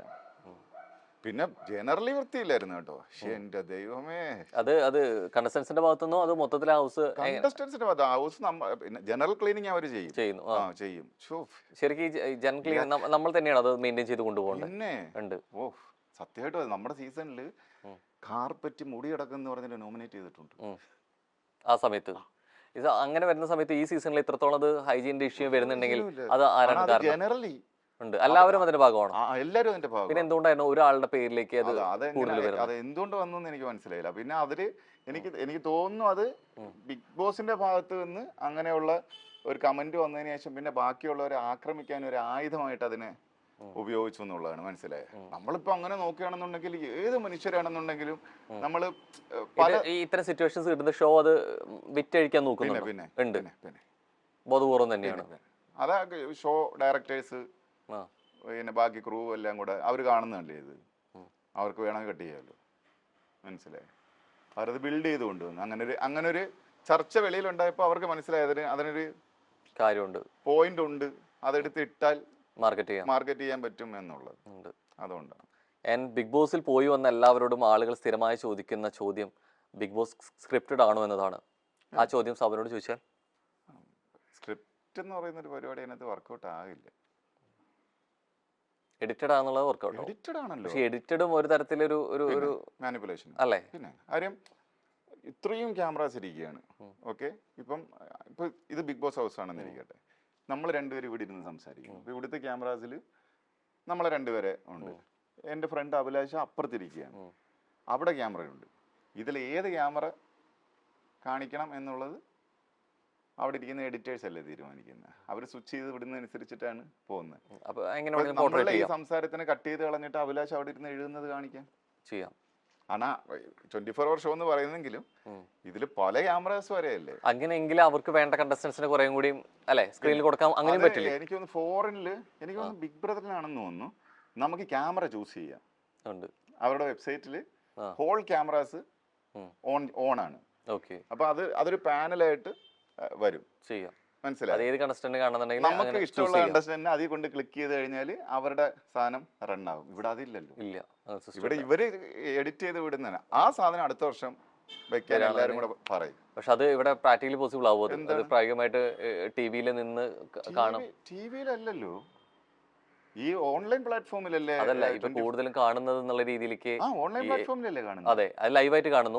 അതുപോലെ തന്നെ എപ്പിസോഡ് കാണുന്നവരാണല്ലോ കൂടുതൽ. ഇപ്പൊ കൂടുതൽ പേരും ലൈവായിട്ട് കാണുന്നവർ അല്ലല്ലോ. ഇപ്പൊ ഫോൺ എന്നുള്ള രീതിയിലേക്ക് കാണുന്നവർ ഒരു പക്ഷേ യങ്സ്റ്റേഴ്സ് ആയിരിക്കും. അല്ല, എന്നാലും കുറെ കൂടെ ഇങ്ങനെ ഈ ഏത് ക്യാമറ ചൂസ് ചെയ്യണമെന്നുള്ളത് അവർക്ക് വേണമെങ്കിൽ വെബ്സൈറ്റ് ഉണ്ടാക്കി ഇടാവുന്നേ ഉള്ളൂ. എന്നിട്ട് കണക്ട് ചെയ്ത് വെച്ച് കൊടുക്കാം. കാരണം ഇവിടെ എന്തെങ്കിലും കാണിക്കാതിരിക്കുകയോ ഇവരുടെ എഡിറ്റിംഗിൽ എന്തെങ്കിലും മാനിപ്പുലേഷൻ വന്നാൽ അവിടെ പോയി നമുക്ക് അത് എടുത്തുകൊണ്ട് വരാമല്ലോ. ഓക്കെ. ആൻഡ് ബിഗ് ബോസ് സുതാര്യമാകും. അപ്പൊ ഈ പരാതി മുഴുവൻ തീരും ആ സാധനം വന്നു കഴിഞ്ഞാൽ. ബിഗ് ബോസ് കിരീടം നേടിയ ആളെന്ന സ്റ്റാർ വാല്യൂ അധികം ഉപയോഗിക്കാതിരുന്നതിന്റെ കാരണം ഉപയോഗിച്ചിട്ടുണ്ടോ? ഞാൻ അങ്ങനെ ഉപയോഗിച്ചിട്ടില്ല. എന്തിനു എന്ത് വെച്ച് ഉപയോഗിക്കണം? പോയായിരുന്നു. എനിക്കിപ്പം ഉദ്ഘാടനങ്ങൾ കൊട്ടേഷൻ പിടിക്കാം, പിന്നെ കുറെ ആളുകളോട് ചെന്നിട്ട് അവസരം ചോദിച്ച്, ഞാൻ അങ്ങനെ അഗ്രസീവായിട്ടുള്ളൊരു ആളല്ല. കിട്ടിയ അവസരത്തെ മുതലെടുക്കാൻ ശ്രമിച്ചിട്ടില്ല. അങ്ങനെ മുതലെടുക്കേണ്ട, എനിക്ക് ഇഷ്ടമുള്ള കാര്യങ്ങൾ ചെയ്യുക, അത് ഞാൻ ചെയ്യുന്നുണ്ട്. അത് ഇതുവരെയും അതിന് ഒരു മുടക്കവും സംഭവിച്ചിട്ടില്ല. കാരണം ഞാൻ കുറെ സിനിമകൾ ചെയ്തു, പിന്നെ വേറെ ഷോ സ്റ്റാർട്ടായി. ഷോ നല്ല റേറ്റിംഗ് ഉണ്ടായിരുന്നു. കുറേ കാലത്തിന് ശേഷമാണ് മലയാളത്തിലൊരു റേറ്റിംഗ് ഉള്ള ഷോ വന്നത്. അതിനുശേഷം ഇപ്പം ആ ഷോയിൽ നിന്ന് ഇറങ്ങി ഞാൻ.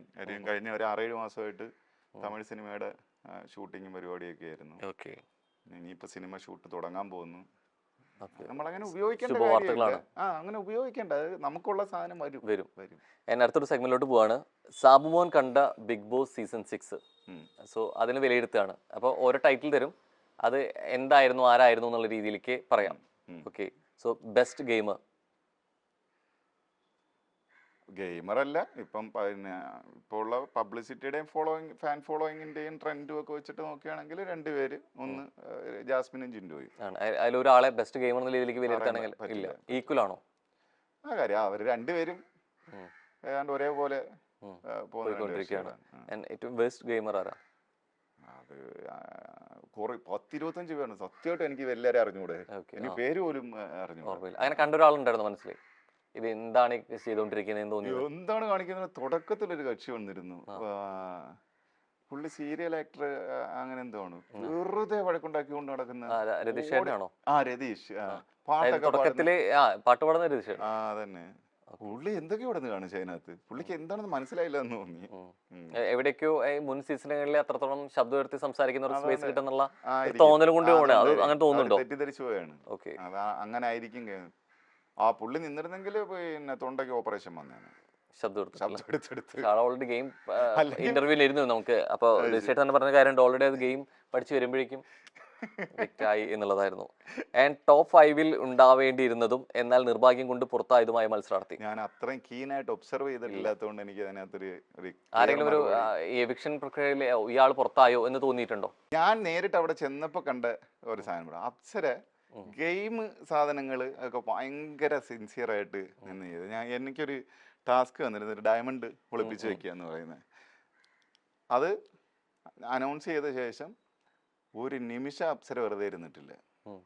ആ കൊച്ച് ആ വീട് മൊത്തം ഇഞ്ച് ബൈ ഇഞ്ച് അങ്ങനെ അരിച്ചു പറക്കി നടക്കുന്നുണ്ടായിരുന്നു.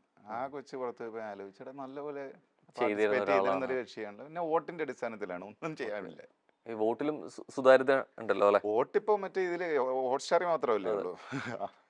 ഹോട്ട്സ്റ്റാറിൽ എങ്ങനെ വോട്ടിനെ ഉപയോഗിക്കും, എങ്ങനെ കള്ള വോട്ട് ചെയ്യും?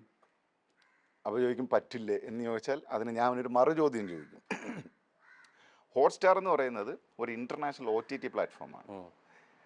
ഇതിനകത്ത് പോയി കള്ള വോട്ട് ചെയ്യാനുള്ള ബോട്ട് കയറുമെന്നുണ്ടെങ്കിൽ അതിനകത്തിരിക്കുന്ന മുഴുവൻ സിനിമയെ അടിച്ചു മാറ്റിക്കൊണ്ട് വിൽക്കാൻ എനിക്ക് പറ്റുമോ?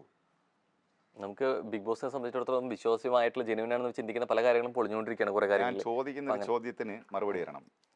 ഒരു OTT പ്ലാറ്റ്ഫോമാണ്. ആ OTT പ്ലാറ്റ്ഫോമിൻ്റെ സെർവറിനകത്തിരിക്കുന്ന എത്ര $1 മില്യൺ അസറ്റാണെന്ന് അറിയാമോ ആ സിനിമകൾ? ആ സെർവറിനകത്ത് കയറി ബോട്ട് ഉപയോഗിച്ച് കയറാമെന്നുണ്ടെങ്കിൽ ആ കയറുന്ന ആ വിടവിൽ കൂടെ ആ സിനിമകളെല്ലാം എടുത്തുകൊണ്ട് പോയിക്കൂടെ? അവരെ ക്രാഷ് ചെയ്യിച്ചൂടെ? അപ്പോൾ എത്ര സെക്യൂരിറ്റിയിലായിരിക്കും ആ OTT പ്ലാറ്റ്ഫോം ഇരിക്കുന്നത്? ഇപ്പം Netflix, Prime, Sony, HBO, NGC, ഇവർക്ക് എല്ലാ ആപ്സ് ഉണ്ട്, OTT ആപ്സ്. അവരുടെ കോടാനുകോടി, ശതകോടികൾ, നൂറ്റുകണക്കായ കോടികളുടെ അസറ്റാണ് അതിൻ്റെ സെർവറിനകത്തിരിക്കുന്നത്. ആ സെർവറിനകത്താണ് വോട്ട് ചെയ്യാൻ പറഞ്ഞിരിക്കുന്നത്. അതിനെ പിന്നെ ബോട്ട് ഉപയോഗിക്കുക എന്നൊക്കെ പറയുകയാണെന്നുണ്ടെങ്കിൽ ഇവർക്ക് ടെക്നോളജി എന്താണ് എന്നുള്ളത് ഇതിനെക്കുറിച്ച് ബോധവും വിവരമില്ലാത്തവരെ അത് പറയുള്ളൂ. OTT പ്ലാറ്റ്ഫോമിൽ 10,000-കണക്കായ ലക്ഷക്കണക്കായ സിനിമ സ്റ്റോർ ചെയ്ത് വെച്ചിരിക്കുന്ന സെർവറിനകത്ത് ബോട്ട് കയറി വോട്ട് ചെയ്യും അല്ലേ? ഈ വോട്ടിന്റെ കണക്ക് സ്റ്റുപ്പിഡിറ്റി അറ്റ് ഇറ്റ്സ് പീക്ക് എന്ന് ഈ പറയും. വോട്ടിന്റെ കണക്ക് കാണിക്കുന്നതിൽ സുതാര്യതയോ? അതൊന്നും ഞാൻ കണക്ക് കാണിക്കുന്നുണ്ടോ? ഇത്ര വോട്ട് എന്നൊക്കെ കാണിക്കും പലപ്പോഴും എന്നുള്ള രീതിയിലേക്ക് ഇത് കാണിച്ചിരുന്നല്ലോ, അത് തുടക്കത്തിലൊക്കെ കാണിച്ചിരുന്നു, ഇപ്പൊ അതില്ലല്ലോ. തുടക്കത്തിലല്ല, ഫിനാലേക്ക് മാത്രമേ കാണിക്കുള്ളൂ. അല്ല, സമയത്ത് വോട്ടിംഗ് എന്നുള്ള രീതിയിലേക്ക് ചെയ്യുന്ന സമയത്തും അതിന്റെ ഇപ്പൊ ലാസ്റ്റ് സീസണിലൊന്നും ഇത്ര ഇല്ല. ശരി, ഫിനാലേക്ക് ജസ്റ്റ് വന്ന് ഇന്നയാള് വിന്നർ എന്ന് പറഞ്ഞു, അങ്ങനെയാണോ? അങ്ങനെ ആയിരുന്നു? കാണിച്ചില്ല അല്ലേ? എന്റെ സീസൺ മാത്രമേ കാണിച്ചുള്ളൂ. അത് കൂടുതലായി ചോദ്യം ചെയ്യപ്പെടുകയും ചെയ്തിട്ടുണ്ടായിരുന്നു, എന്തുകൊണ്ട് വോട്ടിംഗ് കാണിച്ചില്ല, എന്റെ വന്ന് നിൽക്കുന്നവരുടെ ഏകപക്ഷീയമായി എന്നുള്ള വെച്ചിരിക്കും. മറ്റേത് കയറി ഇറങ്ങിയിട്ട് വന്ന് നിൽക്കും, അപ്പൊ അത് കാണിച്ചിരുന്നില്ല. അത് അവരുടെ പാറ്റേൺ മാറിയായിരിക്കും. സേഫ് സോൺ പിടിച്ച് അവസാന ഘട്ടം വരെ പിടിച്ചു നിന്ന മത്സരാർത്ഥി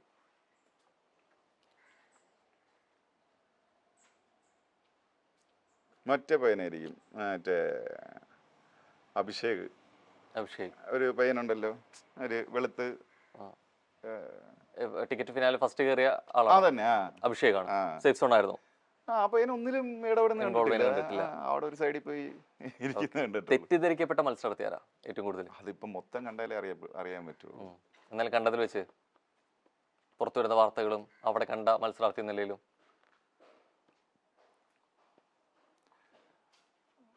അങ്ങനെ തോന്നുന്നുണ്ടോ ആരെങ്കിലും? അതായത് ഇത് വേറെ രീതിയിലാണ് ഈ വ്യക്തിനെ പോർട്രേറ്റ് ചെയ്തിട്ടുള്ളത്, അങ്ങനെ തോന്നിയിട്ടുണ്ടോ ആരെങ്കിലും കാര്യത്തിൽ?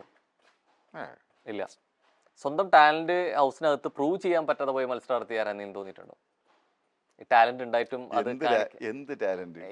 ഒരുപാട് ടാലന്റ് ഉണ്ട്, ഏതെങ്കിലും രീതിയിലേക്ക് ടാലന്റ് ആയിട്ടും അതിന്റെ അകത്ത് ഒന്നും അല്ലാതാവാൻ പറ്റിയത്, അവിടുത്തെ സിറ്റുവേഷനിലും അവിടുത്തെ പ്രഷറിലും ടാലന്റഡ് ആയിട്ടും ഒന്നും ആവാതെ പോയ, അങ്ങനെ തോന്നിയിട്ടുണ്ട് ആരെങ്കിലും? അൻസിബയ്ക്കൊക്കെ നല്ല ടാലന്റ് ഉള്ള കക്ഷിയാണ്, പക്ഷെ അൻസിബയൊക്കെ എനിക്കൊന്ന് വെറുത്തു പോയാണെന്ന് തോന്നുന്നു അതിനകത്ത് സാഹചര്യങ്ങൾ കൊണ്ട്. ഓക്കെ. സെൽഫ് പ്രൊമോഷൻ ഏറ്റവും നന്നായി ചെയ്യുന്ന മത്സരാർത്ഥി ആരാ ഹൗസിനകത്ത്? ജിൻഡോ. മാർക്കറ്റിംഗ്, സ്വയം മാർക്കറ്റിംഗ് ആണ്. ഇപ്പൊ ഞാനകത്തൊക്കെ ചെന്നപ്പോൾ ജിൻഡോ ഫുൾ ടൈം ഇങ്ങനെ വന്നുകൊണ്ടേ ഇരിക്കും. അവസാനം മറ്റേ പവർ റൂമിലുള്ളവർ വന്ന് പറഞ്ഞു ജിൻഡോ ഫുൾ ടൈം ഗസ്റ്റിന്റെ കൂടെ നടക്കേണ്ട കാര്യമില്ല. അതല്ലേ ശിക്കാരി ശംഭു ആരാ? ശിക്കാരി ശംഭു ഇങ്ങനെ ഭാഗ്യം കൊണ്ട് വീണ് കിട്ടി ഇവിടെ എത്തിയ ജിൻഡോ ആയിരിക്കും. ജിൻഡോ ശിക്കാരി ശംഭു ആണ്. ഒരു ഗെയിമർ ആയിട്ടോ അങ്ങനെ ഒരു ഇതായിട്ടോ കഴിവുണ്ടെന്ന് തോന്നുന്നില്ല. അല്ലേ, അങ്ങനെയല്ല. കാര്യം അതിനകത്തുള്ള ആൾക്ക് അതാണ് ജിൻഡോ കിട്ടാത്തത്. ജിൻഡോ അടിച്ചു തല്ലി വീണിട്ട് എന്തെങ്കിലുമൊക്കെ പൊട്ടത്തരം പറഞ്ഞ് എന്തെങ്കിലുമൊക്കെ പറഞ്ഞോളെ ജിൻഡോ, മനസ്സിലായേ? ജിൻഡോ അടുത്ത് അവർക്ക് ലോജിക് ഒന്നും പറഞ്ഞ് നിൽക്കാൻ പറ്റൂല. കഴുകനാരാ? അങ്ങനൊന്നും അതിനകത്തില്ല. ഇല്ല, അങ്ങനെ ക്രൂക്കഡായിട്ടുള്ള മനുഷ്യരൊന്നും എനിക്ക് ഞാൻ പോയപ്പോ എനിക്ക് തോന്നിയില്ല. കടിക്കില്ലാന്ന് അങ്ങനെ ആരെങ്കിലും തോന്നിയിട്ടുണ്ട്? ഭയങ്കരമായിട്ട് കുറയ്ക്കുന്ന പട്ടി കടിക്കില്ല എന്ന് പറഞ്ഞ പോലെ ഭയങ്കരമായിട്ട് ഡയലോഗടി മാത്രമായിട്ട് പ്രവർത്തിയിൽ അത് വരാത്ത അങ്ങനെ ആരാ തോന്നിയിട്ടുള്ളത്? അതും ആണ്. ഞാൻ പോയപ്പോഴേ തന്നെ എത്ര പേരുണ്ടായിരുന്നു? ആകെ 8-10 പേരല്ലേ ബാക്കിയുള്ളൂ. 10 അല്ല 12 പേരെന്തോ ബാക്കിയുണ്ടായിരുന്നു. ഞാൻ ചോദിച്ചായിരുന്നു, ഇപ്പോഴും സോഫ നിറച്ച ആള് ബിഗ് ബോസ് എല്ലാത്തിനും പറഞ്ഞുവിടാറുമ്പോഴും ആളുകളുണ്ട്, മൊത്തം നിറച്ച ആളായിരുന്നു. നമ്മുടെയൊക്കെ സമയത്ത് ആ സമയത്ത് ദാരിദ്ര്യം പിടിച്ച് 4-5 എണ്ണം ലോൺലിനെസ് ഒക്കെ അടിച്ച് നടക്കുക. ഇപ്പോഴും അവസാന നാളുകൾ വരെ ഇവര് ഭയങ്കര അതിൽ പുണ്യം ചെയ്ത് ഇഷ്ടം പോലെ ആഹാരം ഉണ്ട് കേട്ടോ, ആളുകളുണ്ട്.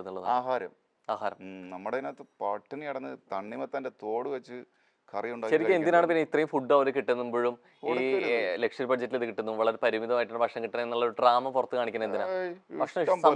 ഇഷ്ടം പോലെ. എന്നിട്ട് ഇവരെല്ലാം ഈ ഫുഡ് എടുത്ത് കൊണ്ടേ ഒളിപ്പിച്ച് വെക്കുന്നേ.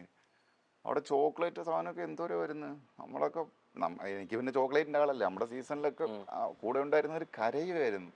ഒരു കഷണം ചിപ്സ് എന്തോ വന്നിട്ട് ഒരിക്കൽ എനിക്ക് ഓർമ്മയുണ്ട്, ഒരു കുറച്ച് ചിപ്സ് എന്തോ ഇത് വന്ന് എന്തോ ഒരു ടാസ്കിൽ വന്നതിൽ മിച്ചം, എന്നിട്ട് അവസാനം നമ്മൾ അത് ഡൈനിങ് ടേബിളിൽ വെച്ചിട്ട് എണ്ണി നീക്കി. ആലോചിക്കണം, ചിപ്സ് ആളൊന്നൊക്കെ 2.5 പീസ് വെച്ചിട്ടെന്നൊക്കെ പറഞ്ഞിട്ട് അത്ര ദാരിദ്ര്യമായിരുന്നു. അതിലൊക്കെ ഇപ്രാവശ്യം മാറ്റം വന്നിട്ടുണ്ട്. ഇഷ്ടം പോലെ ഫുഡാണ്, ഫുഡ് കൊടുക്കുന്നുണ്ട്. ഇഷ്ടം പോലെ. ഇപ്പൊ ഈ പറഞ്ഞ കൂട്ടത്തിൽ ഗെയിം എന്നതിനാൽ അപ്പുറം അല്ലെ, ഒരു ഷോ സമയത്ത് എന്നുള്ള രീതിയിലേക്ക് ചില മാനുഷിക പരിഗണനയോടും വരും അല്ലെ. പ്രത്യേകിച്ച് എടുത്ത് പറഞ്ഞ കാര്യം ഈ ഭക്ഷണം എന്നുള്ള കാര്യം. ഈ പലപ്പോഴും ചിലപ്പോൾ ചിലപ്പോൾ കഴിക്കുന്നുണ്ടാവും, ചിലർ കൂടുതൽ കഴിക്കുന്നുണ്ടാവും. പക്ഷേ ഈ സീസണിൽ ഏറ്റവും കൂടുതൽ ഇതിനെ ഭക്ഷണത്തെ ചൊല്ലിയിട്ടുണ്ടായിട്ടുള്ള വിവാദങ്ങൾ കുറെ കണ്ടതാണ്. ഐ മീൻ തർക്കങ്ങളും കാര്യങ്ങളും എന്നുള്ളത്. ശരിക്കും നിങ്ങളുടെ സീസണിൽ ശരിക്കും എങ്ങനെയായിരുന്നു? നമ്മുടെ സീസണിൽ ആഹാരം എന്ന് പറയുന്ന സാധനം തന്നിട്ടില്ല. അത് പിന്നീട് എനിക്ക് തോന്നുന്നു പുറത്തിറങ്ങിയിട്ട് ശ്വേത പേഴ്സണലി ലാലേട്ടൻ്റെതൊക്കെ പറഞ്ഞിട്ടുണ്ട്, ആഹാരം തരാത്ത ഭയങ്കര മോശമായി പോയി എന്നൊക്കെ പറഞ്ഞിട്ട്. കാര്യം നമ്മുടെ സമയത്ത് റേഷനായിരുന്നു, വീക്കിലി റേഷൻ, വീക്കിലി ഒരു ഇത്ര ക്വാണ്ടിറ്റി തന്നുവിടും. അപ്പോൾ തുടക്ക സമയത്തൊക്കെ ഭയങ്കര ടഫായിരുന്നു, ഫുഡ് തികയില്ല, തീരും, ഈവൻ അരി മാവൊക്കെ തീരും. എന്നിട്ടും ഈ ഹിമയാണ് പറഞ്ഞത് തണ്ണിമത്തൻ കിട്ടും, എനിക്ക് തോന്നുന്നു 4-5 എണ്ണം എന്തോ തരും, അതിൻ്റെ തോട് വെച്ചിട്ട് കറി ഉണ്ടാക്കാൻ പറ്റുമെന്ന്. അങ്ങനെ അതുവരെ ഒപ്പിച്ച് വെച്ചിട്ടുണ്ട്. അതിൻ്റെ പുറത്തെ ആ പച്ചഭാഗം ചുരണ്ടി കളഞ്ഞിട്ട് കട്ട് ചെയ്ത് നമ്മുടെ പപ്പായയുടെ ഇതുണ്ടാക്കുന്ന പോലെ കറി ഉണ്ടാക്കി കഴിക്കും. പക്ഷെ അങ്ങനെ വരെ ഷെയർ ചെയ്ത് റേഷൻ പോലെ അല്ലെ, ഒരു ദാരിദ്ര്യ പരിമിതമായിട്ട് പറയുന്നു. പക്ഷെ ഈ സീസണിൽ വരുമ്പോൾ പലപ്പോഴും നല്ല ചായ കിട്ടില്ല, അല്ലെങ്കിൽ ഐസ്ക്രീം ചൊല്ലി നല്ല ചായ കിട്ടില്ല, ഐസ്ക്രീം ഒക്കെ അതിനകത്ത് അത് കിട്ടുന്നത് തന്നെ വലിയ ഭാഗ്യം എന്ന് പറയുന്നത്. ശരിക്കും അതവിടെ ഫുഡിന് ശരിക്കും ദാരിദ്ര്യമില്ല പലപ്പോഴും ഇല്ലേ, പ്രൊവൈഡ് ചെയ്യുന്നുണ്ട്. ഇപ്രാവശ്യം ഞാൻ കണ്ടത് വെച്ചിട്ട് ഇഷ്ടം പോലെ ആഹാരം അതിനകത്ത് ഉണ്ട്. പിന്നെ എന്തിനാണ് വഴക്കുണ്ടായെന്ന് എനിക്കറിയില്ല. വഴക്കുണ്ടാകണം നമ്മുടെ സമയത്ത് ഉണ്ടാകണം, മാറ്റങ്ങൾ സംഭവിച്ചിട്ടുണ്ട്. പിന്നീട് അത് കഴിഞ്ഞുള്ള സീസണിൽ ഞാൻ അന്വേഷിച്ചപ്പോൾ ഫുഡൊക്കെ നല്ലപോലെ കൊടുത്തു എന്നാണ്. അതുപോലെ നമ്മളൊരു വിഷയം ഉണ്ടായിരുന്നു, നമ്മൾ ബോംബെയിലായിരുന്നു, ആകെ 3 സൈസ് ദാലും പിന്നെ കുറച്ച് ബോംബെ പച്ചക്കറിയേ കിട്ടുള്ളൂ. ഈ ചെന്നൈയിലെന്ന് പറഞ്ഞാൽ സൗത്ത് ഇന്ത്യൻ ഫുഡ് കിട്ടും സ്പ്ലെൻഡിഡ് ആയിട്ട്. അപ്പൊ നമുക്ക് കിട്ടിയിരുന്നതിനകത്ത് നമ്മൾ കഴിക്കാത്ത ആഹാരങ്ങളായി വരുന്നതല്ല. സോയ ചങ്ക്സ് വരും, അല്ല സോയ ചങ്ക്സ് എനിക്ക് തോന്നുന്നു അത് ലക്ഷറി ബഡ്ജറ്റിൽ ആണ് വരുന്നത്. നമുക്ക് തരുന്നത് 3 type dal, 3 different type of dal, പിന്നെ കുറേ അരി, കുറച്ച് ആട്ടമാവ്, പിന്നെ ഒരു കവർ വെച്ച് എന്തോ 1-2 കവർ വെച്ച് മസാല, അതിൽ ഓടിച്ചോണം ഒരാഴ്ചയും. അങ്ങനെ കഷ്ടപ്പാടും ദാരിദ്ര്യമായിരുന്നു. ഞാൻ ഏതാണ്ട് 108 കിലോയിൽ നിന്ന് ഏതാണ്ട് 82-84 കിലോയിലേക്ക് വ്യത്യാസം വന്നു. നമ്മളൊരു ഔട്ട് ഓഫ് സിലബസ് സെഗ്മെന്റിലോട്ട് പോവാണ്.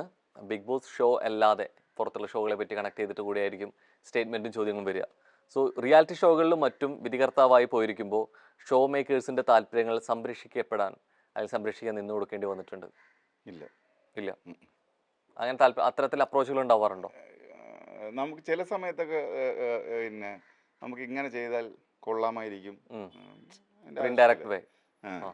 ഡയറക്റ്റ് ഒന്നും അങ്ങനെ പറയില്ല. അങ്ങനെ പറഞ്ഞാൽ തയ്യാറാവോ? ഇല്ല. ഷോ നന്നാവാൻ വേണ്ടിയിട്ട് അങ്ങനെ നിന്ന് കൊടുക്കില്ല, ചെയ്യില്ല. മറ്റുള്ളവരെ പറ്റിച്ചു കാശുണ്ടാക്കുന്നു എന്ന പേര് തരികയോട് ചേർത്ത് ഇപ്പോഴും പറഞ്ഞു കേൾക്കാറുണ്ട്. അങ്ങനെയുണ്ടോ? തരികട എന്നൊരു വാക്ക് ചേർത്ത് വെച്ച്, അല്ലെങ്കിൽ എന്തുകൊണ്ടാണ് എന്നെ ഈ തരികിട സാബു എന്ന് വിളിക്കുന്നത്? ആ ഷോ ഞാൻ കോളേജ് പഠിച്ചിരുന്ന സമയത്ത് ഒരു ഷോയുടെ പേരിലാണ്. ആ പേര് മറ്റൊരു തരത്തിൽ വ്യാഖ്യാനിക്കപ്പെടുന്നുണ്ടോ എപ്പോഴെങ്കിലും? എന്തെങ്കിലും വിവാദങ്ങളിലോ എന്തെങ്കിലും പെടുമ്പോഴോ? ഈ പാപ്പരാസീസ് ഒക്കെ അങ്ങനെ ഒരു സംഭവം ചേർത്തങ്ങ് വിടും. അതുപോലെ എൻ്റെ ഒരു ഫയർമാൻ സിനിമയിലൊരു ഗുണ്ടയായിട്ടാണ് ജയിലിൽ കിടക്കുന്നത്. ആ ഫോട്ടോ ആണ് മോസ്റ്റ്ലി ഇങ്ങനെ വരുന്ന സമയത്ത് എടുത്തങ്ങ് വെക്കുന്നത്. ഒരു മുടി പറ്റ കിട്ടിയ ഒരു മീശയുള്ള ഫോട്ടോ ഉള്ളത്. അതാ കറക്റ്റ് ആ ഇമേജ് ആണ് അതിൽ കൊടുക്കുന്നത്. കാരണം അവർക്ക് എന്തെങ്കിലും വെസ്റ്റഡ് ഇൻട്രസ്റ്റ് കാണുമായിരിക്കും അത്തരത്തിലുള്ള ന്യൂസുകൾ ഉണ്ടാക്കി വിടുന്നവർക്ക്. ഇന്റർവ്യൂകളിലും സ്റ്റേജ് ഷോകളിലും അമിതമായി പേയ്മെന്റ് ആണ് സാബുമോൻ ഈടാക്കാറുള്ളത്. ഞാൻ എവിടെ ഇന്റർവ്യൂ കൊടുത്തതിന്? ഇല്ല, കൊടുക്കാറില്ല. കൊടുത്തിട്ടുണ്ടോ? നിങ്ങൾ ഇഷ്ടം പോലെ ഇന്റർവ്യൂ ചെയ്യുന്ന ചാനലല്ലേ? നിങ്ങൾക്ക് തന്നിട്ടുണ്ടോ? വേറെ ഏതെങ്കിലും ഓൺലൈൻ ചാനലുകൾക്ക് ഇന്റർവ്യൂ കൊടുത്ത ചാനൽ ഷോകളിലോ ഗസ്റ്റ് ആയിട്ട് പോയിരിക്കുമ്പോഴും ജഡ്ജസ് ആയിരിക്കുമ്പോഴും? ജഡ്ജായിരിക്കുമ്പോൾ എനിക്ക് നല്ല എനിക്ക് അർഹതപ്പെടുന്ന പ്രതിഫലം എനിക്ക് കിട്ടാറുണ്ട്. ഡിമാൻഡ് ചെയ്യാറുണ്ട്. സോഷ്യൽ മീഡിയയിലെ ടോക്സിറ്റി കണ്ടാൽ അന്നും ഇന്നും പ്രതികരിക്കാതിരിക്കാൻ കഴിയാറില്ല. ഞാൻ മുമ്പ് പ്രതികരിക്കുമായിരുന്നു, ഇപ്പൊ ഞാൻ പ്രതികരിക്കുന്നില്ല. അത് പിന്നെ എൻ്റെ കൂടെ ഉള്ളവർ എല്ലാവരും പറഞ്ഞ് അത് നിർത്ത് പരിപാടി. പറഞ്ഞു കഴിഞ്ഞതിനനുസരിച്ച് മാറുന്ന വ്യക്തിയാണോ? ഞാൻ പറഞ്ഞില്ലേ, ഈ ബോസ് കഴിഞ്ഞിട്ട് ഞാൻ അങ്ങനെ കുറെ സാധനങ്ങൾ ട്രൈ ചെയ്തപ്പോൾ കൊള്ളായിരുന്നു. എനിക്ക് നല്ല സമാധാനമുണ്ട്. ഇപ്പം ഉണ്ട്. മറ്റേ ഈ ടെലി ബ്രാൻഡ്സ് പോലത്തെ ഷോയിൽ പറയുന്നത് അത് ഉപയോഗിച്ച് തുടങ്ങിയതിന് ശേഷം ഇപ്പം നല്ല മാറ്റമുണ്ട്. നന്നാവാൻ തീരുമാനിച്ചു. അങ്ങനെ മൊത്തം നന്നായൊന്നുമില്ല, അപ്പോഴപ്പോഴായിട്ട് ഒപ്പിക്കാനുള്ളതൊക്കെ ഒപ്പിക്കും. പക്ഷെ എന്നാലും പൊതുവെ എൻ്റെ എനിക്ക് സോഷ്യൽ മീഡിയ അക്കൗണ്ട് ഇല്ല. സാധനത്തിൻ്റെയൊക്കെ പാസ്വേഡൊക്കെ കൂടെയുള്ളവർ കൊണ്ടുപോയി. അതുകൊണ്ട് ഇപ്പം അങ്ങനെ ആത്മരോഷൻ പൊട്ടിപ്പുറപ്പെടും. ഈ ആത്മരോഷം പൊട്ടിപ്പുറപ്പെടലും അല്ലെങ്കിൽ ഇത്തരത്തിൽ പ്രതികരിക്കുന്നതും ശരിക്കും കാലാവസ്ഥയ്ക്കും സമയം നോക്കിയിട്ടനുസരിച്ച് അങ്ങനെ അല്ലായിരുന്നു. ഇപ്പം മാറി. അങ്ങനെ മാറി. ഇപ്പം അങ്ങനെ എവിടേക്ക് ഒരു കുറച്ചൊന്ന് സെക്കൻഡ് തോട്ടിലോട്ട് പോകുന്നുണ്ട്. എനിക്കിത് വേദന ഉണ്ടാക്കിയിരുന്നില്ല, പക്ഷെ എൻ്റെ കൂടെ ഉള്ളവർക്ക് പെയിൻ ഉണ്ടാക്കുന്നു എന്ന് വന്നപ്പോൾ ഞാൻ നിർത്തി. എനിക്ക് അങ്ങനെ പെയിനൊന്നും ഉണ്ടായിരുന്നു, പ്രശ്നമില്ല. ഞാൻ കണ്ടിട്ട് കൊള്ളാമല്ലോ എന്ന് വിചാരിക്കുന്ന ആളായിരുന്നു. പക്ഷെ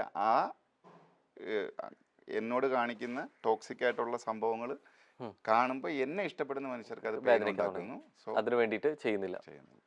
ഞാൻ സൗഹൃദങ്ങൾ കാത്തു സൂക്ഷിക്കാൻ പല വിട്ടുവീഴ്ചകൾക്കും സാബുമോൻ തയ്യാറായിട്ടുണ്ട്. ഉണ്ട്. അങ്ങനെ ചെയ്ത വിട്ടുവീഴ്ചയിൽ പിന്നീട് റിഗ്രറ്റ് ചെയ്തത് ആരുമായിട്ടുള്ള കാര്യത്തിലായിരുന്നു?